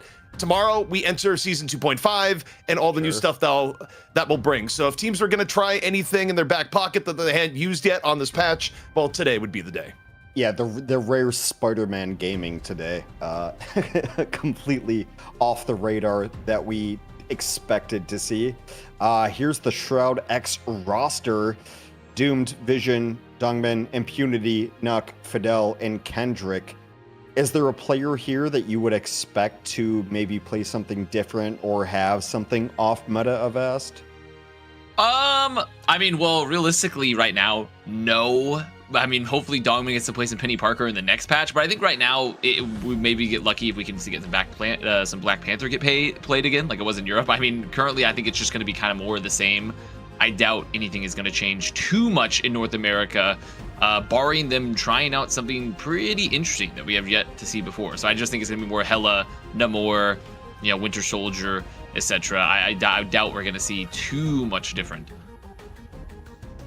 Fair enough. The players that I would expect to see maybe switch off and do something different would probably be Doomed and Vision. ZP, what's in their pool that they could run? Well, I think for Shroud X have kind of shown quite a bit of versatility, and in particular, I mean, for Doomed and Vision, you stop and think about times where you've seen like Vision on the Hela or Doom just kind of playing a wide smattering of duelist heroes, like to a high degree. Although I do think, funny enough, when I've looked at Shroud X at times when they've done well, I've been super impressed with what Dongmin has been able to do, you know, at times from the Vanguard role, where I feel like Shroud X at times will win more from their frontline play than even their duelist play at times. I think the problem that kind of tends to haunt Shroud X a little bit is that they're a little bit inconsistent on their execution from time to time, where they'll have rounds where they look absolutely great and like one of the best teams in North America, and then they'll have rounds where everything just completely falls apart, where they get staggered when they shouldn't get staggered. Their ult economy just kind of goes awry. So to me, it's a team that has like pretty high individual skill, but a lot of rough edges in terms of the team play that kind of defines the top end Marvel Rivals team. Something where if you look back at a team like VP and EU, well, you have a whole bunch of veterans in the hero shooter genre. So it kind of makes sense that they're a little bit more polished. That always is the question, is it your composition or your execution that is failing you? And the best teams are the ones who capitalize on both, that they're very good at their composition and their execution. As we take a look at Citadel Gaming, we got Fraud, Mace, Monster, Lava, Valentina, and Velocity. Who sticks out to you here? Who do you want to see as the best player at Vest? I mean, I think a lot of presence is going to be shown towards, in my opinion, it's going to be Fraud, and also Valentina Eve, who I think has been a really, really great strategist player for them overall. I think when I saw this team formerly, which was like essentially Boom Crew, I felt a little wishy-washy at times in the Vanguard line. I was like, okay, I can see some talent here, but it just didn't have it together. So maybe, you know, with this triple Vanguard line they have between Mace, Monster, and Lava, they've kind of figured out a more solid rotation for them. Right. And also, I don't remember Usher too much, honestly. So this could be a good chance also, like, is this Human Torch is still very relevant? You know, there hasn't been any big changes like there coming to 2.5, maybe a lot of Human Torch gameplay potentially. Well, that struck me as a new name, and also Human Torch is just getting first bans everywhere all the time. It's true. So is this a team that can only run 3 Vanguard, ZP? Probably not. I mean, we get some weird things in terms of production. But for those who are wondering, this is a Boom Crew team that also did quite a few roster change-ups from last time we saw them, where, the mainstays that have not left the team are Fraud, Monster, Lava, but in terms of people that have left, Vibrato is no longer with the team, Koodle Noodle is no longer with the team, Velocity is still with the team, of course, who was with them in their first iteration. So, they've done quite a few change-ups over time. So it's Boom Crew, but it's also a bunch of other new players have been picked up from across the scene. So, and also obviously an accomplished team, one of the teams that did qualify in the first stage for Marvel Rivals Ignite, which is of course happening within the next month. So overall, a team that is on the come up and a team that has proven themselves already, but now it's going to be an even stiffer chance against a team that was already pre-qualified into Ignite and Shroud X. I'll always respect someone who names themselves Fraud. Just the confidence that goes through it. That name choice is always great. Also, the defending team today is 100 Thieves. It's not Envy. 100 Thieves is going to run it back. Envy had something going on, so they're not our defending champions, which is generally how we do it in Fight Night. Not going to be the case today, and we'll see. I can speak to that. So just a little bit of backstory on how that all transpired. Around Tuesday night, I got a message from Envy saying, hey, it's kind of unlikely we're going to be able to play this week. Maybe put 100 Thieves back in as the defending team. And, I just kind of mentioned, like, oh, Conplague, because they're at DreamHack, which is a really good time. And, we don't hear much for a while. And, obviously, stuff is always shifting, right? And eventually we do hear, like, the next day, Envy, whatever was troubling them had, like, actually passed and they were able to play.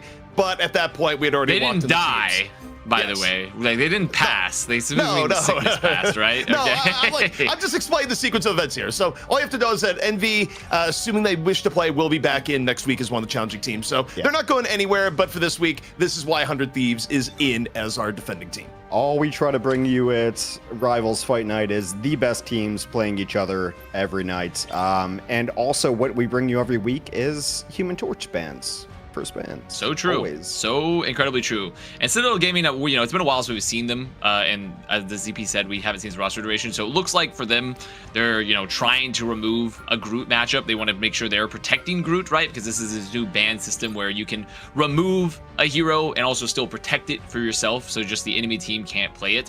So it seems like they want to try to force themselves to the first map to have the Groot and just make sure Shroud X does not have that available. But, they're going to play in a pretty, I would say for Shroud X, very aggressive front line with this Emma Frost, Magneto, which is typically just a very, very aggressive type of composition style. Yeah, the format has changed a little bit. We try to explain the best we can. It's just like they're doing something different for qualifiers and then something different when it really matters. So yeah, that's just kind of how it's going on. But all you really need to know is that Human Torch is banned every single time. So true. Yeah. Yeah, and as I look at this is going to be interesting. The fact that we're getting a very distinct tank matchup, the Groot versus no Groot. I mean, typically, Avast, when you look at this, you kind of expect to see some Magneto. You do. I mean, I wouldn't be. I mean, there was Magneto, to be fair. Yeah, Magneto and Wolverine. And Wolverine is kind of what I was going with there. Yeah, and I think that's also why that for Shroud X they have locked in that Magneto pick, because they were worried a potential Wolverine, and that's what did get picked there for the side of Citadel Gaming. So you got to have the Magneto, because we've seen it in the past, especially in like the Shroud Gauntlet, where if you have to play into Wolverine with no Magneto, your Chungus life is over. All right, guys. Well, Shroud X Citadel. We had some great European action. Let's see if we can repeat it in North America. Shroud X Citadel. Let's get to it. ZP, take it away. All right, we're getting ready to get started here. And interestingly enough, I thought if we're going to see Wolverine, it'd come out from the Shroud X end, and yet it's going to be Citadel coming out with the Wolverine and the Groot. Oh, wait, what I'm saying, we're flipped. We're absolutely flipped. Yes. It is Shroud X coming out here. The teams are flipped. You've been bamboozled. You've been bamboozled. And also, I mean, you saw that Mace actually was trying there for Citadel Gaming to do a little bit of portal tech to like block the portal for Shroud X, and unfortunately missed it, did not get that just in time. So instead they're just gonna go directly to the point. As Doomed here on the flank, looking for this early engage on the Wolverine, trying to get one, gonna find it, but gonna get delayed, gonna get interrupted. Yeah, and you look at Shroud X here, everything is gonna depend on the Wolverine play, where you're not running the Groot, or rather, when you're trying to take down the other side, you are using Wolverine here to just deal with the front line, deal with what's on the other end, and okay, now we flip things here properly. All is right with the world. Leap coming on in, gonna find one. I don't think they're able to clean it up just yet. Oh, they are. They're gonna find Mace. So that's an early great first pick there off the leap. A lot of pressure here from Shroud X onto the point now with Monster going down. So this should just be a very nice flip, and there's gonna be some more chases, some more staggers going down. And for Shroud X looking very confident here on this Wolverine comp. Also, I know why I'm still was a little bit discombobulated. Even in the draft, the teams are flipped. So, okay. Now... So it's production's fault. You know what? We'll have a talk with them. No rations for this week. Absolutely. But, okay. Where we're at now, Citadel, again, a little bit taken out on the first fight. Shroud X able to stabilize back over on the point. 23%. And, I mean, okay, right now, making Groot Wolverine work together, and to kind of reframe here, it's a little interesting. Citadel decides to come out here with triple strategist and not run something like a Wolverine of their own here. I feel like it's a hard thing to make work at best. I mean, they're really much relying on Fraud to get a lot of value here on the Star-Lord to push him out, especially because there's not a ton of anti-air here with the Wolverine. But I mean, Velocity down again already. Usher is going to be holding on to the Karmic Revival, so there's a chance for them to get some respawns back in. Fraud, meanwhile, comes on in, off the Galactic Legend, able to take down Nuck. A little bit of life now for Citadel Gaming. Flash of Barrage up and over. Fate of Both Worlds going to be dropped here by Shroud X. And now, Kraken Impact in here from Vision, looking to keep Shroud X in control of the point. Dogman on the Mace. So, Shroud X trading out effectively here, still able to delay onto the point for a little bit longer. See Doomed up here over the top. Mace going to be brought back in via the Revival. So Citadel still in on the point, but if you're Shroud X, you're totally okay with this delay right now at best. And they are going to have that God of Mission with the Fatal World copy to just keep them up a little bit longer. Really good hook there, too, from Vision. Just keeping the pressure up, getting the bonus health. So Citadel Gaming, they're still trying to break this hold. They're not able to find anyone just yet. Fraud running back in, looking to find one, but they have to be worried about the Eye of Agamotto. Yeah. Meteor M, meanwhile, from Mace over, not going to get anything. Fraud coming back in with the self-res, and in control of the point still is Shroud X. Not looking to be moved here one bit. Fraud, again, try and crack it open here. Another Galactic Legend up over the top. Looking for anything. Meanwhile, they lose Usher. Galactic Legend able to take down one. Get some vision here in the back line. Still needs a little bit more. 99% right now for Shroud X. Dropping down is Star-Lord, but Fate of Both Worlds going to be invested here by Shroud X. They are nice and alive. So Citadel still trying to find a way to remove Shroud X off the point. Dogman is down, and they may have gotten the crack in the dam they were looking for. Maybe so, but I mean, Nuck with the copy still gonna have another Fate of Both World. They're gonna have the Strangling Prison up available here just to make it through the Sonic Seduction. Gonna pop this here late in the fight. I don't know if there's any strategies, so they might be able to clean it up here. Yeah, and Citadel, they're going to get the flip off of this finally here. And, I mean, the one upside they are running the comp they're running here is that they do have a little bit more sustain on the point. So you'd have to think this is going to be something here where, okay, it took them a long time to get in with the triple strategist, but at the bare minimum, they're going to be harder to remove, especially if Usher can get value with the Karmic Rebirth. But 12% to 99%, it's still a very long way to go.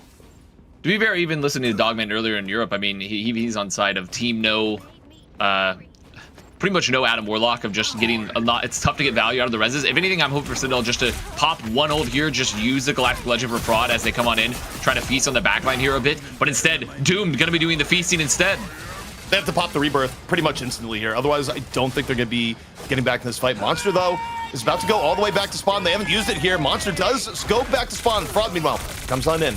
Galactic Legend looking to soften up Shroud X. Doom getting pretty low in turn. However, Galactic Legend getting a fade.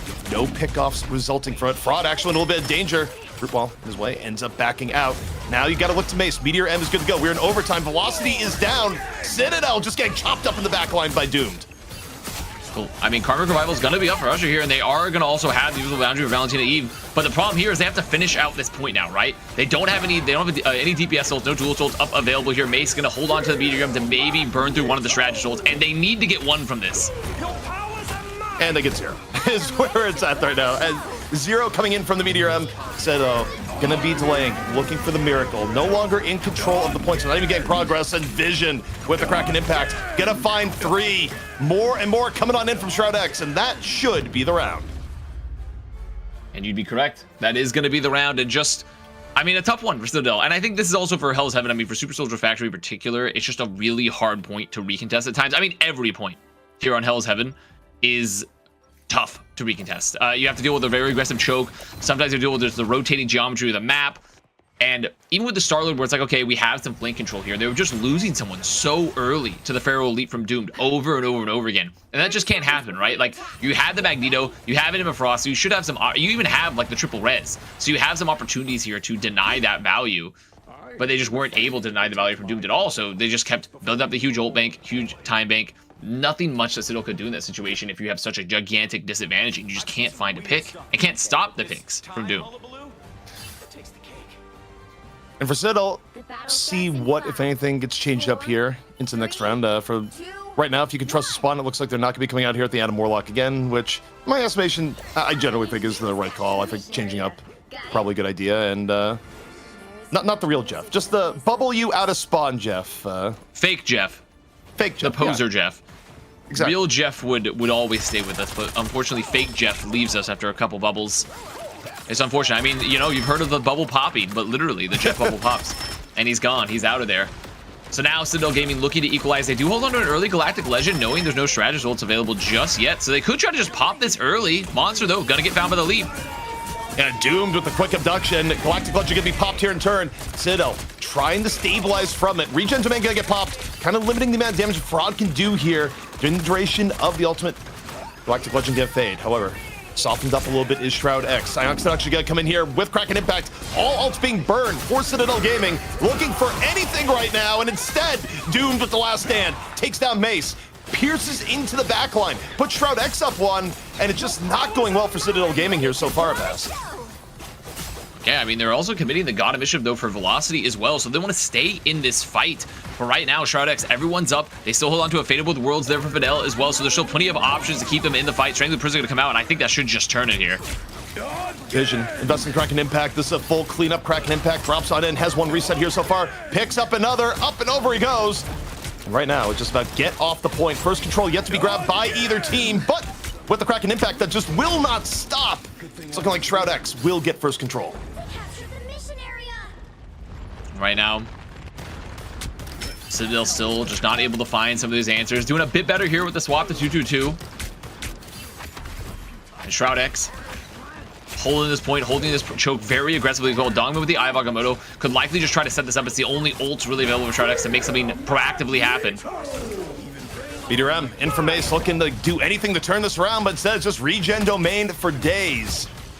However, with the Regen Domain forced on out, may create a little bit more room for Fraud with his Galactic Legend ready to go, but also at the same time, Shroud X is forcing Citadel Gaming so far back right now, Vast. Yeah, I mean, Citadel just has no space. They have no space to work with. Great. They're going to sustain through those ults, but Shroud X are just getting more and more time on the bank. Gonna back on up now. This is their chance, right? Fidel does not gonna have a strategist hold up. They're not gonna have the build worlds. They have a Galactic Legend. They have a Kraken Impact. Surely they can make something happen here after forcing the regeneration domain. Fraud, though, instead gonna get hooked to ground, but okay, Galactic Legend still up. Punishes Vision for the hook attempt. Up one is Citadel Gaming. Down 54%. This is a fight they really do need to win, but guess what? Here comes Dongmin Doomed into the back. Finds Monster, opens the way. Shroud X with vicious cleanup. And this leaves Citadel Gaming really with only one more good attempt to somehow turn this thing around.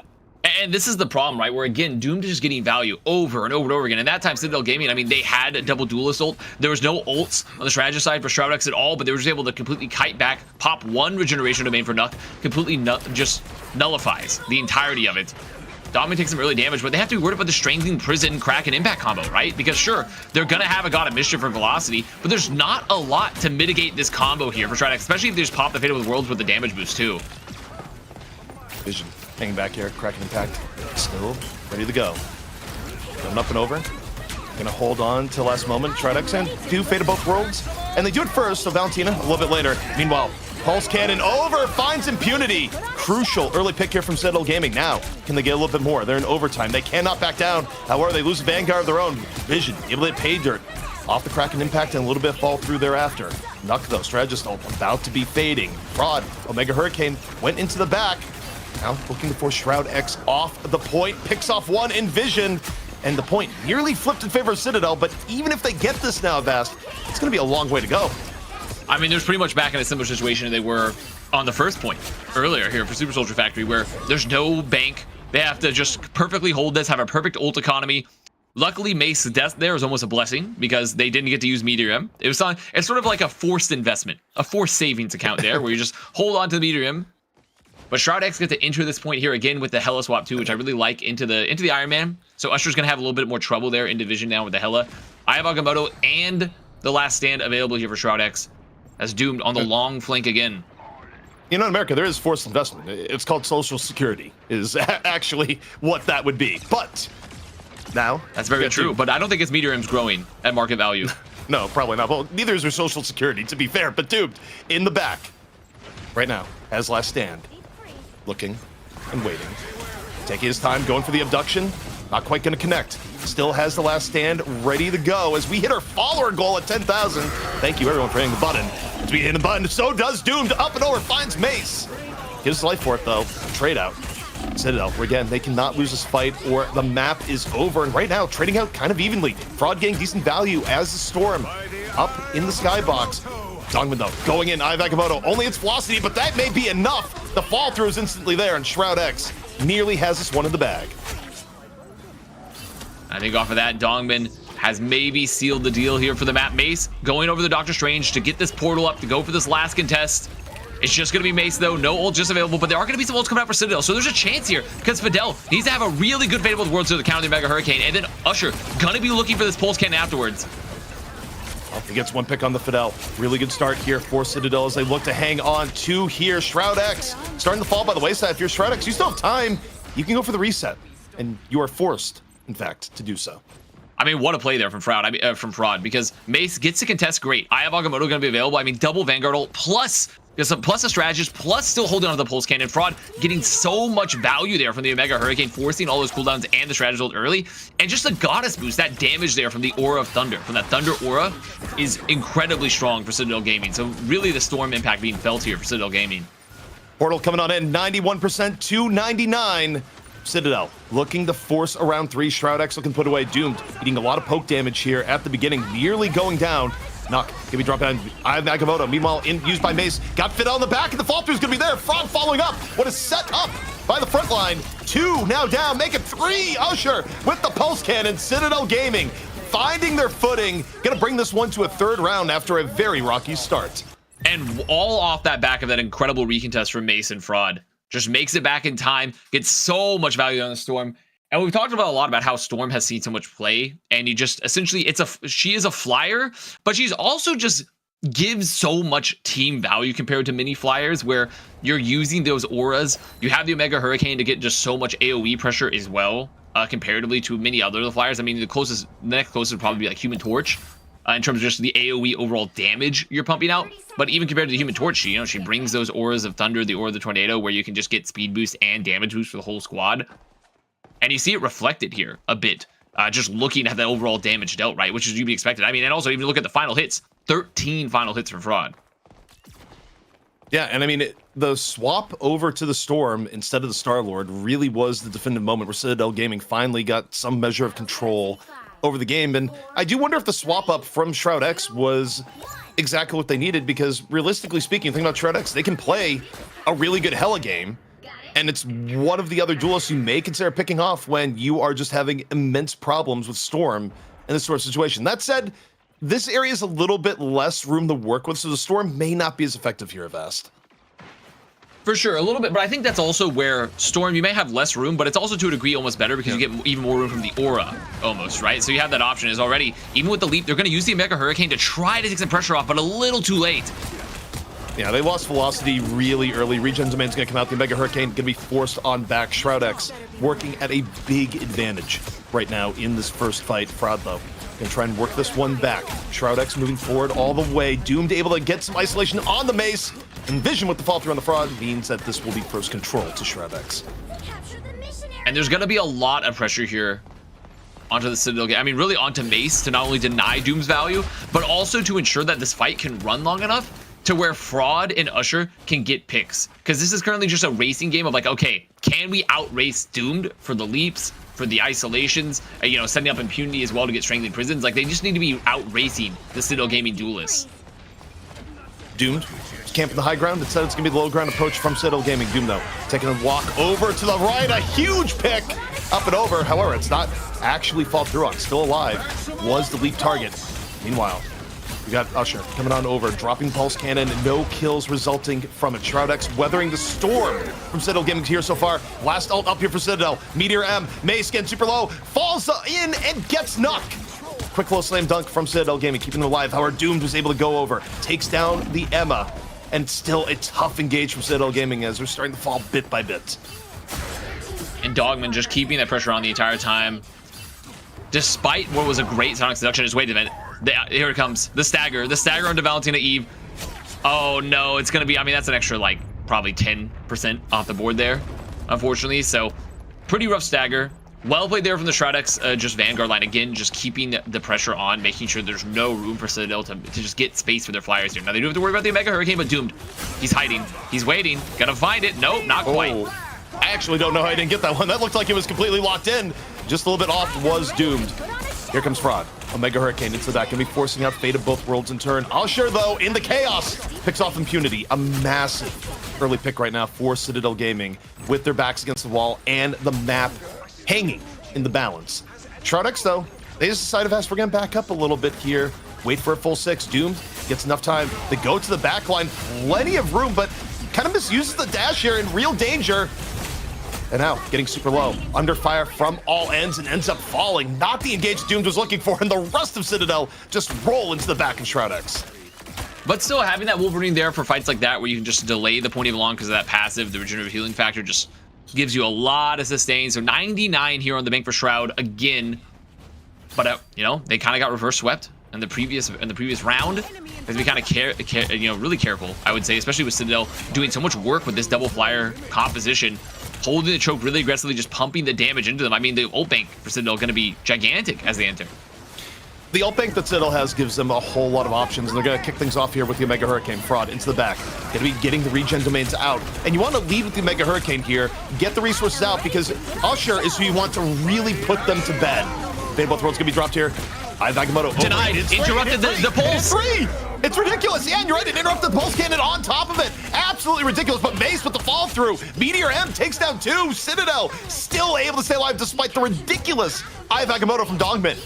And really a lot of credit there to the Vanguard line for Citadel, because the Sonic Seduction plus the Meteor M just cleans them up. So well played, even with Dogman hitting the gigantic Agamotto. Shroud X going to walk in here with a Kraken impact. They're going to have to play with the world, so they have some options here to kind of just turn this fight early, maybe trade that God of Mischief into Velocity, trade the strategy tools in, maybe pop the Kraken impact. But there's really nothing else on the board. I mean, this is scary. Fraud and Usher both about to have ults. Yeah, he got the refund. You don't lose all of it. He got the old 50% back. So he's ready to go for another crack with the maximum pulse. Up over here to the right. Oh, sure. Looking to put it away. Omega Hurricane would love to come out first and is. So again, it's going to be fraud. Trying to get regen domains out. Trying to get Fate of both worlds out. Again, it's a resource draining Omega Hurricane. Now, you look over to the Iron Man. Gonna be looking here for the Pulse Cannon. Pulse Cannon charged up. Good to go. Into the back. No, not gonna get what losing for. Still at a regen domain down. Shroud X still looking good. Now, gonna drop the Loki clone. Move on in for a dance of their own. Vision has the Kraken Impact ready to go. Could put this away here for Shroud X. With the right opportunity, Dogman takes down one. Citadel down a player right now, and the worst may still be yet to come. Mace gonna try and equalize. Meteor M turns, fires, finds Nuck. Citadel Gaming still alive, but here comes Vision into the back. Kraken Impact has already grabbed one. Goes for the reset.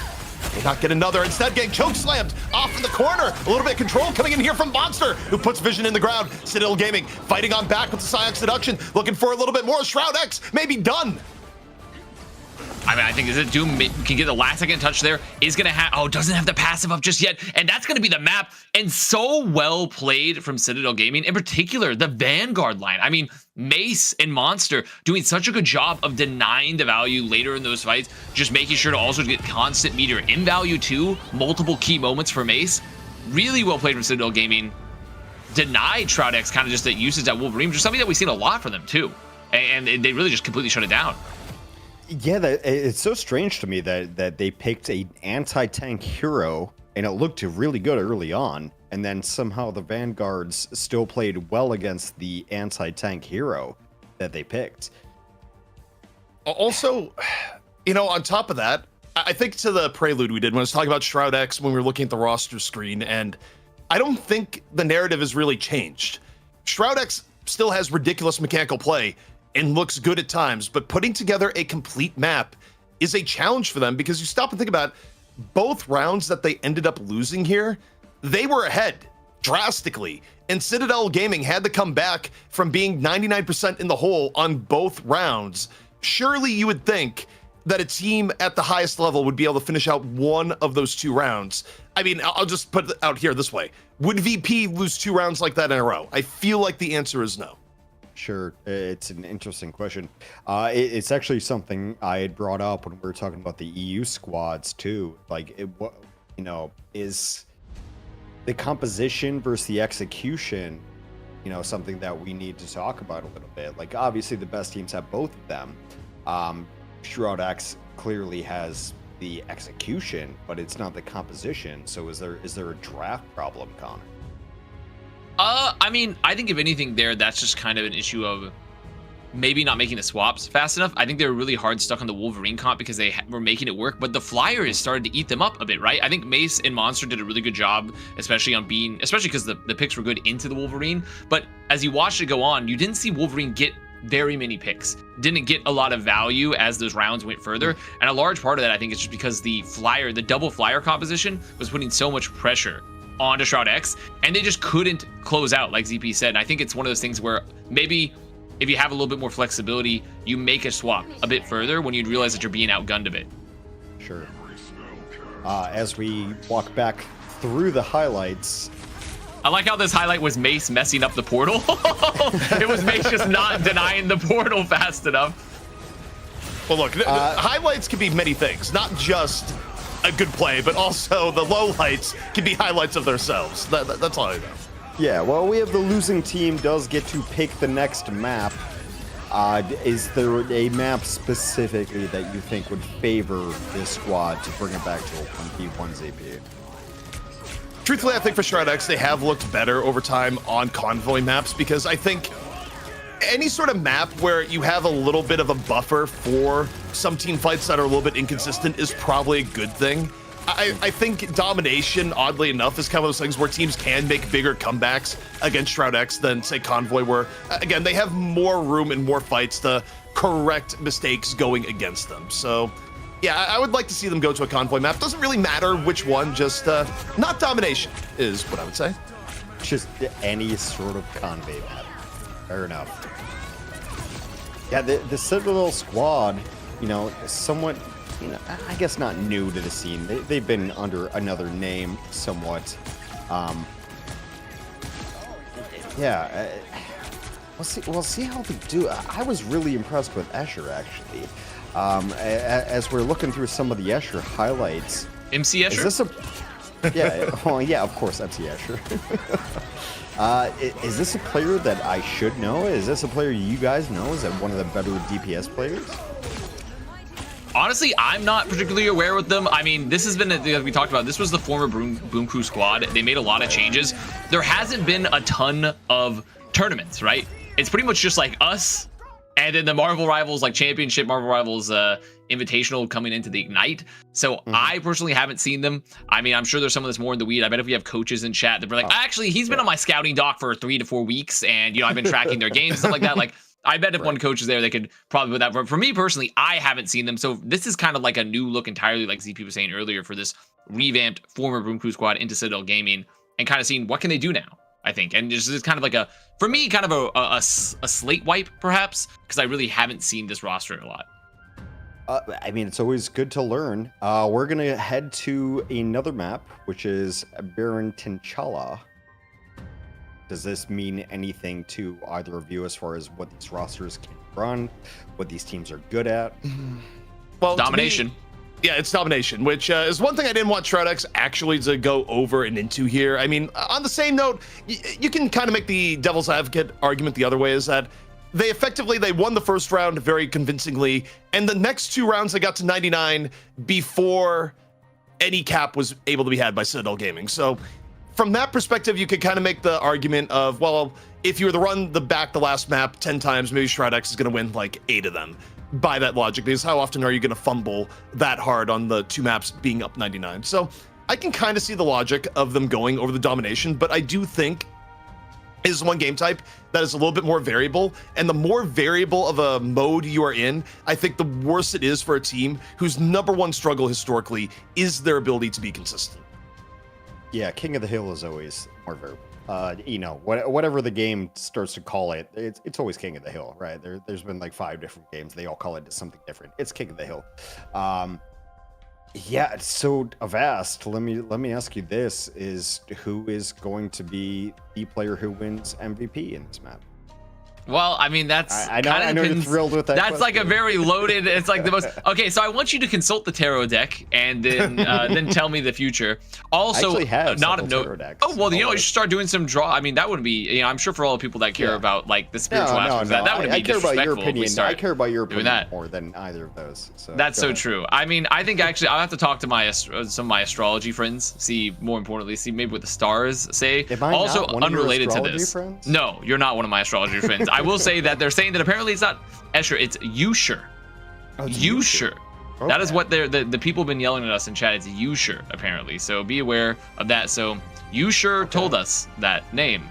So I do think overall that for the MVP, if it continues like it was in the first map, honestly, Fraud might be kind of this driving force. And to be fair, they were a driving force for this team beforehand when they were still Boom Crew as well. So I mean, they had a really, really good performance on the Storm. I really like what they were bringing to the table. They got a lot of value out of General of the Aura, so maybe that again.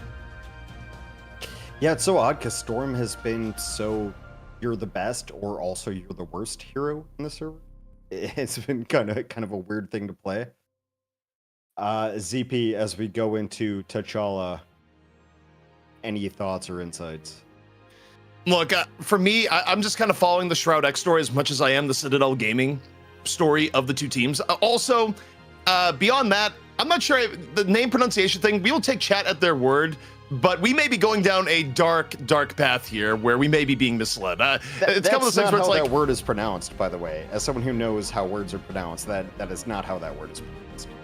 Well, I mean, when does it ever stop players? Has it ever stopped players picking a name that's completely wrong? Yeah. Every now and then we will veto the players though. My favorite was back in Overwatch where you had the player ZZA. Is this a pizza store? Yeah. ZZA is like, actually, I want it to be pronounced pizza. It's like, no, there's no P and I here. We are not pronouncing ZZA pizza. You are ZA until you change your name. And the name was never changed. So that's just kind of where that one lived and then later died. Just put your name on the screen. That's all we ask for. It's not asking for a lot, I don't think. Just put your name on the screen. It's harder for some than most. I have nothing else to fill with. How are you doing? Well, I mean, I'm currently seeing Dogman. Dustin is typing in chat saying why do I look like I've been a completely different person and been replaced? So I know if we put Dustin into a bird cage and we put like the blanket over the top, he'd go to sleep like thinking it was nighttime because like overall like it's just a different camera setup. So it's not that different, Dustin, unfortunately. I don't know what to tell you, man. Oh, thankfully we're into the draft, which of course means that we are first banning Human Torch. Obviously the first bans.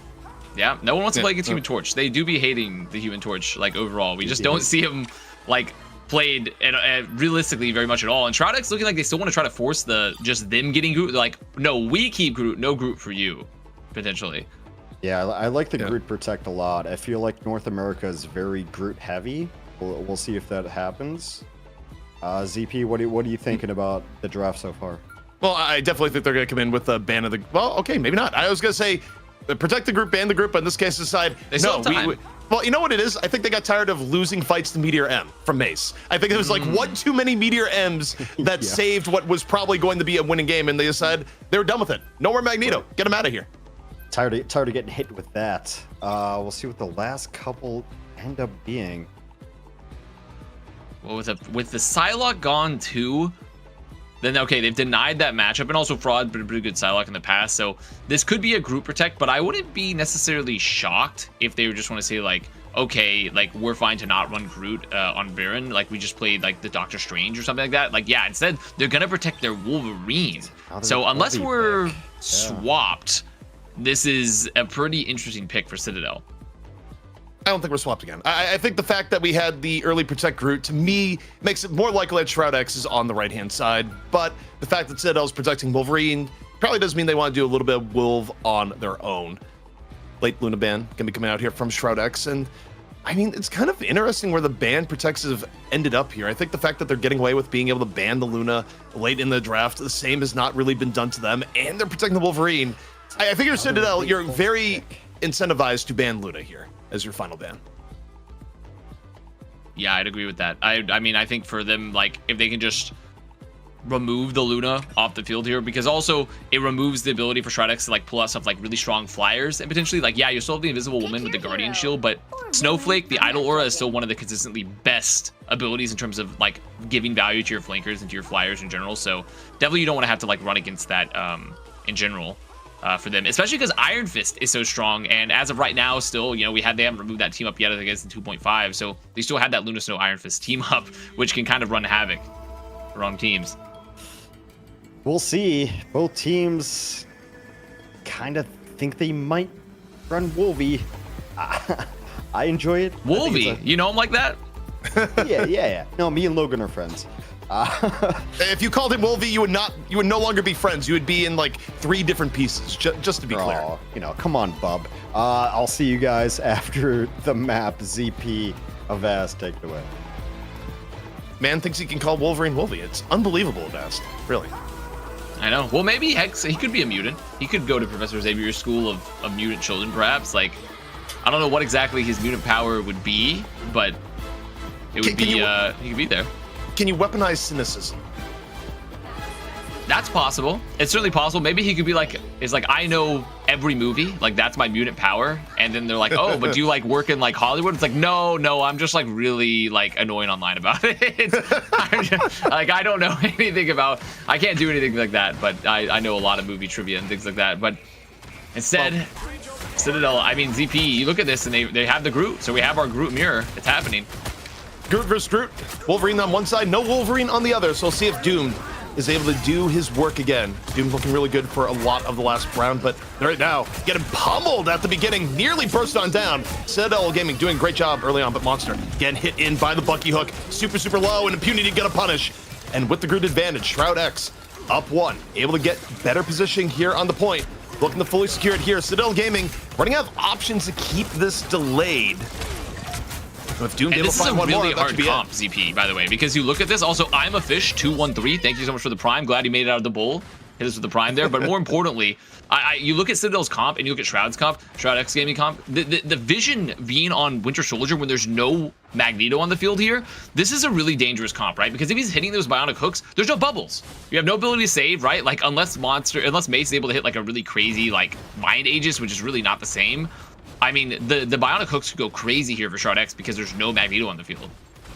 Yeah, no Magneto gives you way more room for the hooks, and I mean, hooks are one way of securing a early kill, even against triple strategists. But here we go, Fraud up into the air. Galactic Legend going to be used, and everything is popped against it. Regen Domain and Invisible Boundary, which honestly not the worst trade in the world. Meanwhile, Impunity drop the Strangling Prison up and over, setting up Vision for the Kraken impacts. 2 already down, looking for a little bit more. Goes to sleep.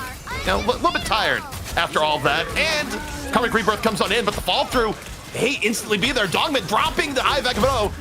Stuns coming on in. Rez, though, in turn, Citadel Gaming not falling here just yet. Silence Seduction on deck. Doom, though, last stand up, over, trying to cut it to pieces. Gets a little bit more. Gets the Abduct here on to the group. Monster gonna be dead, and this time staying there as Citadel Gaming still tries to make something work. Not gonna lie, I think potentially Shroud X, this is very, very bad news for Citadel Gaming right now, because currently with no Magneto, both Vision and Doomed are gonna be extreme nuisances. Now the fight is still ongoing. They're gonna have a Galactic Legend, but they need to get some value from it right now, or else, I mean, we're getting to like a 99 on the bank here for Shroud X. And you know, a key difference here is that you don't have the Meteor M that can be followed up here after the Galactic Legend the way they had before. Mace not being on Magneto just has definitely seemed to be a huge detriment to Citadel Gaming here so far, but they are fully reestablished.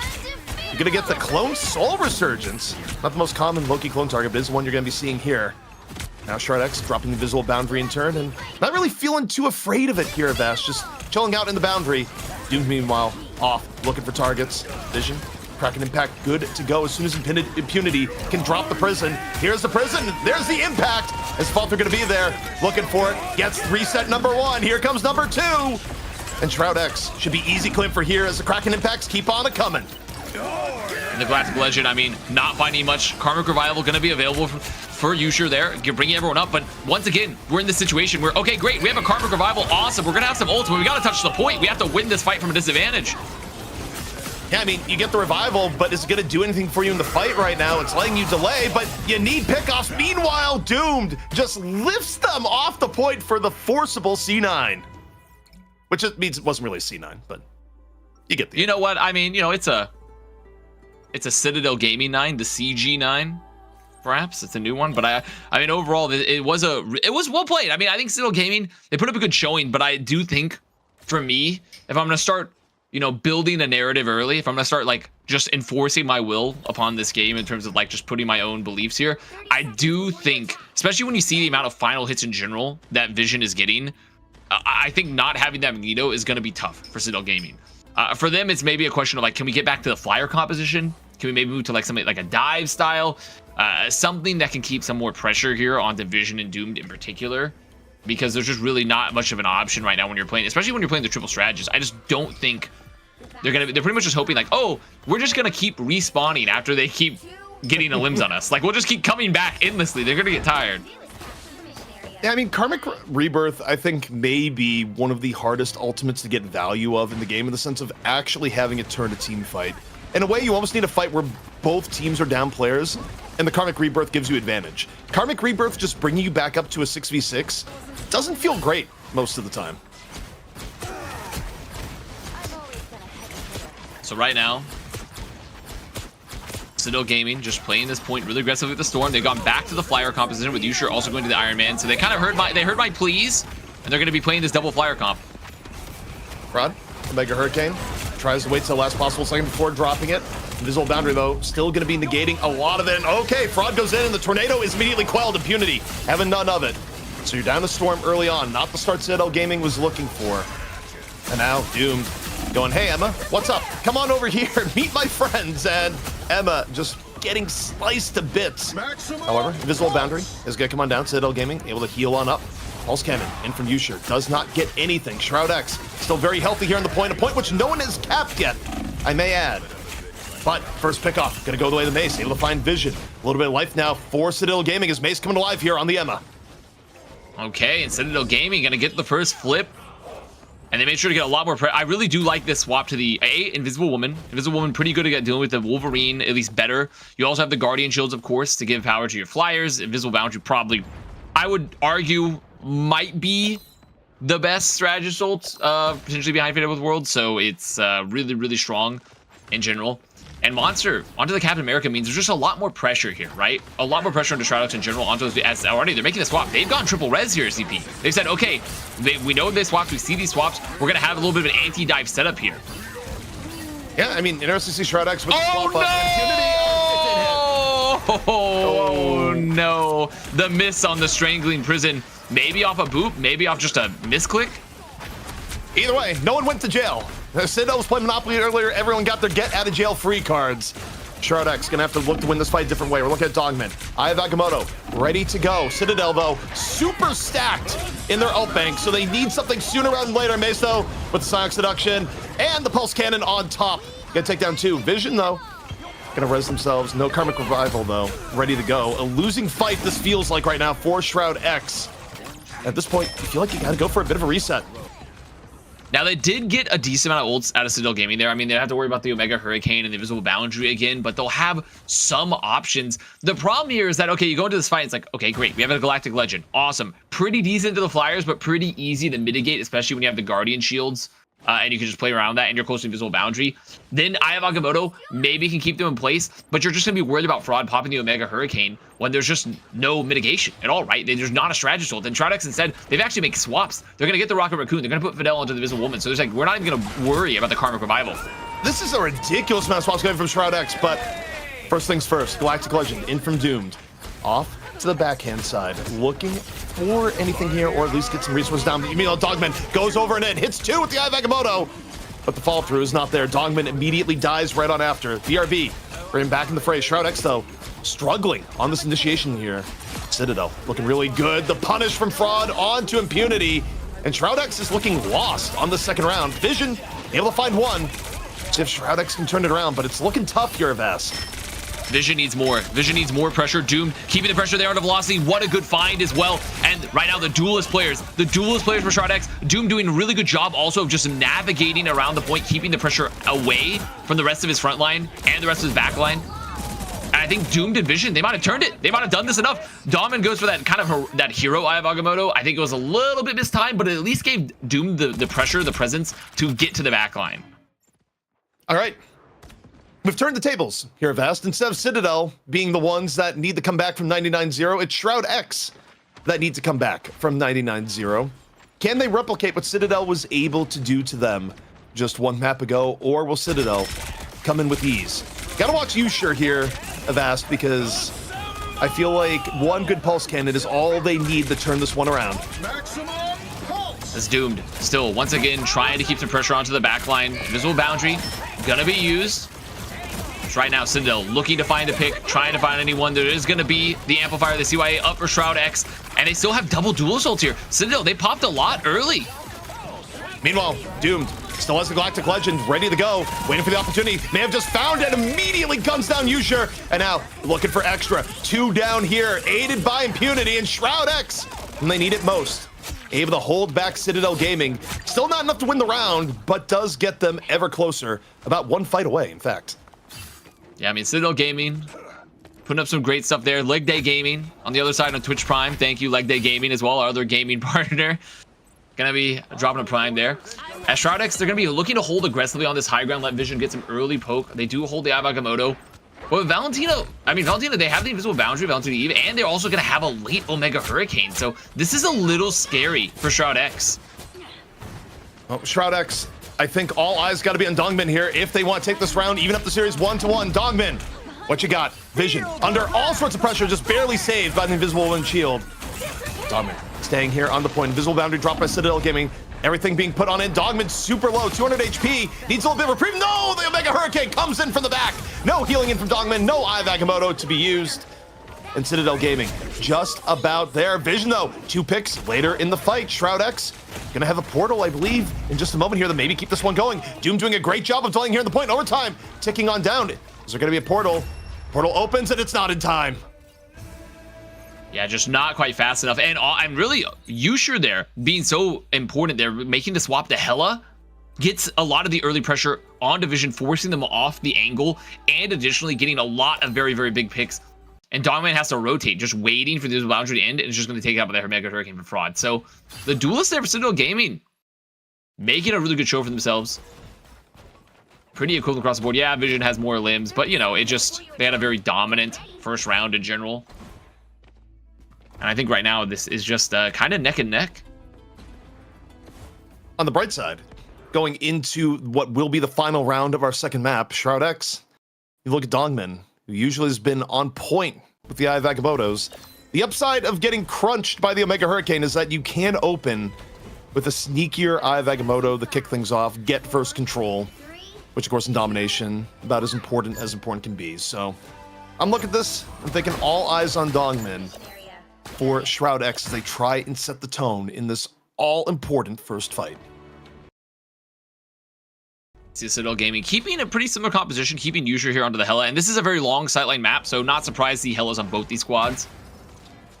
There are going to be strategy ults available with Shroud X, you know, holding on Fidel's invisible boundary coming up, so they should be fine into the situation. They have a lot of offensive power, and you have to look at, okay, the Citadel want to play this low and slow, just try to force some ults out of Shroud X, or are they going to hope to just go early here with Monster? Citadel getting a lot of progress on the point at the beginning. Shroud X playing a little bit further off the point, taking their time on the initial setup right now as both Helas looking for pickoffs. Ultimate's coming up. Early Sonic Seduction here from base, but Usher gonna get hit from the backline. Impunity able to get onto it. One up now is Shroud X, still hanging on to some key ultimates. Liberty Rush out. Meanwhile, Doomed up to the sky. Galactic Legend being used. Looking for pickoffs here is Shroud X, trying to keep Citadel Gaming on the back foot. See Monster right now. A little bit of pressure back towards the Shroud X side. But Citadel Gaming still down one, getting forced off the point a bit. Shroud X unable to find the important next pick to send this their way. Vision, meanwhile, gonna go to the sky, getting the barrier from Emma, really reducing how much they can deal with it. Yusha, though, finds Fidel while this is going on, gets one strategist down, and Citadel Gaming now maybe working at the edge here of Vast. And Fraud, very uncontested currently. Gonna have the Omega Hurricane as well, going here through the mist. I mean, Vision already down, so a little bit unfortunate there. Gonna remove the regeneration domain, should just clean up these frags. And Citadel Gaming, I mean, the duelist picks here doing so much for them. I mean, Yusha, Fraud keeping this pressure on, and Fraud on the Storm continuing to just pump out a lot of damage there, especially with that Aura of Lightning. Also, I mean, at some point you have to question, is Dongmin saving Eye of Agamotto for the next map? Dongmin was one of the only people with an ult heading into that first fight, and it was just never used. I get it, you never found the opportunity, but that is brutal when you would ideally like to use it earlier, and that's where a situation if you're ult tracking properly. Meanwhile, Yusha off here, looking for an early pickoff, a little bit of sight lines, and nearly gets picked in turn, so didn't quite like the looks of that. So the pokes, still looking for those pokes here for both these squads. Yusha on the long flanks, looking for the Hela. Velocity holding on to the God of Mischief, so they're gonna have some options here, even if the Agamotto gets dropped for Dongmin. Doom now onto the Storm of their own, so trying to just counter the Storm, have the mirror, build up the Omega Hurricane, knowing that Fraud won't have it just yet. But it's just a long fight, and a long fight is really good for Citadel Gaming because they have control of the point, they have a Hela, they want to be poking. Yeah, I mean, the time pressure is all on Shroud X here. Mace can open up here with the Sonic Seduction. Dongmin still hanging on to the Eye of Agamotto. Impunity is down. If you're going to make a move, it has to be soon. Doomed getting really, really low. Healed up at the same time, and no, still bursted by Fraud. Shroud X losing player by player. Dongmin finally drops the Eye of Agamotto, but we've got nothing for it in turn. Shroud X working at a big disadvantage as Mace on the Emma Frost really finding their groove, getting cleanup after cleanup, and again, Shroud X finding themselves down to one last fight of Ast. And getting this much value for Mace just popping this Sonic Seduction, something that just can't happen there for Shroud X when they also have Dongmin. Just should be able to block a lot more of that, just deny. But they did not, so 90% in the bank here for Citadel Gaming. They have plenty of ults on board. Shroud X looking to make the recontest. Doom going to be swapping to the Psylocke here, hoping to get to the back, also just be a fast hero in general for the contest. As Monsters heading to the backline, looking to make some more presence. Let's go open with the Mega Hurricane and just 2 picks in the neutral before any ults are used. Shroud X may be about as cooked as a well-done steak. The Mega Hurricane off into the back. Fraud blowing them all over. Citadel Gaming. Vast just about done it here on map number 2. Gonna rip it away from Shroud X. Map 2 going the way of Citadel Gaming. I mean, a team that we both have not seen a lot of. Rebuilding, now up 2 over Shroud X, a team that's been playing consistently. We've seen them in so many different tournaments. They've looked pretty good. So this is a great showing here for Citadel Gaming. Now, obviously, we'll have to see what does this mean moving forward into like the season 2.5 meta. But as of right now, I mean, they're showing a lot of good looks, right? They're being able to flex on a bunch of different archetypes or compositions. We've seen flyers, we've seen poke, we've seen a little bit brawl. I mean, for Citadel Gaming, this is a good omen. I think it is, and I was just gonna say, Hex, we just saw the flyers really come into their own, where Citadel Gaming was able to use it way better. Well, and MC Usher looked great. Apparently, that's how you say it. There you go. Yeah. Good for them. It's kind of surprising to see Shroud X not play up to the standard that I think we all expected them to play to. We know a little bit about Citadel Gaming. Again, they're the old Boom crew, and we know that about them, and they're a fine team. But we expect Shroud X to be as a team that's kind of sponsored and a team that's, kind of more on the level to play better than that. Like I don't know what went wrong for them. ZP, can you tell me what I don't know. Well, I think don't this want you round, to call it a player, but truthfully, I think this round was quite a bit different than, or rather, this map was a little bit different from the first. The first map, Shroud X basically had it in the bag and let it get away 2 rounds in a row when they were up 99. Yeah. This map, the first round went pretty well for them, and then the second and third rounds just were not good. As soon as you had the swap off over into a flyer comp, Shroud X was not dealing with it effectively. And look, I mean, it would be easy from the first map to kind of blame the Magneto. They got rid of the Magneto, and Mace came in and really found their footing on Emma Frost after the first round. And again, Shroud X just ran into trouble, and it felt, again, it's kind of a mix of things where at times they're getting staggered where they need to get staggered. I think their ult economy was still a little bit suspect, and at the end, just too many mistakes adding up that Citadel Gaming was more than willing to capitalize on. yeah, Avast in quotes. Avast. How does Shroud X not use this an embarrassing kill? I mean, well, for step 1, win the next map. That's a step 1. But step 2, yeah, I know that's hard hitting analysis. But I think step 2 here is that currently it seems like they're pretty comfortable mashing Citadel Gaming across, triple res comp, brawl, dive even. But as soon as the flyers enter the field, that's where they start having a lot of big problems so far in this series. Also, maybe don't go to domination again. Don't go to domination again. ZP called that earlier. Stop going. They've done it twice now. They've lost both times. Maybe swap into a different game mode potentially. Well, they got map pick. They can choose to not go to domination again. So ZP, what do you think they go to next? If they probably not domination, though, right? You would think. However, sometimes there's a cynical part of me that goes, maybe you just want a quick night, and you either win on Qadsiah or not, because there is there's an idea there of, well, maybe you get out of the way because Boom Crew is going to bring you there no matter what, or rather, Citadel is going to bring you there no matter what. Right. That being said, I think you get your footing back, you go to a convoy map, and you get to play things that, a little bit more long range, and I think maybe a little bit more to Shroud X's favor here. I don't know. I definitely don't want to see Qadsiah show up as the third map. At the very least, win a map of your own map choice and make that map pick be something that, at a minimum, has to be burned by Citadel here. Because look, you're down 2-0. You are 1 map away from elimination and not getting that rematch against Under Thieves, where historically the Shroud X Under Thieves matchup has been pretty darn good. Well, we do have the map pick. It's not this one. These are the map highlights, but we're going to Qadsiah. What do you think of that? I mean, that's better, not domination. So definitely going to give them a little bit more room there. Also, a particularly map that's been pretty good for flyers in the past. So maybe for Shroud X, they're going to focus a bit more on those bans in this next pick fan base, and just removing those picks that have been so troublesome for them. I think for Citadel Gaming, just having Fraud and Usher be difference makers consistently. Definitely removing Magneto, I think, is also a good find for them, because Mace has felt so impactful on Magneto, but also Mace has looked really good on the Emma Frost. So I don't think there's like a guaranteed, let's make sure to play this. Feels like currently maybe we just need to focus towards those flyers and just enable maybe Vision to play, this Hela some more. Though even though I say that, Usher looked really good in the Hela in the final round. Buren T'Challa, so not even a guaranteed win there on that front.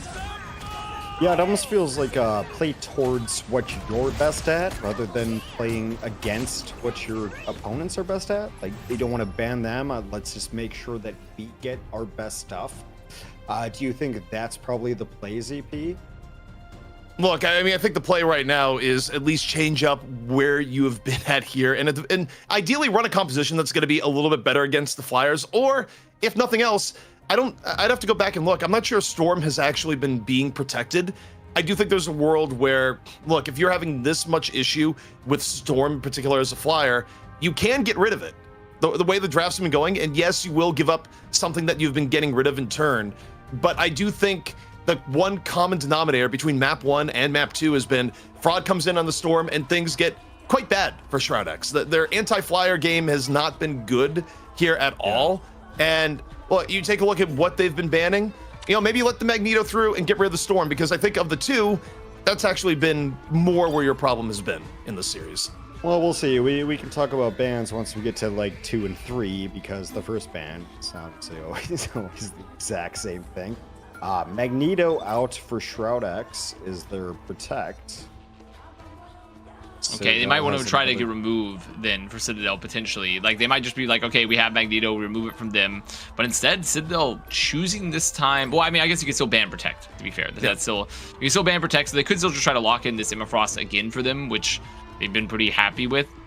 I think a lot of this comes down to, as we get past these first few, is that are there going to be any duelist selects? So instead, they are going to protect their Magnetos. So they are going to keep the Magneto available for them here on this map. For Hall Jalia, it's typically been, or Jalia, it's been a map that's, you know, you've seen a lot of value for Magneto in terms of bursting through these very strong support ults. And also, if you want to play like Wolverine or even Flyers, just having the bubble is very, very powerful. Right. Do you think that protect is just for the burst damage of Est? I mean, I think in general, when you look at this map, Magneto's a bit stronger than heroes like Emma Frost, where, yeah, I think she's really strong, but when you're playing with really long distances and also like really long sidelines where like your flankers can be really far away and you have to be worried about flankers, having a bubble at times is a little bit more impactful than potentially having Emma if she does end up getting banned, which she did. So there isn't going to be Emma, there isn't going to be Groot, so you're not have to worry about the Groot walls either. Get a last protect coming in for Citadel. Yeah, and okay, Protect's against the Wolverine, which is kind of funny because they haven't really shown any inclination to run the Wolverine. They just want to keep the option to run it depending on the team comp that ends up coming in here, where Shroud X they run a certain variant of Groot comp where they go, okay, we need the Wolverine, but just because you protect something doesn't mean you need to play it. Final ban though coming in, it's going to be Luna, so if Citadel Gaming wants to take to the skies once more, they are absolutely going to have the opportunity. And also, yeah, Luna Protect coming in.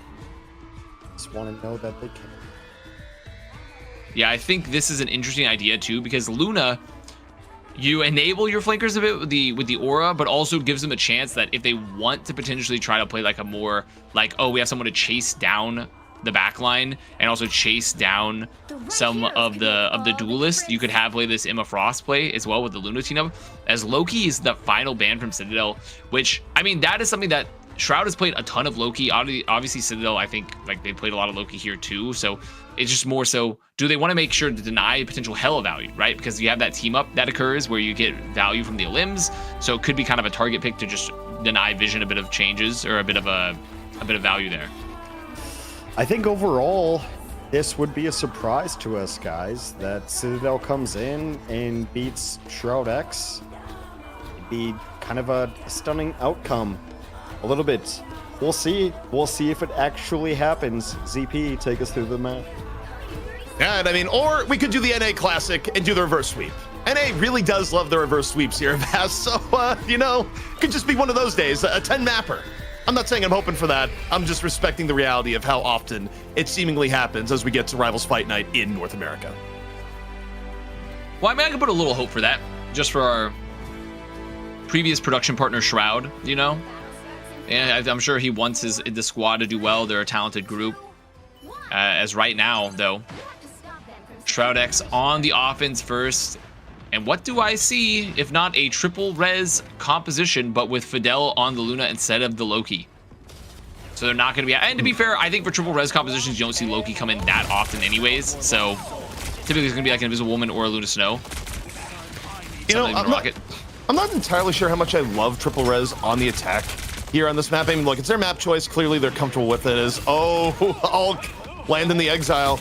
Putting Doom in a little bit of danger there on left. Going to be delaying the ult charge buildup at a minimum. But yeah, I mean, this is a really slow approach to the first point, and I feel like you need multiple attempts sometimes here, best. So when you run triple strategist, to me, it's a little bit all or nothing. But oh man, if they get Banner here, this is huge. And they did. I mean, Hulk. It's just Puny Banner that's available now. Citadel Gaming, they're playing really far back. Now they do have Fraud on the Namor, so they're playing this really... I mean, hey, they have the team up, obviously, for the Hulk. Getting the Gamma Squids. Is Doom going to get taken out, but it's fine. You have a Cocoon, you have a Res. As in Puny trying to make a little bit of space here onto the high ground. Getting taken away, and he wasn't able to grab the pack just yet. Also, so Shroud X, they don't have the space. Yeah, Fraud also just defending space beautifully up here on the top, you know, aided by the Squid. Vision gonna have to self-res. Shroud X going on a long thing, and this is what I was saying here. When you go triple strategist on this particular point, the fight isn't over, and yet you look at the time. They've already lost about a minute 30. This is such a risk to run this composition on this point. I mean, we'll still see if it pans out. Ultimate ready to go right now for Monster when the need arises. Right now, going over the top, being a bit of a menace, up and over and in. Meanwhile, gonna get the ult here, used by your Shroud X looking to make their move. Meteor M nearly ready for Dogman. Gonna have to be a big one, I feel like, at this point to get things going. Citadel Gaming dropping ult to turn. The Whale over, finds Vision, a massive pickoff. I'm not even sure Vision has the Cocoon. I think the Cocoon was used earlier, so he's gonna have to run back the old-fashioned way. Doom, he's able to pick that one. 5 on 5 here so far, Vast. Shroud X tries to make this work, but Doom now has a little bit of room to work with. And it was a long, slow fight, but right now, Shroud X in a pretty strong point presence right now with Doom having the Galactic Legend, though taken down by Fraud. Fraud still up on this high ground, getting a lot of value here with the Gamma Squids, and Puny finally gonna get that rush down. And with Nux still alive, this means that Shroud X have a pretty decent presence here on the point. The split here has been pretty effective.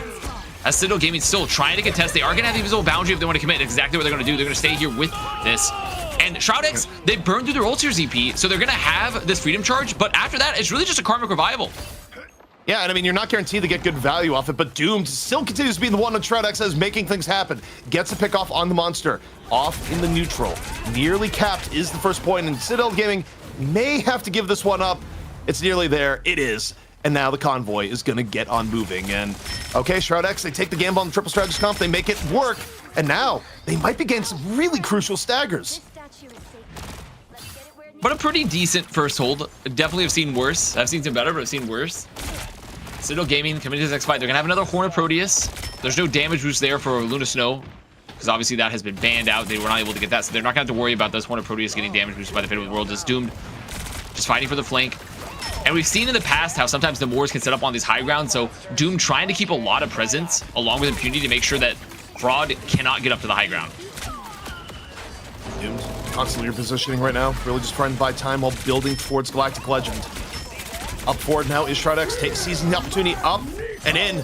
Dogman, Meteor M, trying to make something happen now, looking for the opportunity, not quite gonna find it, the shield's in his way. Usher though, down the Doom, Doomed again, make it happen, no Galactic Legend required. Doomed in the neutral has been so good, but what about Doomed here with the Galactic Legend ready to go? Forced off a little bit here by Namor. Going back over to his team, not hitting the button here just yet. Still just pouring in damage as the convoy moves forward. With the Invisible Boundary being used here, Vast, the time has to be high. Monster though, gonna be popping the Hulk ult, coming on in here, trying to make a lot of space. Fidel goes down, but they are gonna have the res available. They're gonna have a Karmic Revival used there, and now with Shroud X having all their members back up, using the Freedom Charge, using that damage boost, rather the movement boost, and along with the bonus health to just walk on in here. And now the pressure's on here for base to just wait and hold the Meteor M into the Galactic Legend, because there are no strategy builds available for Citadel Gaming. And that's almost certainly going to be the interaction that comes up here. So, Meteor M, of course, popped on cue as soon as the Galactic Legend is used. Meteor M not going to get any value beyond just stopping Doom. Doom, though, get a few extra seconds of Galactic Legend into the backline. However, being kept at bay by Usher here on the Hela has been making it work pretty well, as Shroud X has just been kind of stuck in place for a while. Another Visible Boundary going to be used. Dongman, though! Kydex on the velocity through the boundary. Gets a key strategist pickoff here for Shroud X. Maybe the stress of the good, but Nuck going down. Nuck should be able to self-res, and does. Still 6v5 now for Shroud X. Fraud going to fall. And this should be the second point, starting to head the way of SDX. And Citadel, I mean, they're still committing holds. Valentina going to make it back in a pop the invisible boundary, but with Fidel having the fatal with Worlds, that should be it. Actually, I think this, I mean, the Hulk Smash being invested here is a little unfortunate because there's no way they're going to win this point, barring a complete beat. But wait, Nuck down, but I think with the trade velocity, surely there should be enough damage here, especially with the Galactic Legend. I think it's just a long, slow loss, which is, you know, common in these kind of stagger fights for Marvel Rivals. And really, to me, I look to Dongman, and I see that pick, finding Valentina there, chasing through the invisible boundary. That's what you need. When you're trading all these ults, like long-term here for Shroud X, Dongman has to be getting value with the Meteor M's to ensure that the triple res comp just has enough damage long-term. One person's getting value all day long, particularly in this comp for Shroud X, has been Doomed, where the amount of kills Doomed has been able to get without ult, definitely higher than norm, especially in a triple res comp where you're kind of more reliant on ults to get things moving. Doom though, once more. Galactic Legend gonna be used. Mace does not have Meteor M, it comes up late! However, just in time perhaps, drops it though a little bit quick, gives a little bit more time for Doom to drop damage into the back line. Goes in here for the customary blaster barrage at the end, but dropped into the ground. Maybe about to fall, but no, instead, heals are gonna be there. Still looking good is Doomed. Shroud X, they drop the Liberty Rush. Fraud though, off the swap here, the Winter Soldier able to find on the Vision. Vision should have the self-res, I think. And yes, Shroud X still at a full 6. Citadel Gaming starting to get pushed back a bit, but it's a long slog. Loved how Impunity played that, using the Captain America ult to make sure to give just the bonus health and the movement speed to his backline, just almost using it as another strategist ult. So now Citadel Gaming cleaned up here on the point. They're going to have a Karmic Revival to keep the fight going for a long time. Doomed close to another Galactic Legend too. And once again, I'm going to keep my eyes on Dongman. Dongman has the Meteor M, needs to be able to burn someone through Valentina's invisible boundary here. All right, Dogman, Meteor, ready to go. Doomed also way outbuilding Mace here, so Galactic Legend may have way more value than expected. So unless Doomed's able to stay alive, nearly gets picked off by the Namor pressure. Shroud X up, able to heal back up. Opportunity soon to be theirs. Doomed, Galactic Legend good to go. Dogman ready to follow up after. And it may let Doomed initiate first. However, in the neutral, Mace able to get onto Nuck. Rez is going to be there, and Shroud X, they decide to commit. All right, Fate of Both Worlds gonna be used here. Doomed, Galactic Legend into the back. Gonna be forcing out Regen Domain. Meteor M gonna be dropped a little bit after. Dongman, are you gonna find anything here? You do, you get one, but Mace gets way more into the back. Got two with this Meteor M, and that's vastly more value for Citadel Gaming. And I don't think there's gonna be another recontest. I mean, they have to swap to Strange for the portal. There's 5 seconds remaining. I just don't think it's gonna happen in time. There's no shot. I mean, that's gonna be the round. Yeah, 1 second left. The portal definitely not gonna be in time, so not able to go all the way to Shroud X, which means if Citadel Gaming is able to bring the convoy all the way to the end, they will be facing off against 100 Thieves in the money match right after this. And what a good showing it would be for them, where it may not be the first time we've seen the core of their team. It is the first time we've seen them under their new sponsor, Citadel Gaming. And really big ups, very big ups there to Fraud, who, you know, we called them out earlier in the series, and they've been pretty dominant with the swaps so far throughout it too. Getting that pick, just denying the Karmic Revival with a Squid. I believe that was a Squid pick as well. So Vision going down. They didn't have the Karmic Revival. They didn't have the heals, any of the value from the Adam Warlock. And I think that's kind of the downsides for the triple res comp as well. Is like, not only do you kind of lack a lot of damage and like mobility in general, but most of the damage needs to be brought up by the fact that, like, okay, when we see teams like Envy on triple res, Cal is absolutely pounding on Adam Warlock, right? Like, you're getting constant refreshes on your live stream because of that change. You're doing a ton of damage due to the critical hits that you're getting. And I just don't think that's happening around for Shroud X, especially because we know Vision is a very talented duelist player, maybe just not quite as comfortable on the Adam Warlock. Yeah, I mean, it's kind of interesting how the comps have gone here. I definitely feel like at times Shroud X is not 100% played to their strengths. And also, I do think in the last map too, even if you use the triple strategist for first, nothing is forcing your hand to stick to it at the later parts of the map. But here we go, Citadel Gaming on the attack. If they are able to get to the end of the map, they will be facing off against 100 Thieves in the money match. The stakes have been set, but now we'll see if Shroud X can defend here and now, and Dogman immediately punishing Monster from the rip. And I mean, that's just a classic Hall Jalia strat. Have the Doctor Strange TP, try to just break open the fight initially. Doesn't happen. So like, okay, time to swap. We did our gambit. That's the Strange gambit there. Always a classic for this map. And now they're just going to move to a little bit more standard for them, I guess. They want to have Monster playing the Captain America, have the long range duels with Yusher, also Fraud, just empowering them all with those auras of thunder. And Shroud X on the Groot, going to be taking these fights very aggressively on the choke here, ZP, trying to deny the space for them. Yeah, in particular, anything they do to limit what Fraud can get done on the Storm, where Fraud kind of self-isolating there in the hallway. Not the worst case scenario for Shroud X here on the defense. Citadel Gaming right now, though, just doing a little bit of build-up. Really nice pressure on the impunity here from the beginning. However, Monster getting a little bit punished in turn. So Shroud X just trying to win the poke battle here. Meanwhile, you got to be looking at Fraud. Ideally, going to be dropping Omega Hurricane as soon as it's up and ready to go. The build pretty quick right now, 98%, about ready to go. Fate of Both Worlds is going to be used, and Fraud is going to wait here, Vast. As soon as it's done dancing, it's going to be time to start spinning here with the Tornado. Kraken Impact. Dropped meanwhile by Doom, not able to get anything, and now Omega Hurricane into the back line. It's looking to be a good one, blows him away in the back. Knock out of there. Citadel Gaming should be able to get control of first point off that. Now, Mace popping a Meteor M there very, very late when there's no one up, so kind of a loss there. I mean, there's a chance that they can touch here with the Invisible Boundary as well. So they would really like to have a Meteor M right about now, ZP. Yeah, last-ditch attempt here from Shroud X. We'll see if they get anything from it. Yusher, though, in the sky. Getting dismantled. Dogman, though, Meteor M, no, not going to connect. Shroud X, though, they've done a decent job of at least making this a question here so far. Off the portal.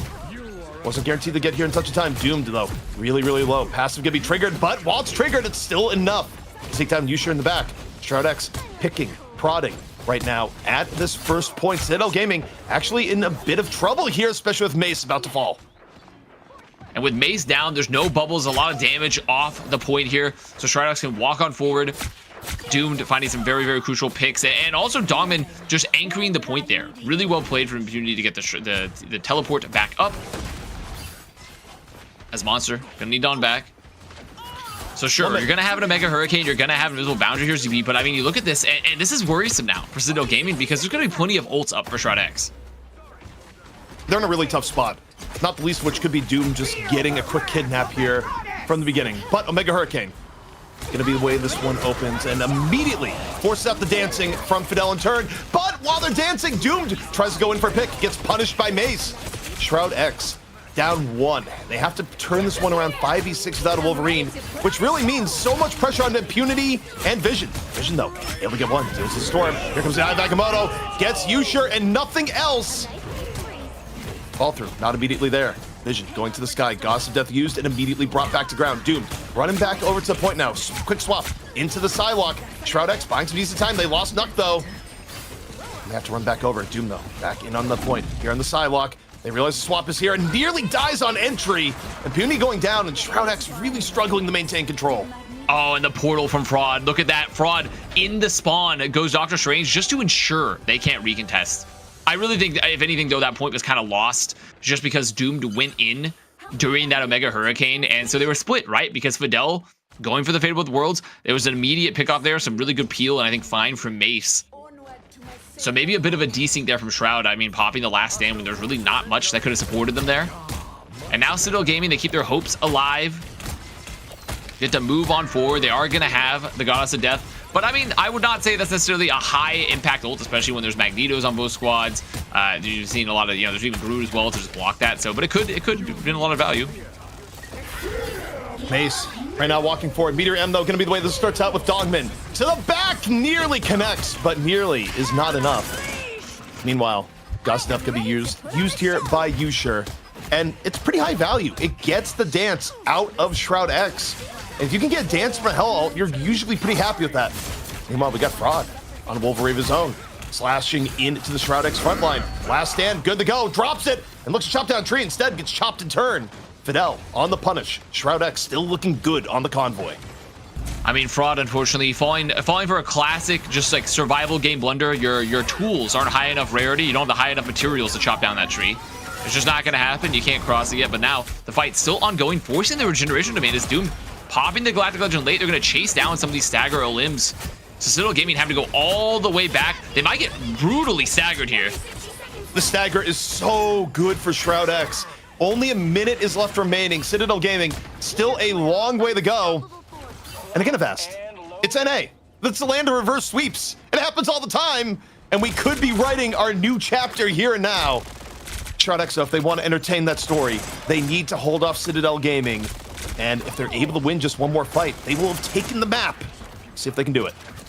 Now, I mean, there isn't like an insta-give combo, right? Because there's no Meteor up yet for Dongmin, though he is relatively close. So they could potentially, just to end it out, pop a Strangling Prison plus the Meteor just to win it, right? Because that'll burn through all the strategy results. Velocity needs to save the regeneration domain here, knowing that they potentially have to play into the Strangling Prison. It's a one-man. It's a one-man on the base. Oh, meanwhile, Dongmin, Meteor M, up, over, not gonna get anything. Shroud X, gonna start dumping the bank here. Still the Karmic Revival ready to go. Here comes Yusher into the back, Kraken impact. Nuck is down, looking for the reset. So close to getting it, and yet, so far, not gonna get it here, in fact, and may get punished in turn. Target Rebirth may be on the menu. Mace gets two, and got the Adam Warlock on top of it. Vision, not in his position to drop the Karmic Revival. I don't think has Cocoon either here. No, it does have Cocoon. Where is the Revival? Can they get it up in time? Revival's dropped, and that's the biggest Karmic Revival we have ever seen, or at least the problem in a long time. There's no ults. There's no ults, right? So it's a completely neutral fight. The Karmic Revival's out, but Citadel Gaming still in a very strong position on the point. The regeneration domain, though, getting forced pretty early. Well, Portal's gonna be used. All teams back up to full strength. Doom super low. Doesn't get bursted down. Somehow gets out of the fire. Still alive as Doom. Impunity, meanwhile, gets the punish. Doom, though, is gonna get chased on down. 5 on 5. Gets the self-res. That's the benefit of this composition with Adam Warlock. Doomed off the self-res. Blaster Barrage gets another 2. And Shroud X might have just held this off to extend the series. And that, I mean, I think you called it. That might be the highest impact Karmic Revival we've seen in ages coming out from Vision. And we said, okay, maybe like not the greatest positioning, potentially Vision getting caught by Mace, but perhaps it was well played. Perhaps that was like, okay, we know we can play aggressive. We know we're going to have the Cocoon. Use that to make it back, pop the Karmic Revival. It's a risky play, though, because slightly different positioning there for Citadel Gaming. They maybe punish Vision. And oh man, that was a game. And, you know, it's kind of interesting, Hex, because Karmic Revival is one of those ultimates that really is very divisive, but hard to be divided about the impact of that at the very end. Just staving off terrible elimination was Shroud X right there. Because we expect Shroud X to be the better team here and probably get through it. So, what a match. Baffling, as it were. Yeah, and sometimes the way you describe it, Hex, when you're like when you drop a baffling, as it were, it sounds extremely like Neil deGrasse Tyson-esque. It sounds like you're pondering the mysteries of the universe. Why do stars die? And why do some explode while others turn into a black hole? You know, the cosmic symphony rolls on, but you know what else is going to be rolling on here? Shroud X. Right. Not eliminated here just yet, and you know, a little bit of adaptation at the very least. No, Connor, you said my superpower was knowing about movies and then not knowing what to do about it, and I've just been struggling with that information since. So you were absolutely right. Yeah. So that's bit of a brain blast. Yeah. That was a tough one to swallow. Yeah, man, there's been such a strange match. It feels like it's been very like NA-ish in its own strange way. ZP, this Citadel Gaming squad, like, are they just a better team than Shroud X? I mean, I guess by the score.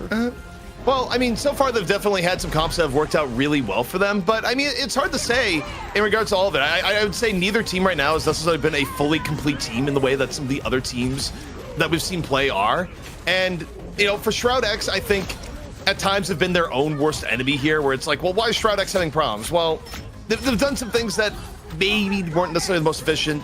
I didn't even love necessarily triple strategist at times, but, you know, ult economy, I think for Shroud X actually improved quite a bit towards the end, and they were playing more fundamental Marvel Rivals and started to make it work, I think, in a reasonable way. Meanwhile, Citadel Gaming, right. I think to an extent, Shroud X has kind of seen their best looks a few times in the series, and they were dealing with things like the Storm a little bit better. So, you know, it's been on Shroud X that's been trying to adapt this entire time, as now with Shroud X finally getting one on the board, it's going to be more in the realm of Citadel Gaming to kind of figure out, okay, do we need to change anything up? Yeah, Avast as the smartest color commentator in NA, as that's so the true. Smartest rivals commentator. That's so true. What would you say is like the NA meta if you had to explain it to somebody? I mean, I think for North America, it is pretty open, but I think right now, in general, teams have still focused like brawl compositions where you're seeing a lot of Groot Magneto, or even like Groot Emma Frost, Magneto Emma Frost, with typically a 2-2-2 format, and you're being pretty aggressive, trying to put some flankers out there and just like walk forward and find a single pick. I would say brawl and kind of that brawl style is a bit more with a little bit of poke sprinkled in if you have a Hela, is kind of where we're at. But NA's been pretty open, so I don't really say that there is a singular dominant meta in North America currently. Right. But definitely you're going to see a Groot, you're going to see an Emma, you're seeing a Magneto, and you're going to see teams kind of like walking up at each other, blocking up, and just, you know, taking fights, aggressive fights over and over and over again. I think that's really where, if anything, North America can be summed up like that. Well, I really appreciate that you used the word singular well. It was actually correct the way you was singular. Thank you very much. We got to head to a break, guys. It is after map 3. It is 1-2 Shroud X versus Citadel Gaming. We'll see you in a second.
Welcome back to Rivals Fight Nights. One of the sickest resurrections you will ever see. It just gets better. Is it fair? Who knows? Whatever. It's a mechanic in the game. We'll ask the smartest people we know about Rivals Fight Night in a moment.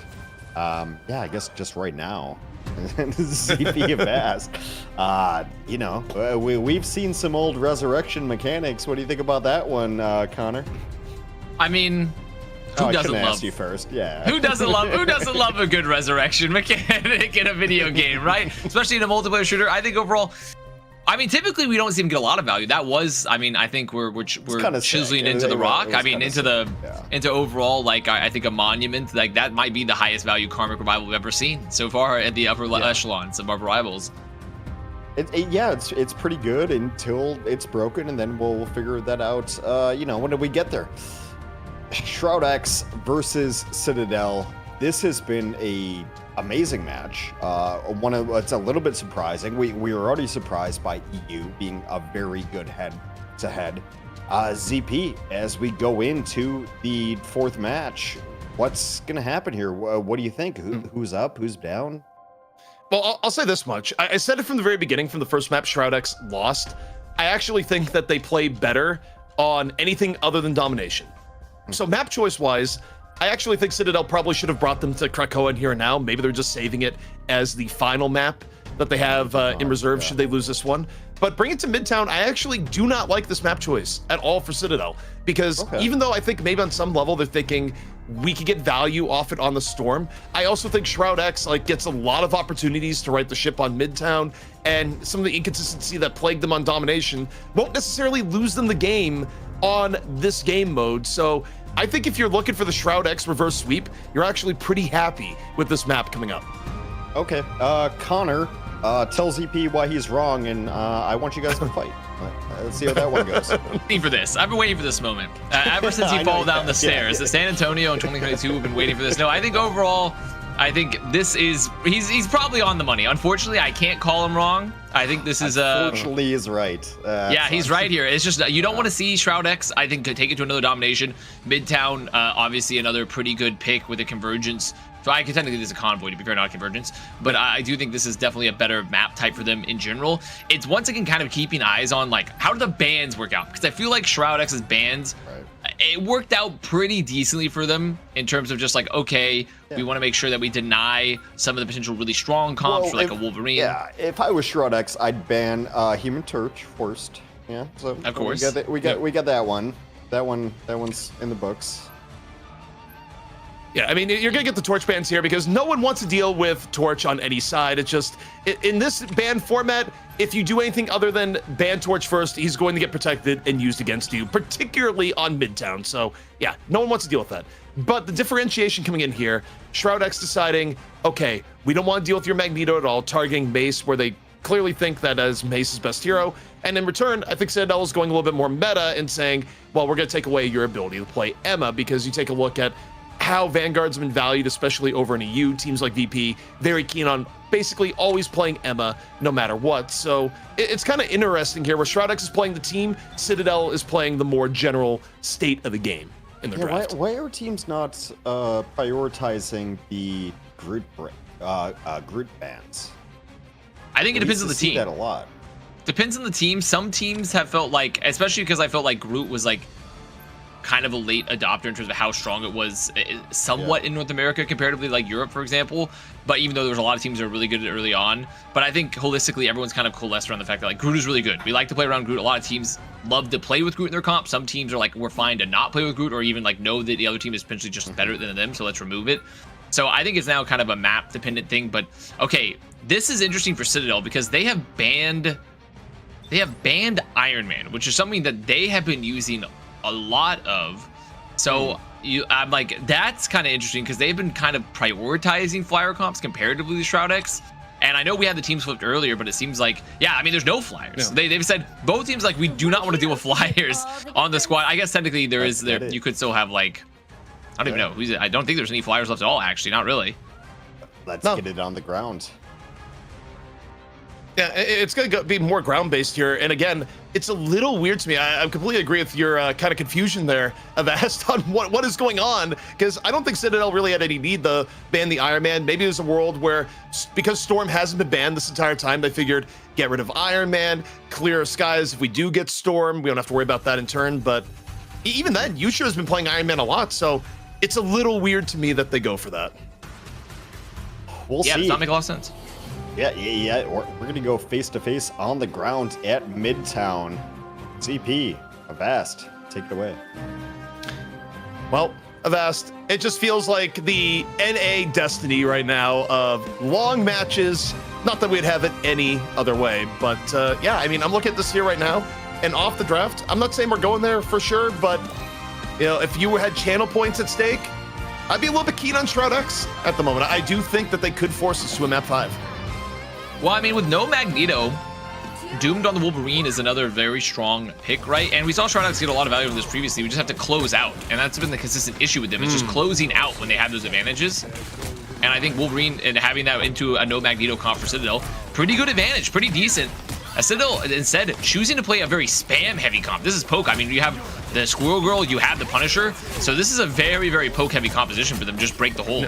Yeah, I mean, I feel like this is entirely tailored to just getting out of the spawn. I don't know if they're necessarily going to stick, at least on the Squirrel Girl, as they get a little bit deeper, because the problem when you play Squirrel Girl is that you are just supercharging the other team's ability to use strategist ults.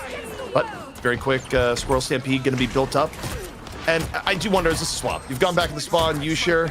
Do you want to stay here on the Squirrel Girl? And right now the answer is still yes. Okay, you do not see the Terror Cape getting unlimb typically onto Mace. I mean, that's like very uncommon. So right now, Citadel still trying to break it out of this hold. And just like you said, the Squirrel Girl charged a ton of early strategist ults. So Shroud X still holding strong here. They have the Cloak and Dagger available still. They have the Eternal Bomb for Videl. Gonna be popped now for Videl. Citadel Gaming waiting to wait it out. Probably gonna try to drop the Strangling Prison again as Yusha as another Tsunami. Again, that Squirrel Tsunami. But instead, just gonna pop the Final Judgment. Well, look, I mean, the quick building goes both ways. Eternal Bomb was used from Shroud X, but they're now going to walk away from the Final Judgment, decide, okay, we actually don't need a piece of that here just yet. We'll let you get a little bit of room. Mace, meanwhile, Sonic Seduction, Citadel Gaming, still trying to break on out. They're able to take down Doomed. However, Dongman with the Meteor M finds Antina. Meanwhile, Agamotto over and in, knocks out 2. Yusha going to fall as a result. Monster's still alive, but still pushed a little bit back. Shroud X maintaining their hold. Here's Dongman, just walks a little bit forward, and surely you swap off the Squirrel Girl now. Or the Punisher. I mean, either one, because I think kind of the problem here, it's a double. Like, you want to break this very early with this comp, and if you're stuck on it, then you're kind of just feeding tons of ults to Shroud X, right? Like, you're just giving them strategy ult, and you don't have like a lot of ability to just like brawl super effectively on the point. And finally, I think Citadel making some swaps. They're gonna keep the Squirrel Girl, but they put Fraud now into the Wolverine, which I'm like, okay, I'm a little bit more happy about that, trying to burn through this triple Vanguard composition. Monster right now in all sorts of danger. Doom says, I'll take the field trip up and over the get rid of you on the side. No. While this goes on, Nuck does get picked off, so Shroud X still down 1. We got a clobber time in here from Beauty. Shroud X just walking forward off the swap to Thing. Doomed right now, slicing up along with Fraud. Fraud able to get a little bit more. Yusha finally hitting pay dirt here on the Squirrel Girl. Takes down Vision. A little bit of life now for Citadel Gaming. Investing with the dance, with the Strangling Prison. Shroud X that's a zero man. Giving up some ground. I'm pretty sure that was zero man for Monster. I mean, this is disastrous. ZP, I'm gonna say it, they've won the fight, but this is disastrous. I mean, look at the time bank. There's a minute on the clock. They have they're gonna have some ults at least, but I mean, Shroud X, they're not gonna give this up for free. They're just gonna portal back in here. Vision, pop in the portal, and here comes the wall of meat. Here they come. You can hear them. They're right here. Real nice and tanky here with the triple Vanguard setup. And now Fraud has the last stand, ready to go. They try and cut through at least a little bit of the meat in front of them. Meanwhile, the Meteor M here from Dogman looking. No, not gonna connect. Squirrel Girl able to just dodge the Meteor M at the last moment. Meanwhile, we got the invisible boundary gonna be dropped here from Citadel Gaming as they try and withstand. Vision though, up, over, drops the Agamotto, hits 2. Fall through, not gonna be there on either of the 2, but Dogman was able to go to the back. Finds velocity. Doom now, working around one by one. Shroud X taking control here once again, and the time is nearly gone to Vast. It's only 18 seconds left. Remember how Hex said this is the most NA could get? It's feeling very, like, extremely North American. I'm feeling it. Right now, I'm feeling the content of North America, the spirit of it, in the chat, in the game currently, because yes, Citadel finally gonna get some respawns, win the fight here. They'll hold on to a strangely prison in a last stand, but I mean, it's OT, and they're rounding the corner, not even a first cap, and Shroud X still gonna have a last stand of their own, gonna have the Eternal Bond, gonna get a clobbering time too from Impunity. So 3 ults here on the board. A lot of pressure here on the strategist for Citadel Gaming to just get something early. They need to get a strategist ult, and ideally maybe Monster just go early here for the strangely prison to force them now Shroud X to accept the last stand. I think if you're Fidel, you immediately open here Eternal Bond. You don't wait for an opportunity to be had. You get people healed up, you dive over and in. Meanwhile, Fraud here on the Wolverine looking for the pickoff. Doomed is down early before the Eternal Bond can heal, so kind of misplay here from Shroud X. Clobbering time in here from Impunity. It's a 4-man clobbering time and Fraud goes down. Clobbering time from Impunity, keeping Shroud X here in the fight. Here comes Dongman off to the skies. Meteor M looking, connects! Stops that dance cold in its tracks, rips her off the dance floor as Shroud X now with a real opportunity to hold. Meanwhile, Vision, Kraken Impact, 2, 3, in the air he goes, 4, 5, knocks them all down. Shroud X, they get the first point hold. Oh no. Oh no, North America, I'm feeling it. I'm just feeling the presence of North America right now. I mean, I need to open up a mega church and just be in there and I can feel it. Like, do you feel the holy presence of North America in the crowd right now? Because I'm feeling it right now, ZP, because this is just disastrous. That was a disastrous point. I mean, they tried to stick with the spam for way too long, fed ults eternally to Shroud X. Shroud X, they didn't really make any major swaps. You know, they just kept playing the comp they were playing. There was no answer, and for a lot of teams when they play that triple Vanguard, yes, you see teams use the spam, but oftentimes they just go for flanks. You know, they're trying to open up and play a couple different angles because that's where the triple Vanguard struggles into. And at no point did Citadel Gaming do that. You know, they're just like, guys, don't worry.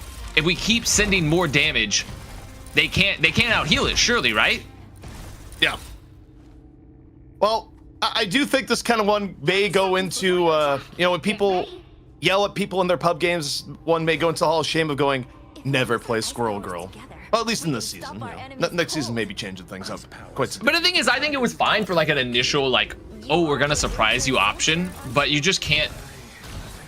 And I even think they could have made it work if they had another flanker, right? Because you need to be able to turn some of the barriers. I just don't think the way they approached it for Citadel was the right way at all. And instead, Citadel said, you know what? Now it's time for us to play triple tank, and we're playing triple Vanguard here, holding close. But look at the difference already for Shroud X. You see they take this long flank angle here, just maneuvering around the early choke, looking to just get some extra pressure here on the sides. I love that there's almost a revelation. It's like, you mean you can go through the left spawn door? And just the light goes off in your head with the angelic choir at the same time. It's like, you know, yeah, it's actually things you can do. Fraud in real danger, caught out on Emma. Of course, Fraud, who's normally been on Duelist, in Emma Frost here for the triple Vanguard hold comp. And Citadel Gaming not having the success that we had previously for Shroud X here in the same note. Shroud X doing a great job of starting to peel it on down. However, Impunity gets taken on down. Fraud running back over to the point. Citadel, perhaps a little bit of stabilization right now. Doom getting super low, about to be getting picked off. The pressure onto the Wolverine is intense. Doom, though, was able to shake a little bit of the pressure, getting ready for round 2. Meanwhile, we got the clone coming in from Nuck. Dongman holding on the Meteor M, and it's all taking place indoors right now. And Meteor M, why not? Float to the ceiling, see what happens. 2 end up going down, and Shroud X doing a much better job of cycling ults to get some progress. And on top of that too, not only have they broken this hold faster, but in return, they're on a better comp, right? They're gonna have a little bit stronger just positioning post this fight. Citadel Gaming still holding on, keeping to burn some time, but overall should be just a slow loss. Not the end of the world though, a pretty decent hold on the corner. But remember, they have to hold first entirely here at ZP, right? You can't just hold one fight, like, okay, good work. Now we have plenty of other map. No. We need a couple more contests. Yes, we do. Now, Citadel Gaming, can they hold it back? Kraken Impact in here from Usher, and it's clobbering time. Did you not get the memo? Still gets a reset. Up, over, still a decent HP. Somehow not dead after the clobbering time. The support was there for Citadel Gaming, who have now fully reestablished their hold. I mean, Shroud X actually getting gummed up a bit here. Doomed, nearly falling, however. Dives on in, grabs them all together. Last stand, looking to be big. Fall through, though, might not be there. Take a look at Vision here on the outskirts. Really wishes he still had the Kraken Impact. Good to go. Enough damage is done, though, to force Citadel Gaming back. Usher, though, going down. There's a lot of damage off the field. There is going to be an Ayaga mode available. as Dongman trying to commit this Meteorium early, knowing there's no bubbles, could find one, and I mean, through the damage, velocity goes down, and Dogman here on the Magneto just getting a ton of value, right? Because there's no real bubbles. There's nothing to really mitigate the value here for Citadel Gaming in terms of when a Meteorium comes in, it can just burn through those support ults, those strategist ults, and so now Shroud X holding on to the clobbering time in a last fight situation here to ZP. Citadel, they have to touch. They have a good ult bank. There is a chance, actually. I mean, they could close it out. Yeah, I mean, they have a chance to put Shroud X away here, but this next fight has to be perfect. They have to touch. Invisible boundary. They start things off here. Into the prison, into the eye of Agamotto. 3 down from Shroud X, but no way. They did the entire bank of Ast. That is the downside here. And Shroud X still has about 50 seconds left to come back in, but it's way closer than you would have thought with how this one started. Yeah, this is scary. This is really scary because, okay, there isn't necessarily a combo here for Shroud X unless they want to do the dedicated last stand, crack, and impact. For Citadel Gaming, they potentially want to go early, but they need to force a strategy ult here on Fidel because Fidel holds on to the Fatal with Worlds. I mean, this is just like the difference maker right now. Citadel Gaming putting Fraud here on to the Star-Lord to have a little bit of pressure here into the sky is doomed. He's flying, he's searching, he's on the edges. Not gonna find it just yet. Oh, Wait, good hook. He gets hooked. The bubble, though, is also really good. The bubble. There in the nick of time. What could have been disaster. Last stand, nearly up. Clobbering time. Used. Fidel, though, gonna dance all the pain away. Here comes Doomed. Up, over. Last stand. Is it gonna connect enough? The crack and impact over the top. Vision. Gang the executes. 2, 3. Can we have 4? We got 4. Looking for a little bit more. Shroud X says, reverse sweep. You bet it's on the menu. Oh, North America, you've done it again. And realistically, it was really close. That was a really close hold. Citadel Gaming did a pretty good job burning off the time. The problem there is that they're just stuck in the situation where they had to commit so many ults in that fight previously, ZP, like you called out, and they just didn't have the bank they needed, in particular the strategist ults, to survive that final fight. And now we're on going to a map 5, and it's, I mean, I'm telling you, it feels more North America than any match I've ever seen. Well, by North America, you mean unmitigated, unrelenting, nonsensical aggression, then you were correct. That does actually track for North America. Yeah, I mean, Wolverine play there and just being super aggro. Yeah, let's go, guys. We're in 2 back-to-back 5-match tournaments, so this is Rivals Fight Night. I don't know. Yeah, true. This is Rivals Fight Night. Well, I know that that's the case, but like this has not really happened before. Just like teams being so close in this aspect of it, kind of sick. Shroud X. Yeah, go ahead. No, you know what it is that we've never had the back-to-back from the end of EU to the beginning of NA, because usually VP, I mean, they like having an early night. They enjoy their sleep, but they got taken to 5. And the only thing that may stop this from being the longest day in Rivals Fight Night history is the fact that Brr Brr Patapim just absolutely crunched QAD at the beginning of the day. But look, this one is going to 5, and the last time Shroud X and 100 Thieves played, that went to 5. So yeah, we got some good rivals going on, and it doesn't have any end in sight. Yeah, kind of bonkers in that way. It's fantastic that we've got such a competitive regions going on. I mean, I guess I don't know if EU's competitive region. No, I wouldn't say so. I wouldn't say they're that. I mean, this is the first they've looked competitive in a long time. It was finally today a competitive region. Shroud X and Citadel going to the mat here, and then also one of these guys has to play 100 Thieves. So we still have probably I don't know, like 2 hours to go yet. Yeah, I mean, I would say so. That's conservative, and it depends. You know, let's hope for no tech pauses as well. Let's hope for no tech pauses in situations like that. Why would you do that? Why would you? I mean, I'm sorry. Okay, my bad. You know, but it's different because since I'm in Canada right now, then like technically, like that means that I reverse the curse. Maybe I don't know. I don't know if that's gonna work that way. It doesn't work like that at all. Why would Canada have any impact on the ability to curse or uncurse? It doesn't track. I don't have the information for you there, but what does track is that definitely it seems that Shroud X, once you're off domination, looks a lot better. And you saw it here in this map. They look, even though it still went to the wire, they have looked a lot better once they've gone off domination, but they've had a little bit more breathing room, I feel, to just like kind of set up their comps. Yeah. So I guess the question is, what's the map choice for the losing squad here? Krakoa.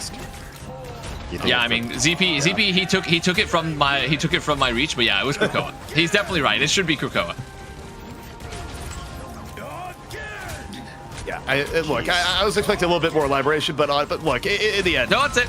That's it. That's all I gotta say. you want Sometimes domination. the answer is just the answer, you know? Sometimes it's just the answer. You won domination twice at Citadel Gaming. Shroud X has looked sloppy and not anywhere near as good on domination. I think just because, again, their weaknesses as a team just tend to show up a little bit more brightly there. Bring it to domination. Like, you should explore the opportunity, even though I know Krakoa is not necessarily most people's favorite map. Right, but it is their choice, and they will go to Krakoa. Is there something that, you know, perhaps Citadel can do to mitigate Shroud X's, or Shroud X can mitigate the advantage of the pick here, I've asked. I mean, realistically, I don't think they have. It's never been a question of one, they can make sure flyers don't run rampant over them. I think that's big because that's been a big issue with them on the previous domination maps. How good the flyers were for I think in general Citadel Gaming. But I also think that for Shroud X, the problem has always been just closing out the series, like looking clean in terms of like, okay, we're not going to lose a pick early. We're not going to waste these ults in this fight. So those two things are definitely the factors. More specifically, don't let Citadel Gaming get a ton of value with flyers, especially with like fraud getting onto the storm. And then secondly, just make sure it's clean. And I mean, obviously, Human Torch, we're gonna take out on flyer always very early. We're never gonna have that flyer. Yeah, it's a tired joke at this point, but yeah, they will not have Human Torch in the picks for sure. Yeah, I mean, look, Torch is just, again, it is kind of this idea of you never want to play against Torch if you don't have a Torch yourself, and the only way to prevent that entire scenario is to ban it. So he's just not leaving the top ban spot, and I'm not really sure anything that even changes in 2.5, but we'll see. Meanwhile, Citadel Gaming saying, yep, we're going to protect Emma. What I'm curious on for Shroud X, do they ban Storm a little bit earlier? Because I think the wrinkle you do right now if you're Citadel Gaming, you go for the protect on the Storm a little bit earlier. You don't let Shroud X ban it again like they did on Midtown. The Storm ban has been so strange to me because we've seen some teams really favor Storm and some teams just like it feels like a throw pick. Yeah, I mean, I think that overall, like, it kind of just depends on the squad. And I mean, ZP calls out, we do see a Storm ban coming through. So Storm ban being used for Shroud X, they're going to pop that. And with such an with a little bit earlier Storm ban too, it's going to force Citadel Gaming to think about like, okay, for our last protect, do we want to try to lock in like a flyer protect, or do we want to try to make sure that we can protect like something else that might be more crucial to us, you know, potentially in department. So I do like the earlier Storm pick, and instead they're going to ban the Hulk, which I don't think we've seen Shroud X play a lot of Hulk, honestly. So I think that's kind of, I mean, I guess it's maybe they're worried about a potential Namor coming out. We've seen a ton of Hulk bans in Europe. ZP, what do you think of this Magneto protect? Is that a playmaker protect? No, I think the Magneto protect makes sense just with how Dogman likes to play. I think Dogman looks strongest when he's able to play the Magneto, has looked pretty good this series when on it, and I think there was a real risk of Citadel Gaming coming in and getting the ban on it. And also, I mean, with Citadel Gaming, while I don't think they would go out on this in anything other than Midtown first, you know, Citadel Gaming at times will run things that are like way more poke spam heavy, like the Squirrel Girl, so having at least a shield available is important. But Shroud X, you know, now, can they win the domination map? That's my question, Hex. We shall see. We are running the distance on several regions today. Shroud X, Citadel, Krakoa, CP, take us. Well, we're being taken here, Vast, or rather, I'm the one that's doing the taking, and we're bringing us into Krakoa. Me, no! That's right.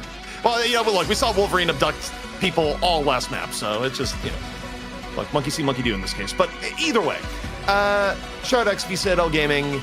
Shroud X really struggling with domination all in the previous maps of the series. Citadel Gaming deciding, yeah, we like Krakoa as the final look, but it's still going to be different because they won off the back of Storm in the two domination maps that they did win. Not available this time around on a map that oftentimes is really good for flying gameplays. So either way, we're going to get a new look for our final map of the series, one way or another. So Shroud X choosing to go a little bit more standard around here with like a triple res comp, plus you have the Captain America, which is, you know, seen this a lot for teams, but Citadel Gaming putting Yusher onto the Iron Fist, and there is no team up there for the Luna Snow, but still, you can do a lot. I mean, at Krakoa, we've seen a lot of Iron Fist get played. I mean, 100 Thieves themselves, who's the champion, you know, challenger, I think just contender for this week, with him being gone, they've played a ton of Iron Fist with Terra. So they're going to use the Iron Fist, kind of chase down the back line, look for some of those flankers, some of the flyers even. Vision, first pick onto the Iron Fist, off the rip. Opening pick, good for Shroud X. Fidel able to fall on through, and Citadel Gaming. This kind of reminded me of the very beginning of map 1, where they were struggling a little bit, and Shroud X was really able to just stand strong. And once more, Citadel Gaming can be off on the back foot to start a domination map. Okay, first cap going the way of Shroud X. Should be doing a little poke here with Doomed, and, you know, Doomed going to be kind of the driver here for a lot of this value, right? Typically, you only have that one duelist player. Doomed needs to be putting a ton of pressure, forcing out a lot of these cooldowns, some of these ults early for Citadel Gaming. As Yusher now on to the Iron Man. So the Iron Man's going to make their way out. The flyer is available after being banned previously. Going to have some of this flyer pressure as Fraud here on the flank, looking to set up onto the back line. Fraud. End up using a lot of dash charges at the very beginning. Meanwhile, Galactic Legend in here from Doom. In over the top. Just flying over the natural cover and setting up for Impunity. Impunity, actually, the biggest kill stills of all time, as Doom just knocks down 4. But truly, the liberty of America, the one taking the credit for it. Doom gonna get that final pick.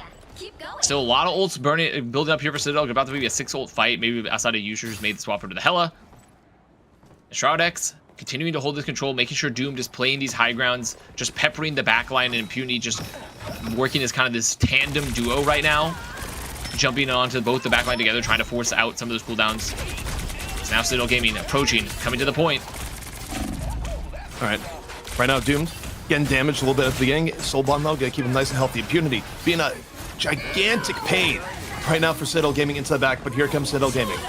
They open up the Sonic Seduction, Fraud, dance the butterfly into the back, hoping that enough distraction was made. Shroud X, though, with the Solar Resurgence, able to stay alive. Meanwhile, Dongman, Meteor M, up to the sky. What's it gonna be? It's gonna be Hela taking a trip back to spawn. Dongman connecting for 1. Vision falling through here, getting the angle here on the backhand side. And, you know, Citadel Gaming, they've dropped the invisible boundary here of Ash, but it's a fight that just may be lost. That was a really good sports slumber there from Nuck to make sure they could just wait, save up those right clicks. It's now Dongman finding 1, finding 2, the Galactic Legend to help clean up this point here, and Shroud X looking like they're going to take the first round of Krakoa. And the triple res comp looked pretty good for them there, right? I think overall, Doomed, Impunity looked like a solid duo. The backline into that aggression, making sure that no one's really going down. They're just saving all that. And Vision, I think, looking a little bit better onto the Adam Warlock as well this round. Yeah, not bad at all. And Shroud X on the verge of being swept. Now 1 round away from completing the reverse sweep. Again, another shot at 100 Thieves. Still eager for a little bit of revenge. And man, oh man, what a story it would be.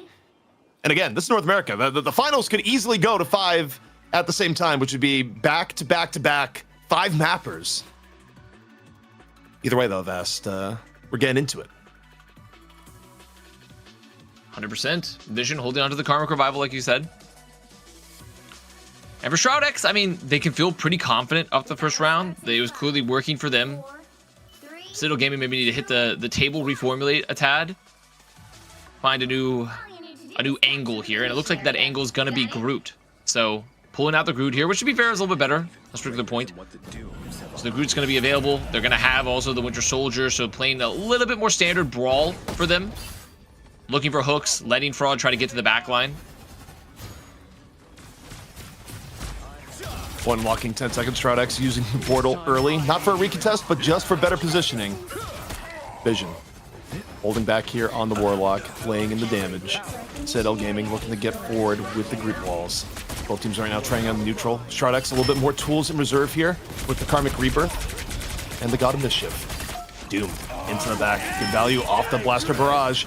But here we go. Cracking impact in here from Yusher, and Vision down right away. Not enough to cause a reset, though. Wasn't hit by the Kraken impact. But Invisible Boundary going to be dropped here by Citadel Gaming. They want to secure the 1 pick advantage that they've already gotten. Shroud X on the back foot. Vision Do you drop the Karmic Rebirth here, or do you wait for the next round? Doom dropping the Galactic Legend. It's going to be all on the table. The ult bank, again, fully emptied here by Shroud X. And we'll see if it pays off. Doom was able to get one off the Galactic Legend, and it is a fully rejuvenated Shroud X team now contesting the point. Okay, Doom gonna go down still. Cocoon gonna be available, forcing that Strength of Prison out of Monster as well. But Vision gonna clean up Monster. Doom still just keeping so much pressure here onto the backline. And this long fight there. No team has capped yet, but there's a stain here for Shroud XCP. It's just been so ever present. And Shroud X gonna get the first flip. And they had to invest a lot, but I'll definitely take a huge investment to get the first flip, first fight win. Citadel Gaming get to walk back in here with the Sonic Seduction, with the Dance of Butterfly. So some good options coming in for Citadel Gaming here. All right, Shroud X, first control, trying to head their way to get into the money match versus 100 Thieves right after this. Citadel Gaming, they came real far. They nearly swept Shroud X, but now in a bit of a bind. Sonic Seduction get open air from base and immediately punished. Impunity and the rest, the focus fire, just crunch Mace. Completely take the wind out of the sails of the Citadel Gaming attack, and Avast, so much time is being burned away now. Yeah, and they're putting so much pressure here on the approach too. Sure, Citadel Gaming gonna have a ton of ults in the bank here. This has to be a fight win. They want a very decisive fight win here. I mean, they're close to another Strength in Prison. They have so much in the bank here. The worries is, once again, is Vision can play out of the LOS, can play it safe, get a good Karmic Revival. Ideally for them, they want to bring back up and come in with a strategy result post Karmic Revival if possible. Dancing Butterfly coming in here from Fraud. It desperately needs to do something or set up someone else. And Doom gonna go on down. Has the self-res though ready to go. It will be back up to strength at the moment. And Usher though with two. Karmic Revival though over and in, but is this gonna feed Usher even more? Karmic Revival.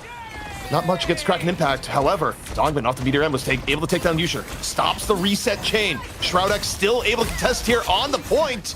Even Citadel Gaming working with a bit of an edge.